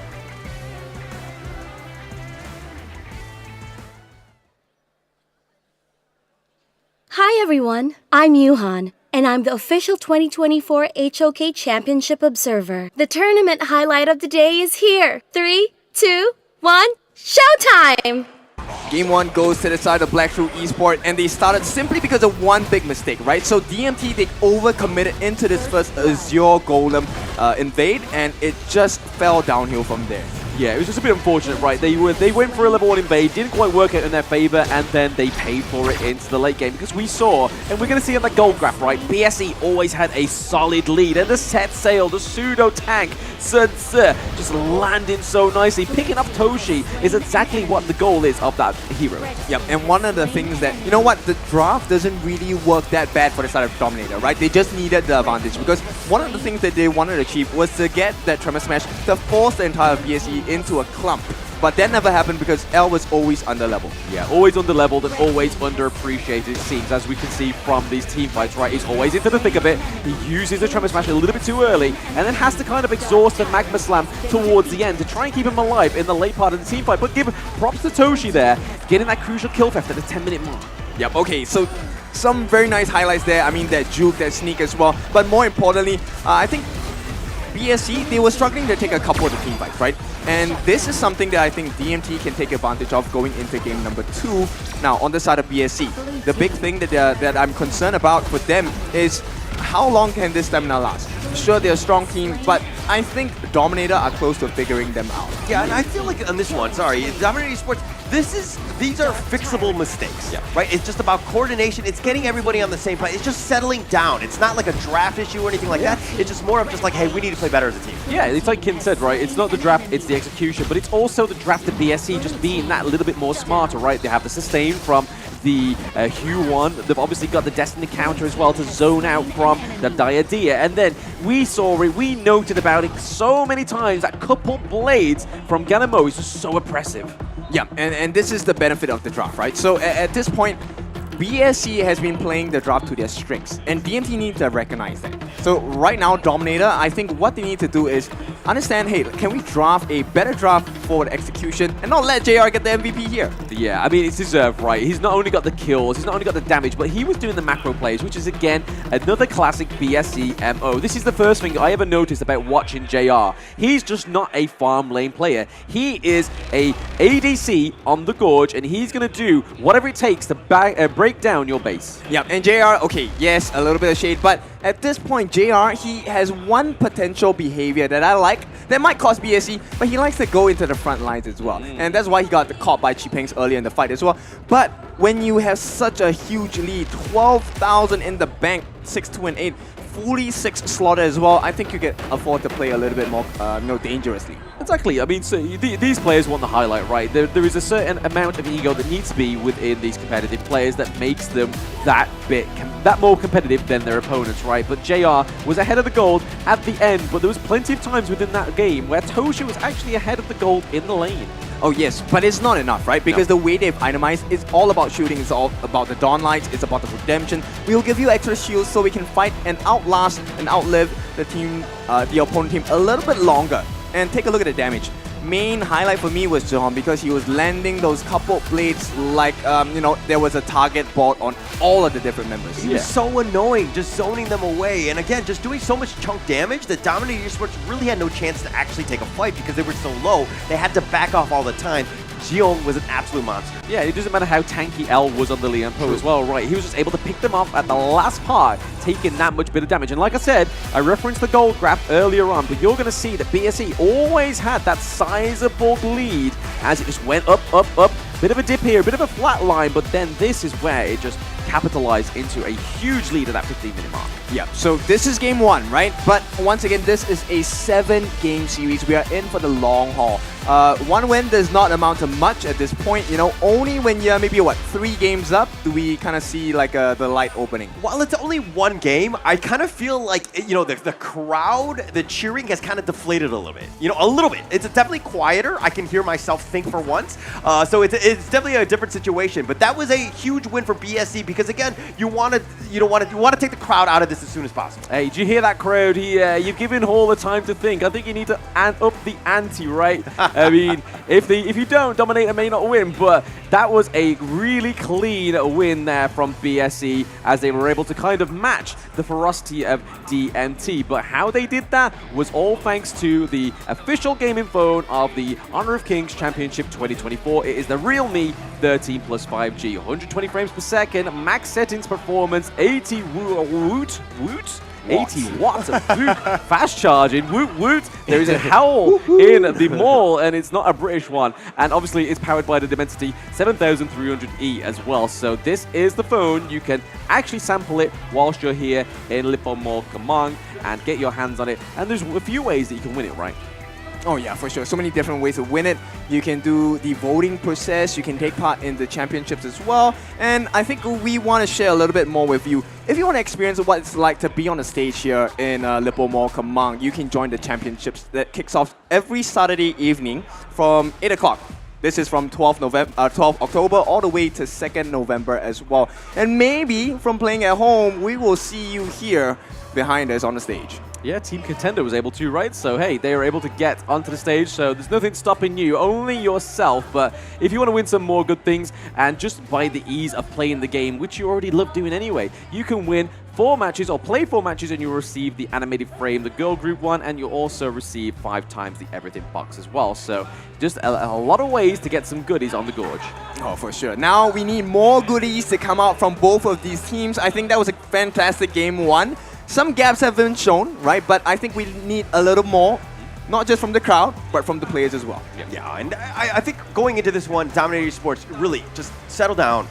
Just go together, like stick around. That early game is going to be key, setting the tone, just changing it up because again, I think in that first game they did really struggle. They were really not on the same page. They were trying to force the issue, and I think it was like too much adrenaline for the stage. Which is why I said composure, right? Yeah. We understand, hey, this is live home grounds, we are live, their fans are cheering for you, but don't let it get into your head. You're supposed to allow it to fortify you, bolster your response, not to, make that decision for you. I feel like they were overzealous in their efforts and they got punished really hard for it. Yeah, I mean, BSC is not a team that they are used to crowds, right? They're used to basically being in a very noisy environment, sometimes it's in their favor, like in Season 2 Invitational, and right now, it's not quite in their favor. They have a small, focused group in the crowd for the Malaysian team, but most of it is for DMT. As you can hear, that hype building up. Yeah, but it's all about the warm-up, right? You don't go into a high-intensity exercise without warming up. This may have been just a warm-up game for the side of Dominator Esports. I have high expectations of them. Let's see if they can reach it. Yeah. Again, have the better early game. Slow it down. Let your team play. You saw what BSE were doing. They were kind of more stock standard. They need an answer for this Gan and Mo, which is a problem, as well as the Musang King Yuan. I felt like those two heroes are something they need to target in the draft here. Yeah, for sure. I mean, the Gan and Mo, right, I feel like it will get banned out. It may not be a prio ban, or it may actually be a prio ban onto the side of BSE. They don't want to give it over to Jill because he has performed on that hero as well. Oh yeah, for sure. And anytime someone is performing on the opponent's side, I think the first thing you should do is to knock them off of that seat, right? Don't give them the momentum, don't give them that energy boost. You want to make life as difficult as possible for your challengers. Yes, and I mean, we see the BP there, we see the war room camera, as we go and see these teams head to head. And right now, we're just waiting to see what are going to be the prio picks and bans going into Game 2. Are Dominator going to take blue side, or are they going to stick on the red side so they can get 2 prio bans over the 1? Yep, it's important decisions, right? Right now, there's a potential of a counter pick, especially, I mean, that's why teams prefer the red side for some sides, and it looks like DMT, they will go over to the red side, right? Bans-wise, it is going to be the Dharma, it is going to be the Zhang Fei, so 2 of the signature picks coming out from DMT. L already being muted, Xipeng's muted as well, he's forced to go back into the Byron. I don't think the Byron performance was the best, it was good, but it wasn't enough. Well, like you said, it wasn't necessarily about the draft right, it was about the execution, and both of these teams are going for the same drafts again. But for those that weren't able there to catch the announcements earlier, next year this won't be the case, right? That global ban is going to really shake up the competition, and I cannot wait for that to come through, right? But right now, we are getting 3 of the same picks, 2 of the same bans, but they're giving respect to the Masashi ban, and then we see the Dominator do ban out the Angela as well. So you just take up the Organ then, right? He fulfills that task as well, being the huge tank, builds space for Toshi. And no, they feel that this Hansing on the side of Freddy is the bigger threat to the side of BSE. Bigger threat to BSE, but it's going to be the Gan and Mo switching hands this time, so DMT Jill does get the Gan and Mo. But an answer to that is definitely the lane, right? So you can focus, you can start the interaction and the encounter with the Huan, and then you can just have a lane, just dive into the back line, and you can even get Princess Frost with the zone in. I'm just going to say, I think BSE, their draft is a little bit better. It makes more sense to me as well. Right now, DMT, yes, I like the burst potential from Gan and Mo, from Lady Sun as well, but they're missing one thing, which is that range peel, that range poke as well, right? BSE, that's how they actually had the strength of their draft, which was coming from Yihuan. The Mournful Temple allows teams to be pushed back, allowing the range for this Gan and Mo to really just land a couple blades. All right, speaking of Mournful Temple, Dominator Esports just picked up the pay. Really, they're going to let Freddy kind of work his magic on this one. Is he able to do it again? Putting it out into Game 2? Like, this is a little suspect to me. I'm not a huge Pei fan. You guys know that. Yeah, I rubbed his shoulder before I even noticed that the Pei came through. So a little bit of consoling for Hauler there from your boy Blam. But it is a little bit early for this one. I mean, do they really think they're going to get that dream run 2 times in a row? I mean, now is probably the best time to experiment, right? Okay. If you really want to try things out, the early stages of the competition is the best part, right? You don't wait until, okay, if this was Game 6, Game 7, yeah, I would have been questioning this decision, but hey, it's just Game 2. Don't worry, guys. It is Game 2, and we're getting back onto the Gorge. It's DMT against BSE once more. A few changes to the draft this time around, but the crowd is going wild. Yeah, and right now, Zhe and JR are already invading. They need to make sure that they don't get this, but JR gets the first camp.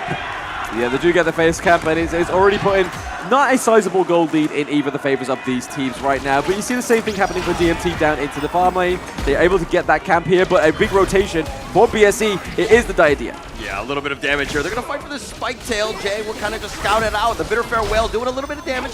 But Toshi, it looks like it's going to reset a little bit of a skirmish in the enemy jungle of Dominator Esports. Okay, so big question now is where does the Firehawk go? If it goes in the hands of JR, this lane is a difficult one for Toshi to survive again. Yeah, Yeah, it's going to be a bit of an issue, but Xipeng's Xiang in the top lane, I like this lane pick. There's definitely ways, or you need to figure out ways to get onto the Gan and Mo and that potential Toshi lady soon, so he's going to be the big playmaker in this game and the player to watch. Yeah, I mean, the Magma Slam comes through there again, just L trying to just deter the actual plays from BSC, but I don't think that's going to be enough to stop them, right? In game 1, it wasn't enough either. Okay, I think this farm lane is actually really difficult for Toshi and L to play because the amount of sustain that they have isn't as strong that BSC offers, right? With the Heartling able to heal up JR as well, and they have a little bit more sustain. So they can actually, as long as they draw out the team fights, they should be able to secure that lane in their favor. Yeah, once again, Musan King just helping himself to Freddy's farm, right? Just really putting the ante up there, like, hey, it doesn't matter, I've got AoE, or you have to actually be very close to your camps, whereas me, I can get them over the wall. Well, which is why they're allowing Freddy to solo clear the lane, right? They need him to keep pace with the farm on the side of Musan King as well. Yeah, Xiang and Xipeng are just trying to take blows here, but I feel like in this 1v1, Byron most times out of 10 takes it, but Jet is very low. Those couple blades are hitting as hard as it was in game 1. Yeah, looks like they're going to continue to fight, looking for this pheasant here. L's going to stand up in front. Are they able to do anything? The couple blades just doing some work, trying to zone away with the Magma Slam, but the winner is here, will zone them away. Dominator Esports doing a great job of prioritizing Toshi's farm. Yeah, I mean, Xiang there is using that winter is coming is a great way, right? He's kind of just zoning the back line of DMT, not to basically say, hey, if you are going to come in, you're going to get slowed, you're going to get damaged before you even get to me. Yep, and the timing that DMT has chosen to take this fight, very, very clean because every single time they manage to get a couple of licks into that T1 on the bot as well. Slowly but surely, they're kind of getting that advantage in the lane at least. In the lane at least, right? In the lane at least for now. But again, anything can happen in a heartbeat within these two teams. The Moon Slash just come through and the knock-up as well. Yeah, the Storm Strike, the Force Field Suppression. He wants to have the fight with Xiang, who runs away. He's going to recall back to safety. Xipeng's dealing with that top lane. He's done a decent job of just ensuring that he does stay in the lane, which is huge for that XP. Great job by Xipeng. Yeah, DMT's kind of trying to ensure the same kind of pain that's going on into the farm lane as into the clash lane, right? They want to make sure they can kind of get some T1s earlier on, because I feel like that was a bit of their mistake in game 1. Yeah, they need all this vision control, map control, because it's a two-part fight with BSC, right? First part of the fight, you have to force out so many ultimates from the side of Zhe, from the side of Musan King as well, and even Xiang, right? You want them to waste these abilities, and the true fight only comes in the second part. Yeah, speaking of second part, is a 2v1 up into the clash lane. CC Muti's going to be enough to clean it. Oh, the Desert Sunset is going to just back off. He does have his shields. He's going to be fine. He clears the minion wave. But in the Tyrant, it looks like Musan King will take the first Tyrant of the game. Yeah, so again, they're able to keep Xiang alive out of the 2v1 and able to get that neutral objective going over to the side of BSC. So back for back, game for game, it is the first neutral objective going over to Black Shrew Esports. So that extra damage, the lightning effect is really going to amp up JR's oppression.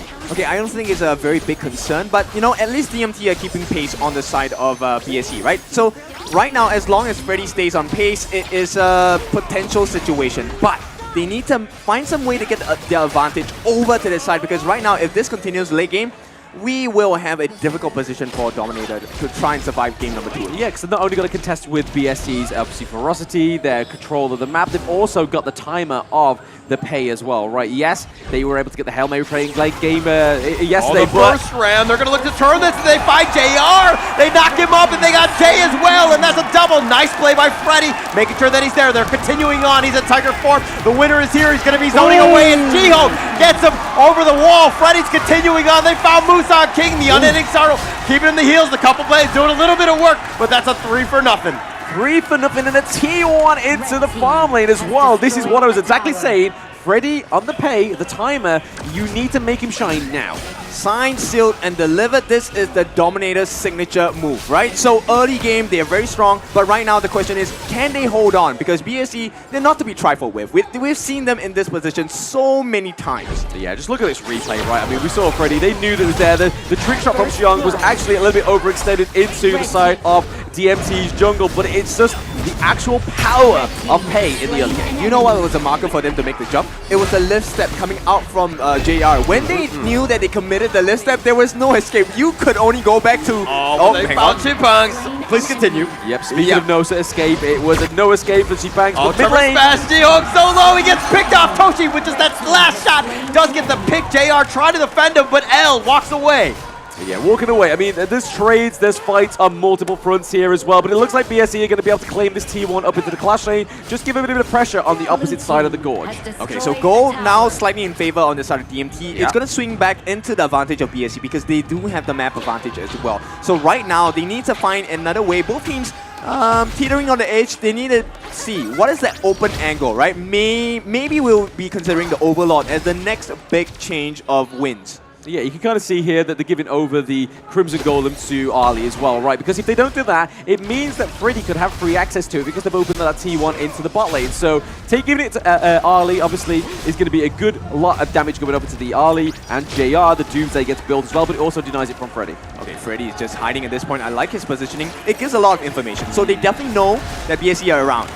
Yes, they are. I mean, there we are. The AoE trying to clear up that mid lane wave. All the winners here, the prison Toshi get blown up. Musa King all the way. He's diving the tower. The unending sorrow, the flash away by Gerald, but it might have been too far. Musa does die in return, and JR's backing off, trying to do a little bit of chip damage. Freddy on the backside, the striker stance, doing a little bit of work. He's looking to go in. He's in Tiger form, but he's been kited away, and he's going to be slowed down. Yeah, Siang was able to kind of cut off the farm down into the bot lane as well, so trying to just relieve the pressure for himself, but it may open up this T1 into the clash lane now for the side of DMT, so equaling that pressure once more as he runs the minions, trying to do that same kind of damage into that one, but oh, L maybe getting caught out here. Oh, the winner is here, was in a great spot, damage, doing a ton of damage. They've been pushed away, L does survive, and through it all, Siang was pushing that bottom T1, which looks like it's going down now. Yeah, it sets up this next neutral objective really nicely for BSE. Right, the Tyrant is going to be up in about 10 seconds. So once more, the gold lead is now starting to flitter over to the side of BSE. Yep, and I think at this point, Dominator's MO, they're not looking to steal the objective. They want to get the kills on the BSE. I think that's their opening marker to be able to take objectives around the map. They don't really care about the Tyrant. They want to get the T1s, to get the T2s as well. So I think they're perfectly comfortable with what's happening here. Freddy is going to be in charge of pushing down the lane. Yeah, Freddy going for that T1 up into the clash lane just to put more pressure onto the side of BSE as well. But you're going to see C-Bangs, he's doing a bit of proxy farm there, just trying to keep off that T2 harassment. Yep, Zhong is going to be scouting with the Shattered Ice as well. And right now, it's going to be a stalemate, right? Whoever clears this way faster does have the potential to put some damage in. Yeah, the potential to put damage in is very much so, but L coming in from the back line there. Trevor Smash. The Trevor Smash connecting on a 3! That was a monster one, but L is going to be killed. The Death and Sunset finds Toshi. Xiang is chasing after him. Does get that pick off. JR is going to get Simpex as well. They found Jurl though. Freddy though, he's going to be the last to survive. He's looking to fight 1 versus 4. He's going to be ganged up and he's going to be killed. JR gets the double. Make it a triple. Triple kill over to JR. That is not what they want going into almost 10-minute mark in this game 2. BSE, they need to wait for the minion wave in the mid lane to take the T2. Yeah, but this is what BSE are known for, right? So you make one mistake, we clear the team, and suddenly your base is wide open. Yeah, speaking of wide open, that T2 is now gone for sure. But this replay, right, L with the 4-man knockup, but it is the crucial crowd control from the Huon that really mitigates that engage. Yeah, but that jump by the lane, Mr. Xiang, he did so much work for the team. And once again, it's the same problem, right? DMT, the comps, they're not clear. Nobody is catching on to the catches that the teammates are making. Maybe it's because it's too loud in here, right? Maybe they can't hear. Okay, maybe that's the case. Maybe they need to go the Shin style of just no headsets and just kind of like, you know what I mean, just the telepathy. Go off the vibes. Yeah. Go off the vibes. Go off the vibes, yeah, but right now. But Freddy a little bit low. The Overlord, the Death and Sunset looking to just go for this, but they found Freddy. They get the pick off. The Meteor Kill is going to be using some work, and Siang is fighting them off, and he ends up getting the Shadow Overlord by Musa King. JR still up in front. L taking a decent amount of damage. Chimpangs is going to get back to safety, but the backside they found Toshi, and they do get the kill. Musa King, the Unending Sorrow, they get Chimpangs as well. They're chasing you down. They don't have the top T2, but they watch your body, and they take you out, and they take down L. They focus their attention on this mid T3. It's a matter of time. Juro looking to hold it down, but with the base open, the winner is here, pushing it back. The Death and Sunset, they take Juro, they take the ace, and they take your base. Oh, what a painful experience that was, right? Pay was on the timer. It was at the detriment of DMT picking up that jungle pick. and the triple kill going over to Ali, the double kill going over to Ali was just not what they needed for JR. Yep, they have so many solutions, right? So the fact that they allowed the gunning mode is simply because they have the RD as well. The Maple dance doing so much work to save the team from the massive burst of damage. At the same time, RD is able to reposition themselves. Now, the reason why DMT they picked up this Lianpo, I think is a good idea, right? You want to knock up Musang King in the air so he doesn't have time to use his ultimate as well. Very good way to catch out and force out the lift step away from JR as well. But you require the farm. They consistently lose the advantage even though they have a good early game.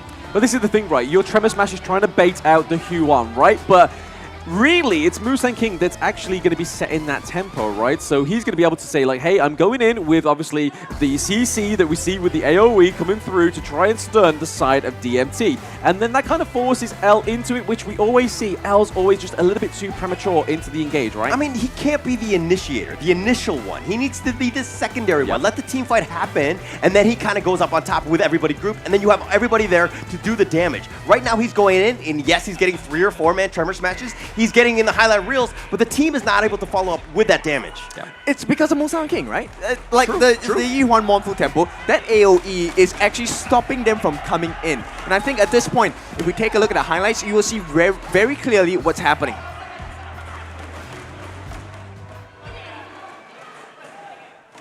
Hi everyone, I'm Yuhan, and I'm the official 2024 HOK Championship Observer. The tournament highlight of the day is here. 3, 2, 1, showtime! So here is your highlights of Game 2 between BSE and DMT. But we see the first blood actually go over to DMT, so again, a little bit more fruitful for the side of DMT in this one, but it was all down to Pei, obviously a very early game hero into the jungle, but it kind of started to fall off towards what we'll see in the end part of this highlights. But again, Musang King getting this Huan. I don't know why they keep giving it over, because it is such a oppressive pick rate. It has the AoE, it has such great range, but also has the healing.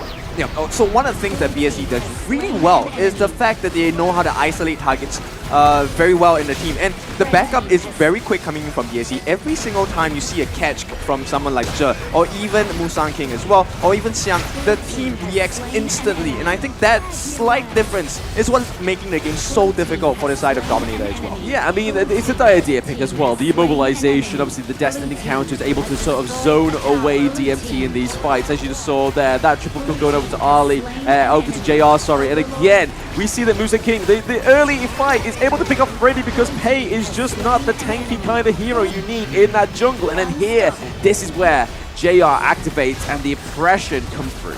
Yep, they have so many layers to cover themselves, right? They have the heals from Zhe, they have the stun coming in from Musang King, they have the backline access from this from Xiang as well. Yep. So there's a lot of chaos that BSE, really just forces Dominator to experience. And I think playing against a team like BSE who have championship material experience, it's a tough nut to crack. Yeah, tough nut. I mean, but everybody on BSE are playing so well. Everybody understands who they need to go for, and it looks like the MVP of this one is going to be none other than JR. 613, 30% of the hero damage. He was just stepping in and out, just picking everybody else off. He was having such a monster game. Yeah, 6 kills back-to-back for 2 games in a row, right? So he's kind of making a mark here. He wants to get those kills on the board. He's doing the damage. He's taking less damage than a lot of people on the side of DMT as well, but then it's also the gold, right? It's just JR down to a T. About the macro, about playing when it's best. Playing on the front foot and being so aggressive in these team fights, kind of just wiping out DMT.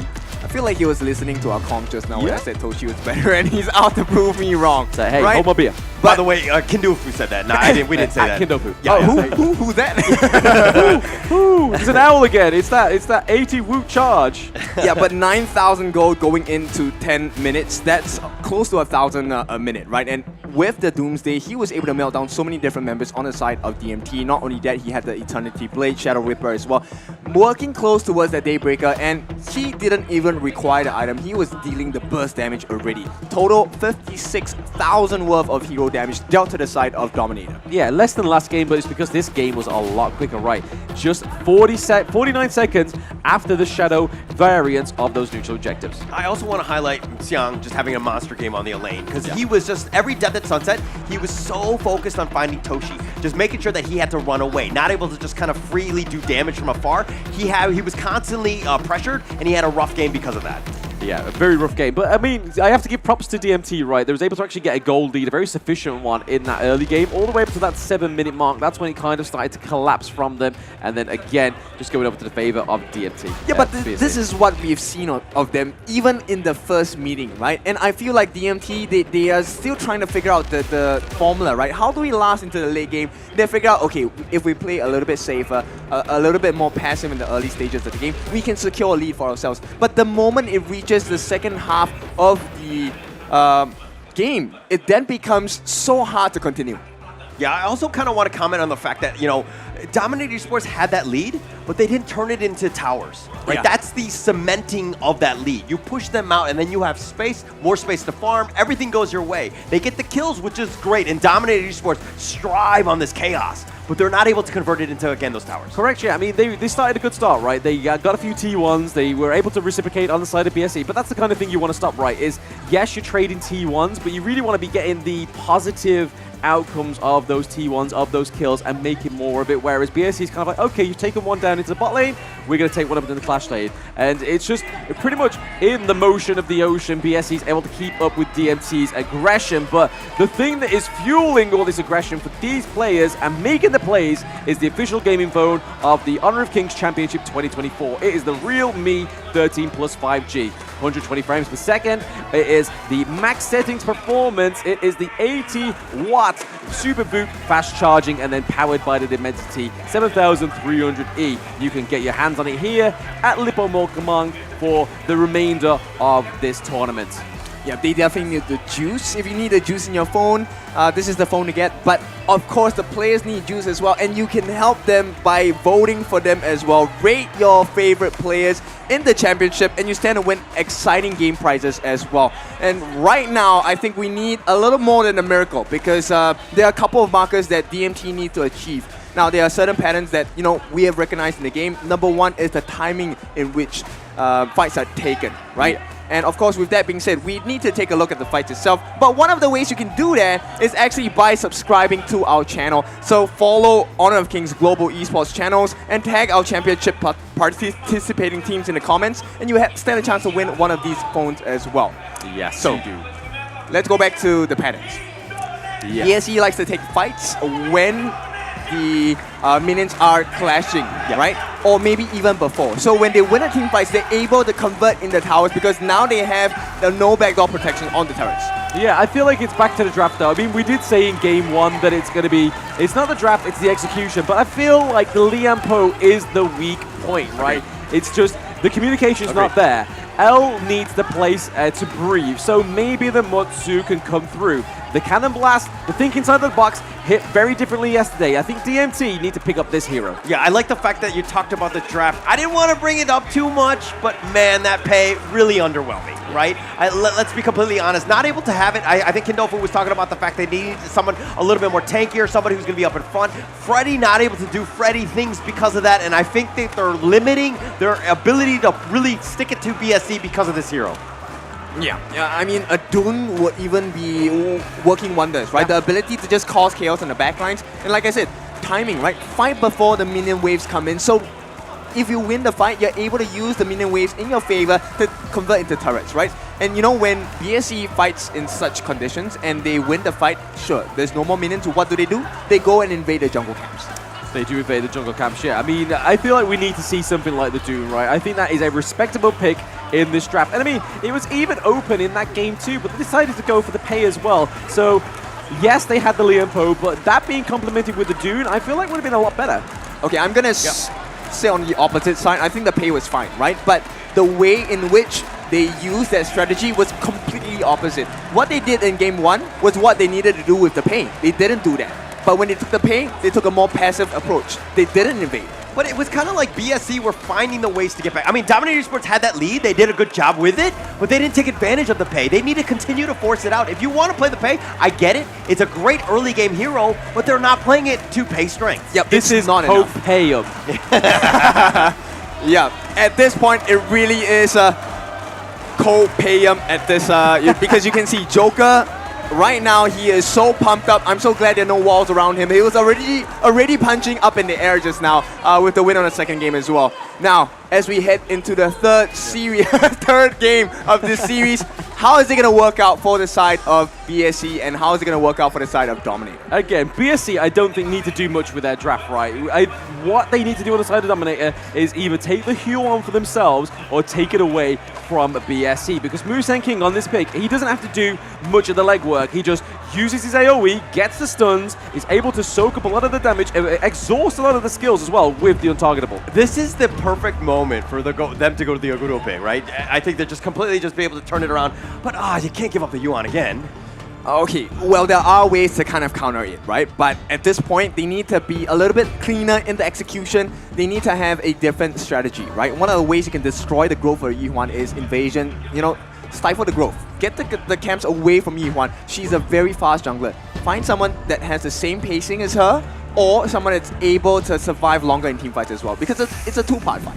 It's a two-part fight. We get the Musashi, we get the Lian Po again. Obviously, this is a bit of a repeat from game 1, right, for Freddy on his Musashi. It was better than the previous jungle of last game, right? Hey, I feel like the Musashi did a lot better for Freddy. He was able to pick up a double kill in the early game, and then we do see that Toshi gets the early for himself. But JR is like, hey, I'm going to try out, I'm going to rent the Lady Sun.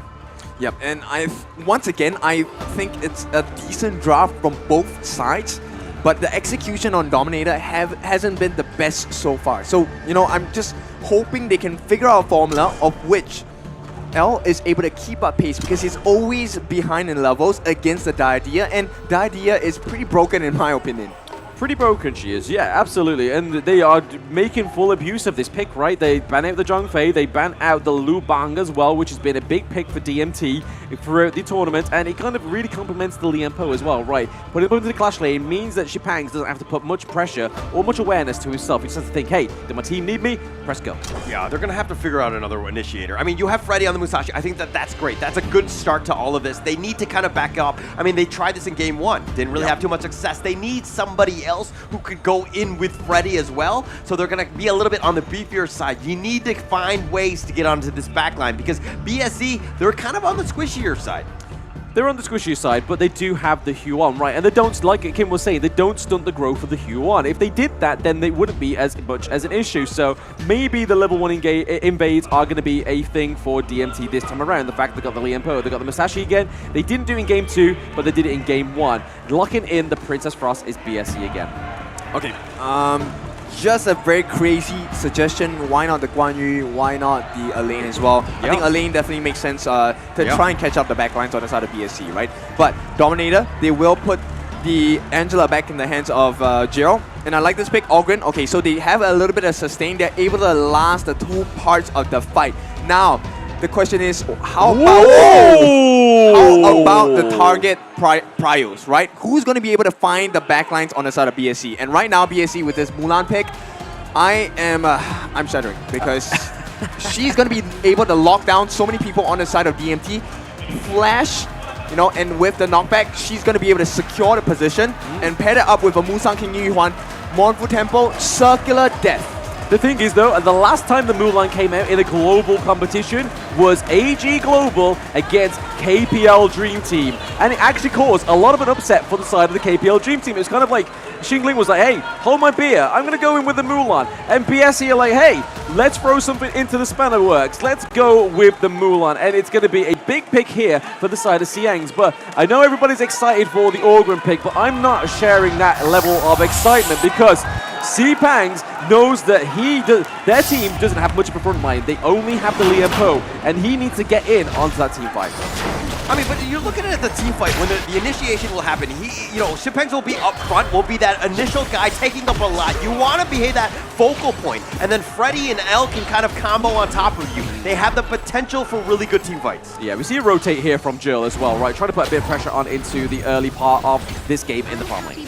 Okay, so one-on-one, I think the game is going to start trickling down here based on what's happening in the farm lane as well. So the 3-man pressure coming in from the side of Dominator, they need to make this work. How is it possible that JR is winning this? Yeah, I don't really know, but they're just doing pretty well on that one. L is now officially zoned them away, but they were definitely in the lead. They were fighting that 2 versus 3, but coming out on top. I mean, we saw there, BSC gave them a little bit of an opportunity to actually try and take the 3v2 into the bot lane. but it's because the Xiong was able to actually just focus and give his aid to Musang King to get that farm a lot quicker into the jungle. And right now you're seeing that they are pretty much neck and neck in terms of the experience right now. And this is what you don't want to happen again. Musang King not being challenged in his own jungle. Yep, at the same time, I think Toshi has been trying his best, right, to put pressure onto Zhe, but Zhe is just too strong because the synergy with JR, it feels like the reverse. JR is the one protecting Zhe. He's just shooting them down and putting them back. Oh, the bitter, well, they do a little bit of damage. JR's going to do some chip damage. The rolling right forward, and L limps away, and they take a free Firehawk. Yeah, I mean, there is no I in team, right? There is literally only teamwork or no teamwork, and teamwork makes the dream work here for BSE. Well, there is a me in team, so... Well, okay, I'm gonna see how this is gonna work out for the start of BSE, right? Because once again, they are starting on the offensive, and there's no answer from DMT. No answer for DMT just yet, right? There is no... we haven't seen an invade from the mid lane since that early They do have game. him locked up. L taking so much, he flashes away. Toshi, ooh, barely lifts us back to safety, but BSE putting the pressure on. Yes, applying the pressure and applying it thick, and that's what they got to do, right, for BSE to kind of just make sure that they're able to sustain this early game. They don't want DMT showing anything that may throw them off. Yeah, DMT, they have their work cut out for them because right now BSE, there's so many forms of control. Right, take a look at this. It's going to be a charge up slash. Xiang is actually surprisingly doing well against Chipangs. Yeah, I mean, the fast rate of farm from the Orgrin, you would expect that Chipangs would be ahead of the goal, but it's not. Xiang knows how to do and gather those resources quicker. Yeah, the repositioning by Mulan. She is a surprisingly mobile character, right? Yeah, I mean, it's another one of those heroes that just kind of need a lot of love and a lot of skill, just like the Mai Yin, right? And we already know that Xiang has a great Mai Yin playstyle. Oh, the Candle Blaze of Brilliance doing some work. Jiyoung, barely it survives with that Heart Link. The winner is here, trying to cover the retreat. Musang King on the side, they found Toshi, they get first blood. The unending sorrow, he's going to be backing up, but they get L as well, and that's a double kill. What a great rotation by Musang King. I don't think they're listening to Coach Kin. We said they needed to stop Musang King on the Hue-1, and it's not the case. Yep, and L is now completely muted. Musang King is level 7.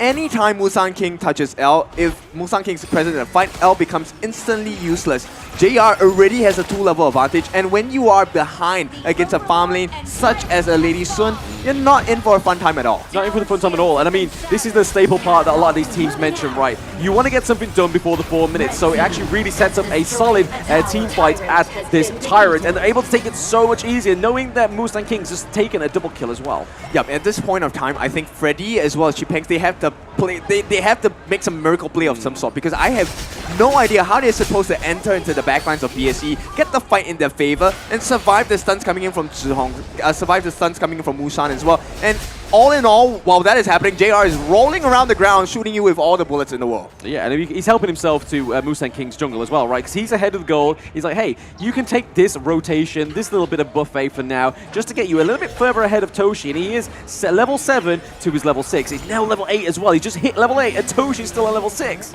Yep, it's a tough situation. They're going to try again. They're going to try the burst, rather Trevor Smash, knocking him up. The Unending Sorrow mitigating most of this one. Jihong sitting in the damage, but it looks like they want to turn this. The rolling right by board. They get a Sitpangs. Musang King with yet another, make it a double. And they want to go for more. The Blazing Brilliance, but Gerald J goes in, not scared, gets that pick off, and it looks like a 3-for-0 and this mid T1. 3-0 for BSE at 5 minutes in the T1 in the mid lane. This is not what DMT should be doing. Yeah, but look at the timing of BSE fights, right? They always time it to a T, because when they win the team fight, there's a wave of minions marching in. They can get the turrets and all the trades that are coming in. BSE super rich, 5,000 gold ahead. 5,000 gold ahead. They take the T1 up into the clash lane as well. There's a bit of fight here. Maybe just brewing up just to try and sort of mitigate this wave into the mid lane. They try again for the clash lane.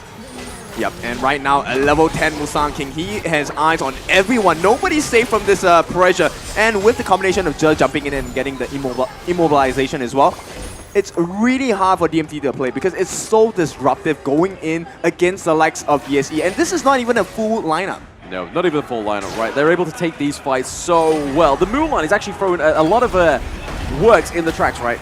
Yeah, the Bleeds. ton of damage. I mean, Siang actually has a huge level differential against Shinpengs. Shinpengs has just hit level 8, so he's going to be 1 level behind. But Siang has created that. They've got the mid T2. They're forcing it down in BSC with a huge lead at this point. Yeah, no kills going over to DMT, and again, like you were saying there, whole 6k goal lead as well. Yep, and if it was tough to kill off this Musang King, it's going to be even tougher now. Eye of the Phoenix already in the kit of Musang King. They're going to try again.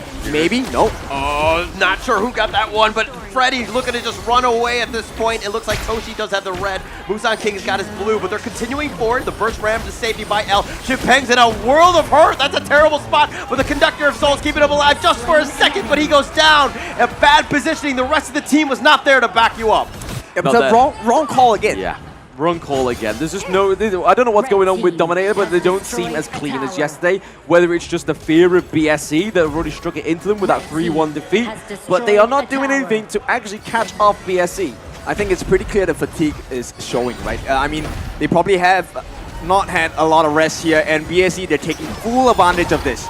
I mean, that's why you got to win all your games. I mean, when you have the winner bracket finals, you will move on. But the Blazing Brilliance just on top trying to clear the minions, but not enough. The bottom T3 has been taken out. They do a little bit of damage onto Musang King, who shrugs this one off. They focus their attention now on the mid T3, the last one standing, but they don't have minions. Very dominant game here from BSE for now. 8 turrets, 1 neutral objective. And already DMT have no control over the map. This is getting very shaky and a very quick game. Yeah, L now getting focused in a bad spot. The flash away. The winner is here. He's trying to stay alive, not able to tremor smash the safety. He's been picked off. BSE sieging your base. The base is open with that T3 mid about to be taken out. The minions are slowly starting to run, and there's a reason why this is one of the best teams in the world because of how much control they have. They're going to look to go in for this one final push. The Blazing Brilliance, the winner is here trying to contend. It's 4 versus 5, but Freddy, not enough. Shinpengs is going to be down for the count. Siang does die in return. It looks like Freddy does finally fall in the end. Toshi's been killed. Jurl and L looking to go for this one, but a double kill by JR. The base again is being knocked down. BSE are looking to take this with game 3. Wow, every game gets quicker with BSE. Is the next one going to be a 5-minute game? I mean, if DMT don't make the right adjustments, I feel like it's going to be. Yep, you know what? We were expecting a different kind of cheer coming in today. And BSE, they are coming in strong. They're feeling so unstoppable at this point. 3-0, I mean, okay, if they really make it at a 4-0 scoreline, it is going to be the first of its kind. I mean, you're looking at these player cams, right? Black Shrew Esports are not showing any kind of pressure. They are literally calm, cool as a cucumber. I mean, they're just controlling the game, right? Yeah. They're playing BSE style. Dominator Esports are kind of like, they're almost like panicking. They're not playing the way that we've seen Dominator Esports. They have not done a good job in that early game, kind of converting into that mid. Yeah, I think end of the day, it is a mixture of fatigue, a mixture of stress, a mixture of just unable to find that synergy with the teammates, right? The comms have not been clean at all. You could see so many things happening at the same time. Shinpengs, I felt that was a great position for a good catch as well. He had the depth precipice, he had the path of passing ready for the team. Conductor, so it's in the middle of 4 different people on the side of BSE, but nobody else was willing to dive in as well. Yeah, nobody else. I mean, they need to exhaust this Liempo, right? This Liempo is not doing what L wanted to do. Again, I thought we was going to see the Mode 2 come through and just give a little bit of breathing space for L. Try and set up some of those team fights, but still, they are committing to the Liempo and it's not working. I mean, it seems like the Zhangfei ban has really kind of thrown this team off. They really don't know where to put L. They've kind of gone back to the well 3 times with Liempo. Not great results, but the biggest issue, in my opinion, is the Yuan. I think you have to ban it at this point. Okay, I will give you my opinions on what could be a replacement for the Liempo, but I think we have to take a look at the highlights because this game has been too clean from the side of BSE. Let's take a look.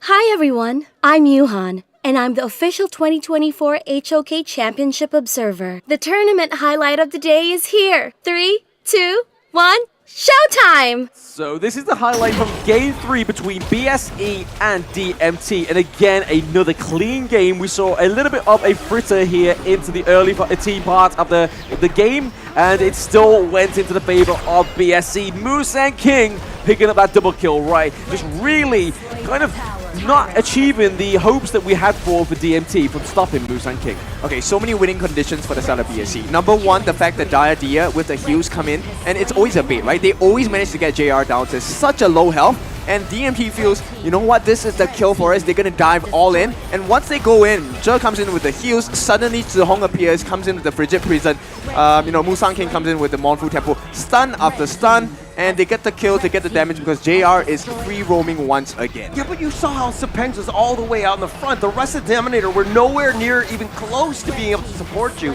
You were just in a bad spot. What are you trying to do? I know you have Conductor of Souls. You think you have a chance, but that's a bad spot to be in. Yep, and if that's not tough enough, take a look at the damage that Xiang was taking here. CC immune, he was soaking so much. I was so surprised he did not, even get down to half his health. I mean, he did die at the end, but it took so much effort. Yeah, I mean, it's all down to the optimization, right? Taking away that fatal damage for the Mulan. But if BSE can do this with a fresh new pick, being super duper fast in that Game 3, I don't know what's in store for Game 4 for DMT, but whatever it is, it needs to start in the BP, right? Okay, right now I really feel, a bit of pity for this side of the production because every single player is MVP worthy. Right, yeah, so who are we gonna pick? My personal choice, I like Zhe a lot. His gameplay on his Dia has been phenomenal. Yes, phenomenal, but who is it gonna be? Maybe Moose and King? Of course, it's the King. The King himself, 5-0 and 6. The double kills coming left, right, and center, really just toppling that early game because this was the thing we were saying in the draft. DMT need to focus Moose and King. They need to just kind of deter him out of his own jungle, take him out of his comfort zone, but they don't want to take the King out of his castle. I mean, it's definitely this Yuhan. You have to just take it away. I mean, Musa King has so many heroes that you need to worry about. Yep. But the Yuhan, it's a whole playstyle, it's a draft. Everything about it is just so restricting for Dominator Esports. They can't get anything going because of the fact that he's always in the front, sustaining all that damage. Yeah, soaking all the damage. And I mean, it's not going to stop him there, but like, players like Dao, players like Moose and King, they absolutely thrive on this Huan. And if you want to have any chance of winning, you need to ban it out. I even think that taking like the Dharma, so rather than banning the Dharma, banning the Huan could actually be a lot more fruitful for DMT. I think it's going to be a lot of problems, right? One of the things I want to highlight for the side of Zhe is the fact of his itemization, the Crimson Shadow into the Radiance. For some games, you feel like, hey, maybe this lineup isn't as tanky. You would have gone for Redemption. He actually went for the Crimson Shadow instead into Radiance. So they were so confident about winning the fights, he said, I'm not going to provide you with shields, I'm going to provide you with the slows, and we'll get the kills. And boy, they did get so many. I mean, they just got everything. Yeah. They got all the kills, they got everything, all the neutrals, everything that you could really want for. I mean, Dominator Esports, I felt like this draft is a little bit better, but again, the Lian Po, a little underwhelming, really not able to find his groove. L has kind of had a bit of a rough start in these first 3 games, but going into this one, I think that, checking out this gold graph, it was pretty much all BSE. Yeah, all BSE, but I want to go and visit back on that point of the Orgrin up into Clash Lane. You were very excited for it, Ken. I was not, because I've seen it on Blacklist, I've seen it now on DMT. I don't think the Orgrin, without the likes of maybe like a Dune or a Kaiser, as well as the Lianpo or even the Zhongfei, you need to have another solid front line. So you're able to kind of be like, hey, I'm focusing my Clash Lane, I'm going to get my items up, and then I can help you into these team fights. But without that, you're having to be driven away from your Clash Lane. Okay, so let me provide what I think is a decent solution in exchange for the Lianpo. Why not try the Guiguzi? Yeah. Right? Wow. Guiguzi, hidden hand. Okay, you have the lower defenses on physical defense, magical defense as well. Very, very strong early game. And if you commit the flash with the enemies, it provides the same value you're expecting of a Lianpo, but even faster, right? Time it, hiding in the bush, flash, catch, entire team comes in, you have reduced defenses, you get more damage in, you get a burst. And that's what Dominator need, right? They need that instant flash of death. Yeah, they do. I mean, it's all well and good saying, obviously, the Guigutsu, but it's all if they are, comfortable with playing it, right? That's going to be the key. Yes, they really don't... Yeah, get Kin on stage. He's going to play the Goigutsu for you. Get in there, get in there. Yeah, I have the jersey. I'm coming on. He's going to rip off his shirt. He's like, hey, I'm ready. I'm born for this moment. Going to get one of them stickers, put it on his head. It'll be fine. But no, it's going to be all down to this draft, right? And I mean, DMT, they've come so far to try and take a 4-0 defeat from BSE. It doesn't make sense, right? There has to be something cooking for this team. Yeah, I mean, they have to go back to the drawing board. They need to change things up. The strategy has not worked. It's been very similar thus far. They've tried 3 times now. They have not been able to crack that armor yet. They haven't figured out BSE. We were talking about a Gudo strat. Do they have any answers for that? Well, they don't have any answers for any of their drafts at this point. It's been very, it's a bit of a struggle for them. Yeah, that's true, right? So now they need to take some time to figure out how do we find all the different solutions and even it out, because there's so many problems they have to deal. They have to deal with the problem of BSE, and they have to fix their own problems at home as well for the side of Dominator. So, I mean, if they want this back, they have to make things work. It is their home ground. This is the one chance to prove themselves. They've already made it all the way here to the grand finals. They just have that one last push. Yep, one shot, one opportunity. DMT sees everything they ever wanted right in front of them. They need to do something in this game 4 draft. See you after the break.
Into the dark, I'm wandering, finding my truth resonated within myself. I can't be sure that I will light away, then takes me to my dreams. I can see, trust in my voice, follow my heart. I away, 'cause my heart will sing, ringing inside me. And now, do you hear a melody playing all the time, a symphony? Close your eyes and breathe before a new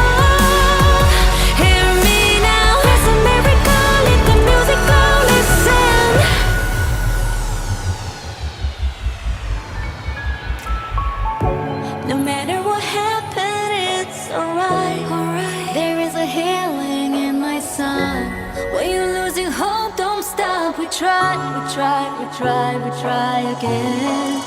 The rhythm vibrations we're inspired away, protecting from cold and confusion. Every note passing by will make you stronger and stronger now. Do you hear a melody playing all the time? A symphony. Close your eyes and press before on you. Hear me now, it's a miracle, let the music flow. Listen.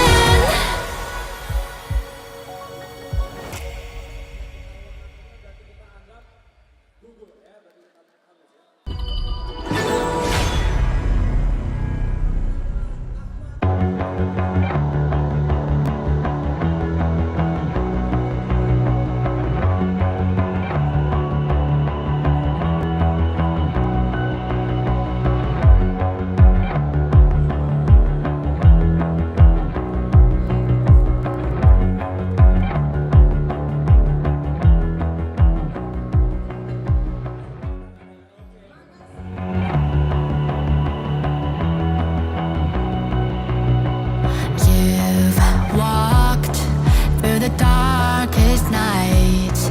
You've heard the crowd, felt the blinding light. You were standing there when your heart comes alive. It's a dream of ahead, and it never dies. Right here, right now, give it all, get it out. Never surrender. I fight and never fail. I am a contender. A challenge I can feel. The smallest lies become the brightest enemies. Relentlessly. And even if you fall, you gave it everything to be a king.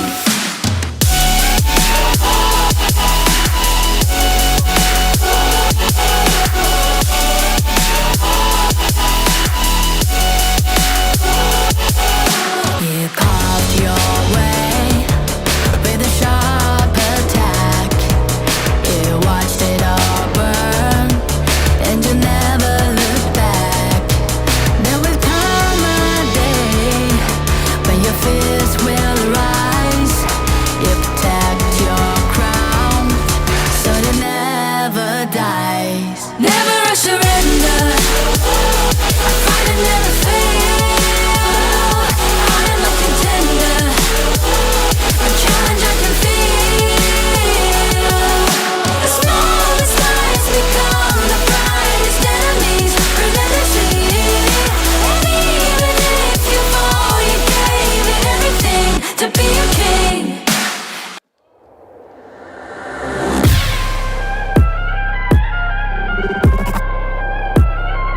Turn it back.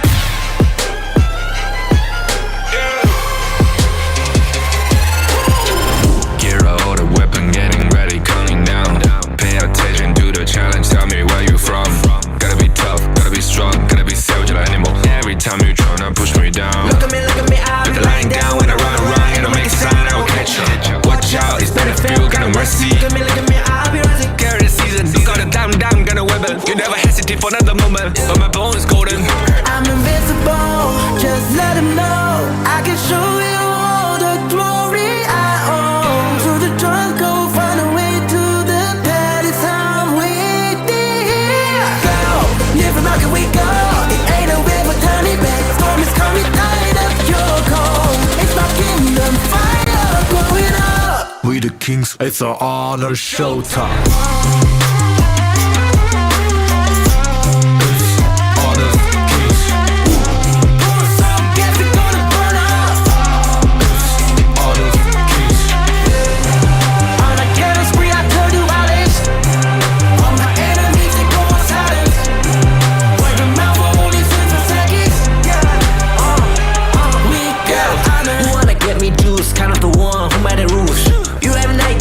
Only one way, got night to lose. I got a shutdown, but I got no cry. We barely found this one crash smash in pieces, you can cheat. First blood, double trouble, then I take a pen, I kill. All you do is sweat and look at me still victory. Say. I've treated my soul down. Follow my pace. We the champions, screaming, I'm invincible. Just let them know I can show you all the glory I own. To the drunk, go find a way to the pad. It's how we did. Go, live and rock and we go.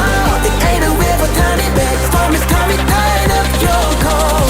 It's my kingdom, fire, blow it up. We the kings, it's our honor showtime.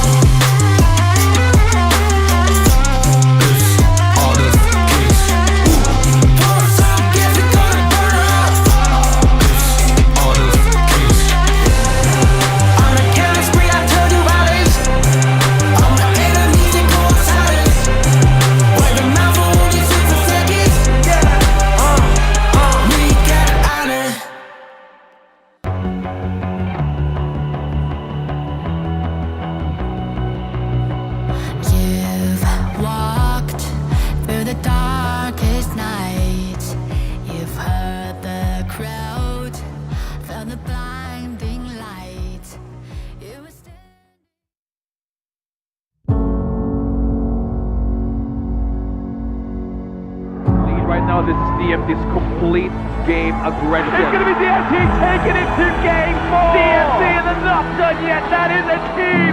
But DMT and the not done yet. That is a team.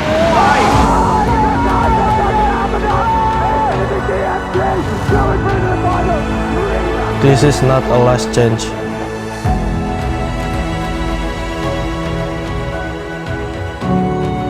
This is our new hope.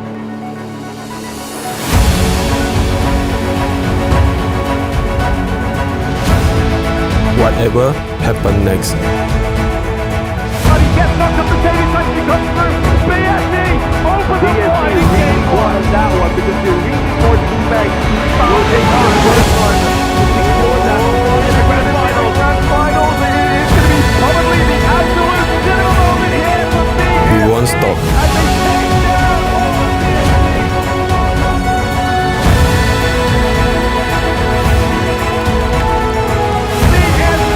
As they take down all of the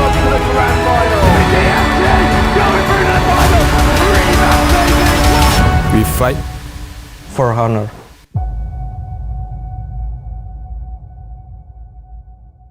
Welcome back, everybody. After that short break, just to get some things formulated and the air cleared on the stage, because DMT are facing the knockout round this time around. Again, I am Blam. Once with me, some more is Hola and Kin Do Fu.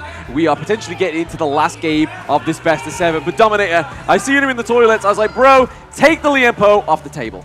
Oh yeah, for sure. I think they need to get a quick fix. They need to remedy. They needed to stem the bleeding from yesterday. They need to do it now. Yeah, I mean, there's no more time, right? This is it. The back's on the wall. They need all the support they can get right now to ensure that they get it. But you know what else you could do to kind of help out with the Honor of Kings Global Esports is, of course, you can just get the Real Me 13 Plus 5G 120 FPS performance at the max, featuring the Dimensity 7300E processor, BC cooling technology, and 80 watts super VOOC of fast charging.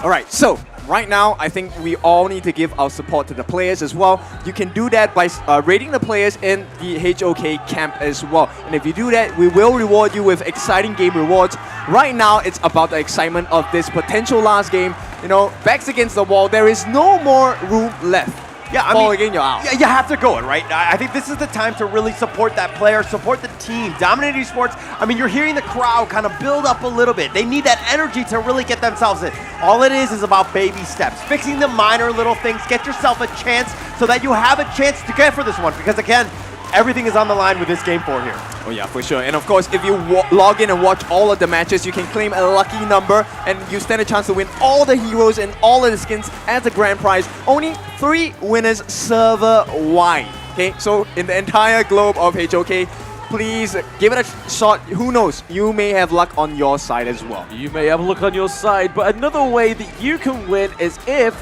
you subscribe over to our channels. And if you want to win something physical, a little bit more, something that you can own, you can subscribe comment one of the participating teams into any of the chats to win one of the Real Me 13 plus 5G. So make sure you spam BSE, Dominator, whoever you're rooting for. Right now, I feel like Dominator needs every little ounce of power they can get going into Game 4. Yeah, so when we were talking about the setup into this, going into Game 1, we were kind of like, hey, you know, the crowd here, everybody's cheering for Dominator Esports, and we're like, oh, online, if you're there, you need a comment for BSE, they need your energy. At this point, I don't think they need your energy anymore. I think that we need to turn this around. If you happen to be watching online, give Dominator Esports your energy. Oh yeah, for sure. They definitely need it now. I mean, it's crazy loud at the venue right now. And, you know, we've had a 10-minute break. I want to see what kind of changes does DMT have. Dominator, they need to make something work now. And Amai, I think that's a great start into the fights. But they're playing against a Dolia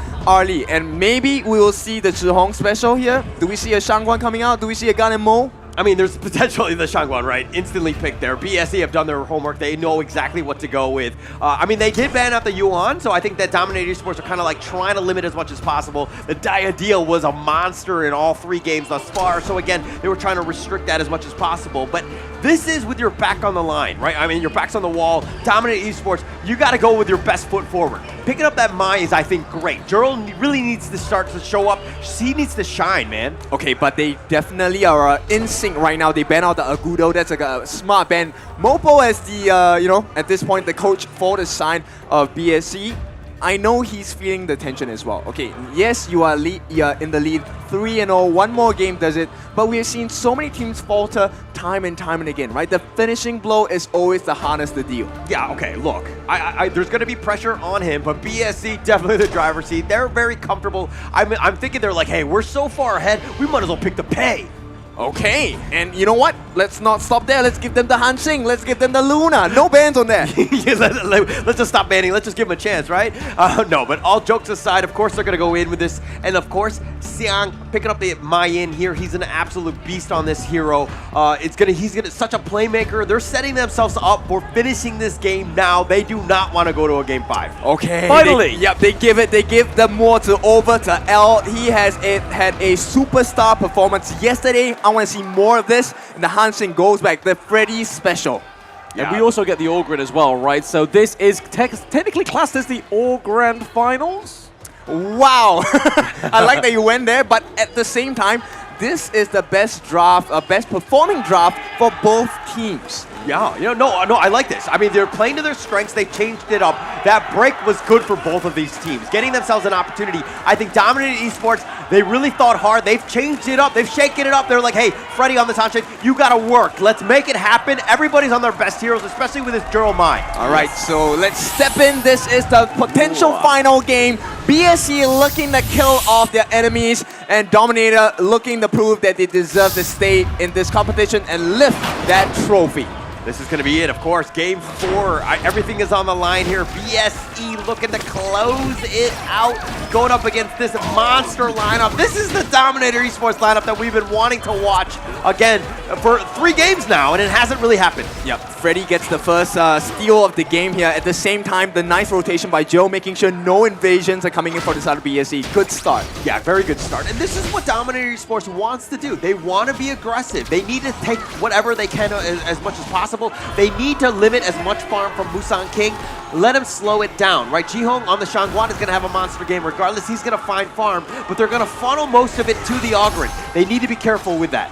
Yep, and L, at this point, he needs to put up the best performance of his life, because without it, DMT might struggle against the absolute tank and burst damage coming in. Yeah, I believe in L. I believe in his Cannon Blast. I think that they're going to be game-changing, being able to change things up, especially with Musang King, Path of Passing kind of being up in front. If they're able to lock him down and let Chipengs and Freddy kind of go in and just start bashing people out while you know you have the damage in Jurl and Toshi, you're going to be fine. So they set themselves up for success with this draft here. Yep, I can't emphasize enough. For both teams, first blood is going to be really important. Oh yes, the knock up the launch onto Xiang. It's Freddy getting the first blood for DMT. Setting it up, that was perfect, right? And again, you were talking about L on the moats. Instant impact already. He's hitting that Cannon Blast, setting it up for Freddy, who really needs that farm to get that first blood. That's going to be a great start for them. Yep, and DMT, they need to start kicking up that gear, right? Make it faster, make the rotations faster, get the kills as well, get the lead, and maintain it. Like, to be honest, I'm kind of thinking BSC, their playstyle is, you know, just... Okay, the 2v1 is not going to go to fruition for Siang. Freddy's Hanshin has activated. Yeah, activated. 2 kills already. What a great start for DMT. This is the way you want to do it. Now, they need to put pressure on that top T1. They've done that. They've done a good job. Now they're looking to invade. You got to cement this lead. Okay, but it's not a monstrous lead per se, right? Even though they have gotten a couple of kills, you know, BSC, they're still holding on pretty tightly. It's just, what, 700 gold away? And you know Musang King on Ogren, he is really fast on this jungler. Yeah, and BSC, this is the moment where, you know, the champion is going to be tested in you, right? The punches are coming. Dominator Esports really want to take the fight to you. They know that this is going to be all in for them, so they're going to go with their best foot forward. BSC need to stabilize. They need to figure out ways to counterpunch and find that farm because there are gaps. Oh, nice flash coming there from L, right? That kept him so much alive. If it wasn't for that flash, common skill, he would have been gone. Yep, for sure. Now, of course, Zhihong now gets a refresh on his hands, has the secondary finishing stroke as well. Let's take a look at the gold, right? So Freddy, of course, being able to get that lead, about 300 gold ahead, simply because of the kills that he's had. Yep. Wavebreaker kind of just trying to tear the Hanshin, right? I mean, he's able to get in, he's able to get a little bit of quick poo-poo-pow. Yeah, okay. I love the fact that you're doing sound effects. I feel like Level Infinite needs to really reach out for you, Blam, and start inserting those. Yeah, speaking of pew-pew, we are getting the untargetable from DMT. It does go down. It is going to be Xiong picking up the kill onto L. Yeah, I like the way that Freddy has been playing, though. He was a little bit passive in the first 3 games, excuse me. He was kind of letting Musang King kind of dictate where he wants to go, and Freddy just cleaning up scraps, so to speak. Freddy's been more aggressive, trying to take the fight to him because, again, they need to really change things up.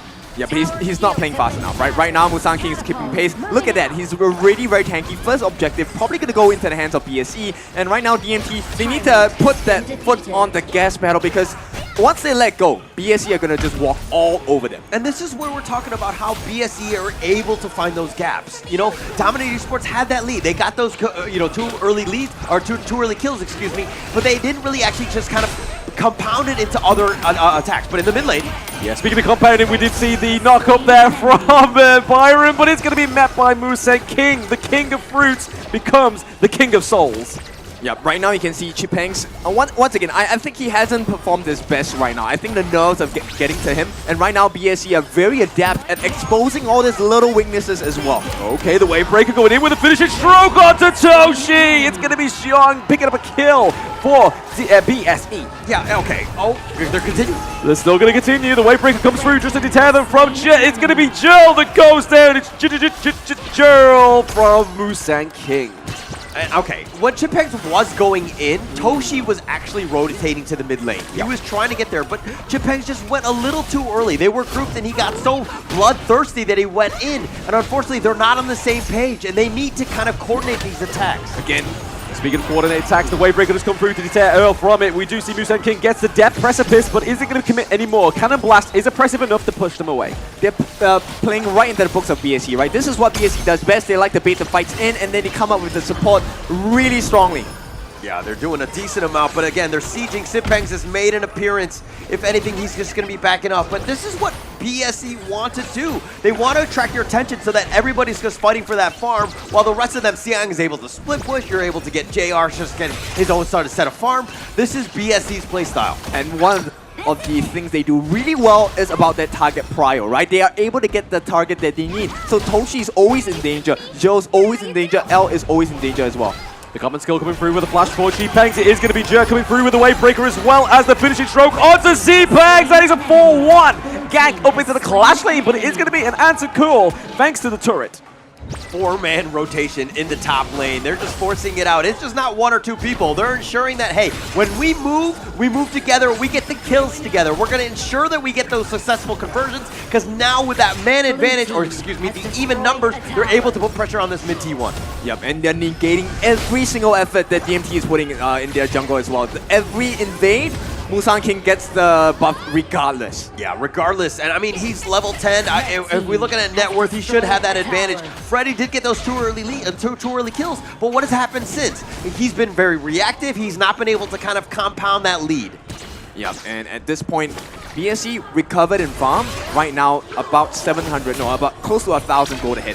Yeah, this is a bad situation. I mean, you do not want to see this if you're Dominator Esports, but it looks like Freddy's looking to go in. Freddy getting the CC immunity from that ultimate. He's just kind of trying to bait as much skills as possible, right? With a wave breaker, stuff like the Ode has already been placed down, but BSC know how to play these team fights. Yeah, there's decent damage coming in from the side of Dominator, right? Coming from L as well, but they're not controlling the map, and once again they're falling prey. BSC, this is their strength. Look at the amount of pressure, especially when you have someone like Arlie. JR is going to be melting this towers really quickly. Yeah, look at that Maple Dance just avoiding most, but Oh, okay, the Kajusen comes through as well as Freddy. That is going to be a pick-up kill. The think inside the box, the signature move for L comes through for DMT. That is a 4-3-0 trade.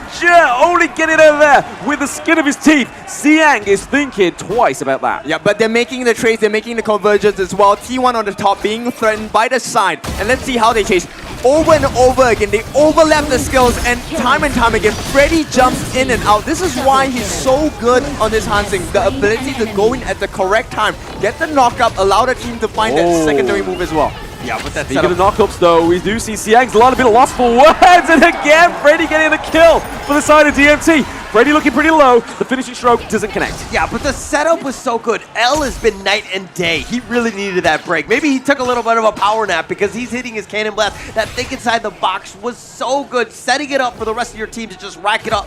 Freddy needs help in the sense that he needs the lockdown because he's going to bring the damage. He's 5-0-1. Oh yeah, that's a big one. At the same time, they took Radiance. They want to fight, and this is what I love about Dominator. They never shy away from the fight. This time, they take a good fight. They know how to execute the fight properly. The stun's coming in. Freddy, once again, putting a lot of pressure on the side lanes. This is exactly what Dominator need to do. Yeah, JR, basically they want to make sure that JR is scared. He's not just free farming, just able to just kind of go in. Freddy needs to kind of pretend like he's going in, but L... Oh, speaking of going in, they do take L off in the early part of the team fight, which could be trouble here. We could see another finishing stroke. The force field suppression does come through to save Shipangs. Yeah, but Freddy's still pushing up, right? So they're surviving that initial aggression. As long as they don't have a losing trade, it should be fine for the side of DMT. Yeah, but look at this pressure into the mid lane. They take the mid T1, looking like they're going to focus their attention now on this Tyrant, which will be the 10-minute one. So they have a little bit of a gap. They focus their attention now on the bottom T2, forcing this one out. Chimpang's all he can do is watch right now. And towers are going down, but he's creating space for Freddy in the top lane. Yep, so level 13, that's a good advantage, right? But right now, Freddy needs to convert that into team fights. They need to make sure that they're able to pincer in the side of BSC. BSC, on the other hand, as long as they survive, once Zhe is still alive, that Celestial Melody is going to be so potent against the likes of DMT. Yeah, definitely going to need that space that Freddy's providing. He's got the speed to go in, and now he's going to be here with this Shadow Tyrant. This is going to be the 10-minute mark at this point. And with Siang making a rotation in, it looks like there's going to be a bit of a skirmish with this 5-on-5 Tyrant fight here. Oh, it is, right? And I think one thing I noticed about Dominator is they actually thrive off of poke compositions, right? As long as L can shoot from afar, Toshi can shoot from afar, Jero can shoot from afar, they generally stay safe and they understand when to enter the fight as well. Yeah, and L, again, just fishing, just throwing out those cannon blasts, seeing what he can connect. If anything, it's provided vision, but look at Jero. Jero, Freddy, all on the bottom. They're making their way around. They know that this fight is going to happen, but they want to go for it. Yeah, the impressive wave breaker does actually deter the side of DMT from it, but he may force a reset here. Freddy gets the kill onto Jung as well. That's currently a 1-0 trade, 1-1 trade for Jill as well. Toshi goes down. That is unfortunate for the side of DMT. Shipangs gets a death precipice. Double kill for the king of fruits, Musang King. I mean, Musang King is Musang King for a reason, right? On this Augur, an absolute monster. It looked like it was going to be a little bit rough, but again, BSE finding ways to get in, and how do you deal with this Musang King? It's one thing for him to be stunned, but then you have to burst him. He's got Conductor of Souls. He has so much sustain. It's so difficult to deal with him. The king of bait, right? Get too close, we're going to come looking for your backlines as well. Freddy, this will be big if you can get the steal. If he gets steal, it could be a big upset, but it's not. It's JR cleaning up that Shadow Tyrant. Yeah, Musang King, though, is a little bit low, so if anything, they've kind of scared him away. But Freddy looking to fight 1 versus 3. Yeah, 1 versus 3. I mean, he's bringing him into L, so we could get the fingers inside the box, but Freddy goes down as well. They take down Siang, so 1 for 1. for Toshi, so putting the resources in the right place. Yeah, but not onto Freddy. He's pretty much your carry. He needs to stay alive. He's giving your team a lifeblood. The fact that he got picked off there, trading with Xiang, I'm pretty sure BSE are happy with that. Okay, Chipangs, he's gonna try his best to hold, right? But the refresh does come in. Oh yes, the final strike does connect once more onto the side of DMT. This could be frightful for them. They've got to fight on two fronts. They do have the clash lane going with the minion wave, and Jill L look pretty low. Yep, it's a tough situation to be in. BSE, they are primed and ready to lift the trophy. This could be very well the last push. Yeah, last push here. The minions haven't taken in the top lane. The mid lane is still going to be there, but they do have a numbers advantage. Sipeng's down for 13 more seconds. That's an eternity at this stage. With Xiang making his way over here, they're going to start to group up. They're looking to go for one final push. If anything, they're looking to just siege. Yeah, the path of passing just comes through. The wave breaker just kind of trying to force them off from this minion wave as they crash through to the high ground turrets for now. Nice little cannon blast there. Nice little connection. The knock up for Freddy. We do see the L goes down as well. That's already one. That's already two. Musang King gets the kill. The finishing stroke is going to land on a Toshi. Toshi goes down. We have a double kill for BSE. Looking to finish this game. 13 minutes in. They wipe out the minions. It's only going to take one minions. Your Season 2 Invitational champions are now your HOC 2024 Championship champions. Well deserved. This was a big fight for them. I mean, they even gave the respect drop over to the side of Dominator Esports, right? They gave them all of their best cards. They wanted an honest fight, and they proved that they're worthy of being the world champions. Yeah, and what a great game. I mean, letting them set up, BSE are not scared. They'll fight anyone, any hero, anytime, any country. They will be bringing it to you. Yeah, I mean, they won the Season 2, right? They take the hit of second place in EWC. This is where they really wanted to prove it, and to the detriment of DMT, only changing the draft at the last game. What was that about? I mean, at this point, I think it's just super deserving, right, for the side of BSE. I have no qualms about them winning. They have been so dominant. I think there were very few gaps that BSE had. Yeah, for sure. I mean, they were the favorites for a reason. It wasn't going to be, you know, any other different unless some other team were able to knock them out. It was a very interesting ride. So yeah, we are going to give it over to the host to see what the winning words for BSE, your champions of 2024 HOC Championship, over to the host. Casters, we got our champions here, Black Shrew Esports! Alright, we want to interview and invite the winning team. Please come to the stage, Black Shrew Esports! The whole crew, but also, I think it was a good game. We give so much respect. Give your hands up also to Dominator Esports.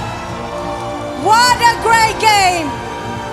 A huge respect. Sebuah perjuangan tentunya semua pemain dan memberikan yang terbaik. Sekali kita berikan tepuk tangan untuk Dominator Esports. They give their best to fight.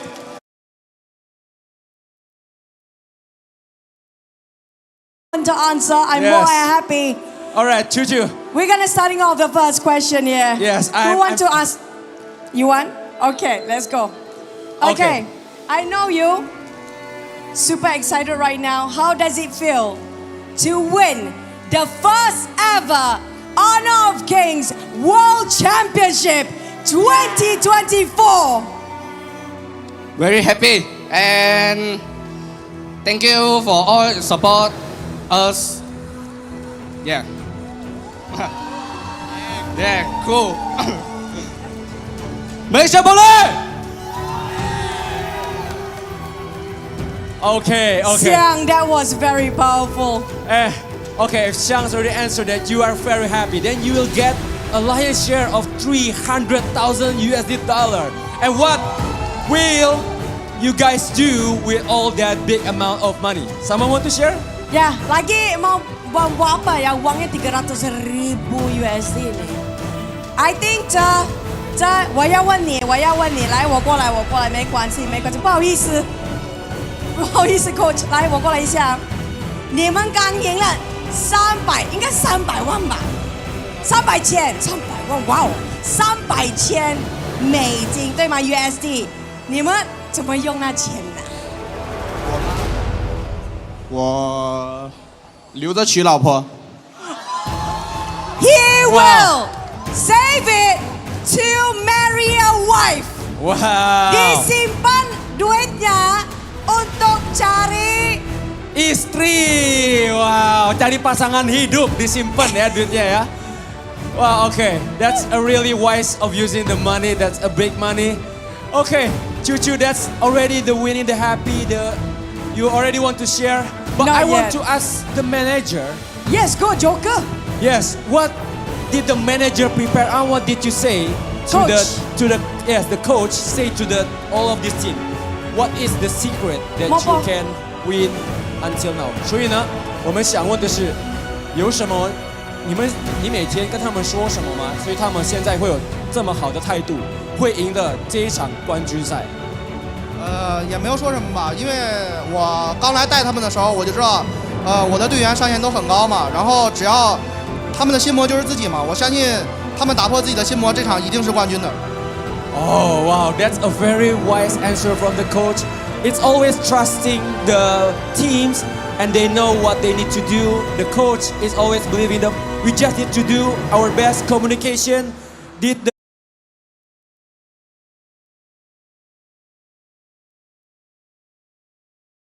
Last but not least, anything to say all your fans out there on the side of course, JR. 我要感谢我的阿爸阿妈把我养到现在，你们的孩子就是世界上最强的射手。哇！ I want to thank my mom and dad. Your son is one of the best players and the best shooters in the world right now. Okay, that Chuchu, everyone is happy and of course our crowd is also happy because we will have the raffles and we want to ask the team to help us on the raffles. Yeah, we need you guys who got the lucky hands. We need to help with the raffle. Where is the ball of the lucky Okay, we will bring out the lucky ball. So, I think we already talked to Xiang. We listened to JR. We haven't listened to Ji Hong. So maybe Ji Hong, your hand, I think is a bit lucky or not yet because we're gonna present the award first. I think. Okay, so Raffle? we will. Raffle. Yes. Oh yes, this time it's because of the champion that we won't do it on this. We will do it on the LED. Okay. So we're gonna see who will actually win the exclusive all hero and all skin chest. Now, for you guys, I need the pro players to help me. Tell us to stay stop. 你们就说停 ，OK? You see? Okay, we. Stop. All right, we got the 3 lucky numbers.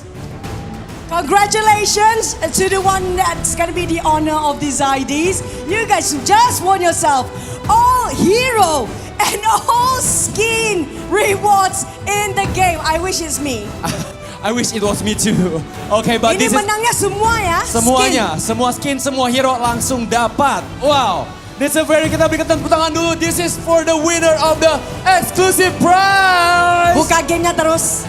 Adakah ia Anda? Okay, and this is already, after winning this we want to welcome Mr. James Young to come on the stage.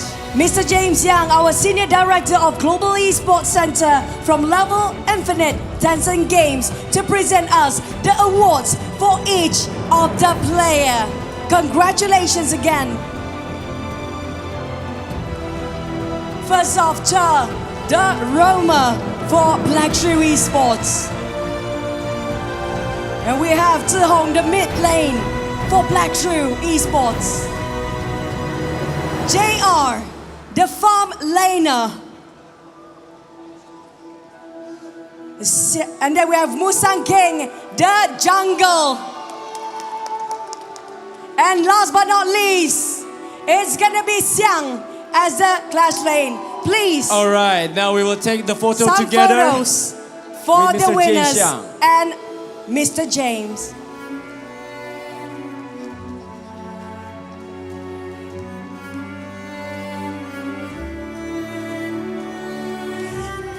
Thank you so much, Mr. James Young. for presenting us with the award. Congratulations again to Black Shrew Esports. But hold your position. Next up, we Yes. have another title to award to give it to. It will be the finals MVP. The most valuable player in this, and we will see Who do you think will be the FMVP?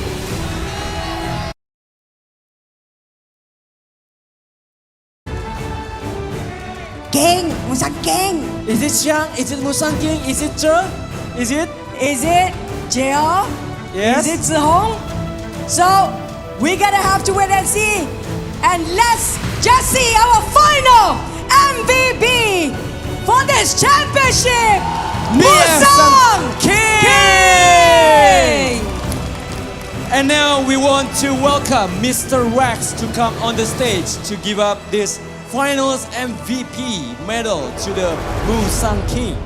The finals MVP is a player that has made significant contribution to the teams and get the championship trophy with their plays, decision making, and leadership that what brought the team to survive and win their crucial team fight and ultimately being the champions. Wow, the jungler with the leadership, they bring out the best for the team. Thank you so much, Mr. Rex Wang. Next, we're gonna hand the gift, which we will give it to the honors to Mr. Tae Shu. Please welcome to the stage. Mr. Tae Shu is a global VP of marketing Realme. Selamat datang di Musang King, Please accept another gift for you from Another Mr. Tae one. Shu. 不够熟 Photo session.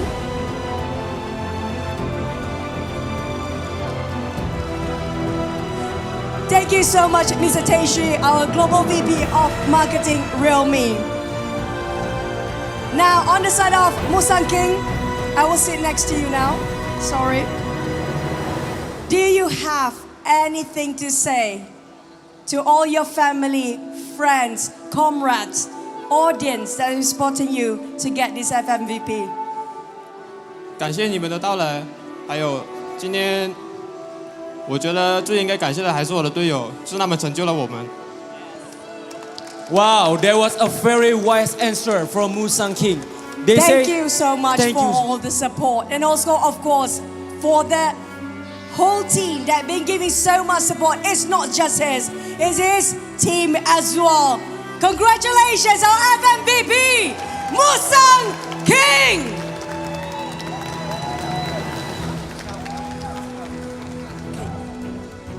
Now we would like all of you guys to surround the trophy. And we'll try to leave it together with all the audience Together. as well. On my countdown, we'll leave the trophy together. Yes, this is the final moment, the we winning count moment. together. Alright, we will do it together. Kita akan bersama-sama menghitung countdown dari 5. We'll do it in 5, 4, 3, 2, 1. Black Shrew Esports! Congratulations for winning the 2024 Honor of Kings Championship! Your champions, the kings above all kings, that will take the trophy back to their region with pride. Hailing from Malaysia, Black Shrew Esports!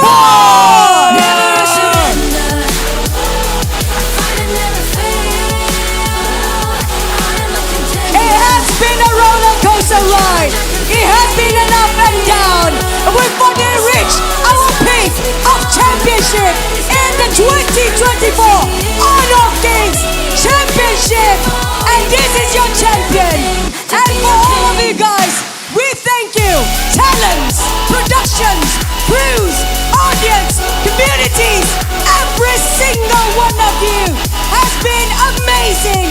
And this is your tournament as well. And this is me, Choo Choo, and my partner, And I'm Darius Lin. Kita ucapkan terima kasih untuk semua penonton dari Lipa Mall Kemang, seluruh caster, seluruh krim dan kru. And we will see you on the next championship. I'm Darius Lin and see you on the next event. Good night, everybody. Never dies, never a surrender.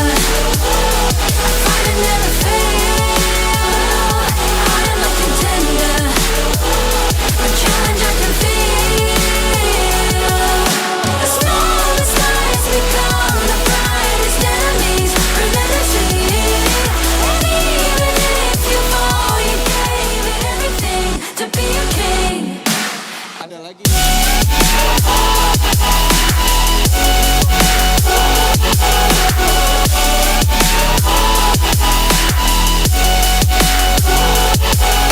You carved your way with a sharp attack. You watched it all burn, and you never looked back. There will come a day when your fears will rise. You protect your crown, so it never dies. Never a surrender. I fight and never fail. I am a contender. A challenge I can feel. The smallest lies become the brightest enemies. Relentlessly, and even if you fall, you gave it everything to be a king.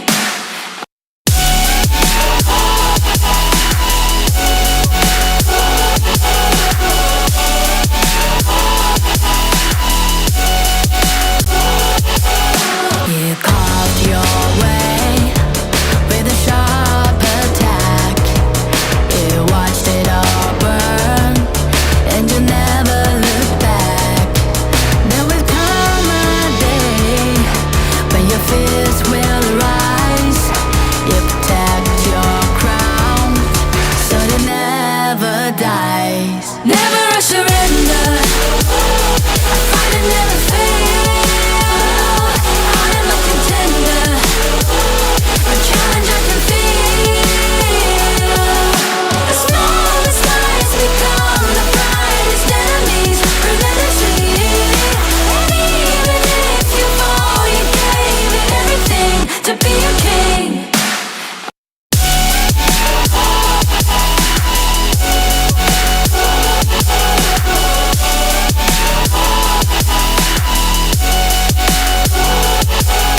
You carved your way with a sharp attack. You watched it all burn, and you never looked back. There will come a day when your fears will rise. You protect your crown, so it never dies. Never a surrender. I fight and never fail. I am a contender. A challenge I can feel. The smallest lies become the brightest enemies. Relentlessly, and even if you fall, you gave it everything to be a king.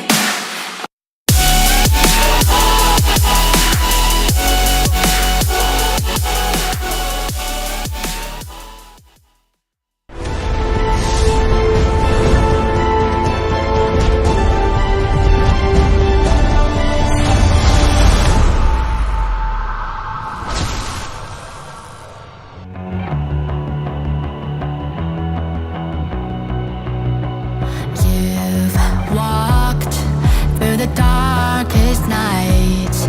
You've heard the crowd, felt the blinding light. You were standing there when your heart comes alive. It's a dream of a hat, and it never dies. Right here, right now, give it all, get it out. Never a surrender. I fight and never fail. I am a contender. A challenge I can feel. The smallest lies become the brightest enemies. Relentlessly,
blinding light. You were standing there when your heart comes alive. It's a dream I've had, and it never dies. Right here, right now, give it all, get it out. Never a surrender, I fight and never fail. I am a contender, a challenge I can feel. The smallest lies become the brightest enemies, relentlessly. And even if you fall, you gave it everything to be a king.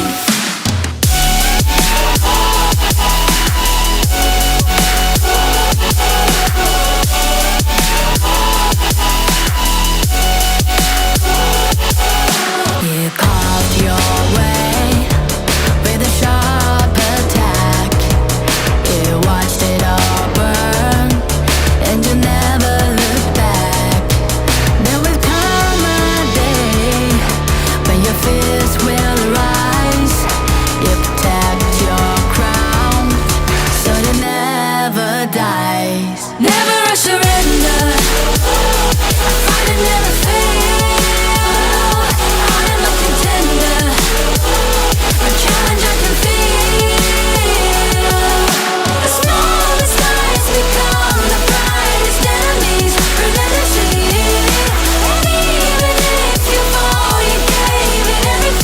To be a king.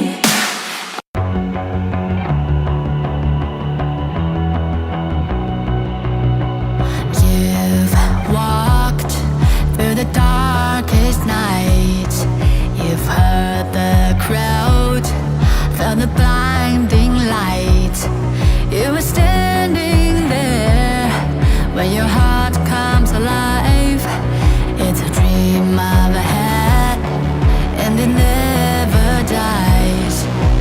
Right here, right now, give it all, get it out. Never a surrender, I fight and never fail. I am a contender, a challenge I can feel. The smallest lies become the brightest enemies, relentlessly.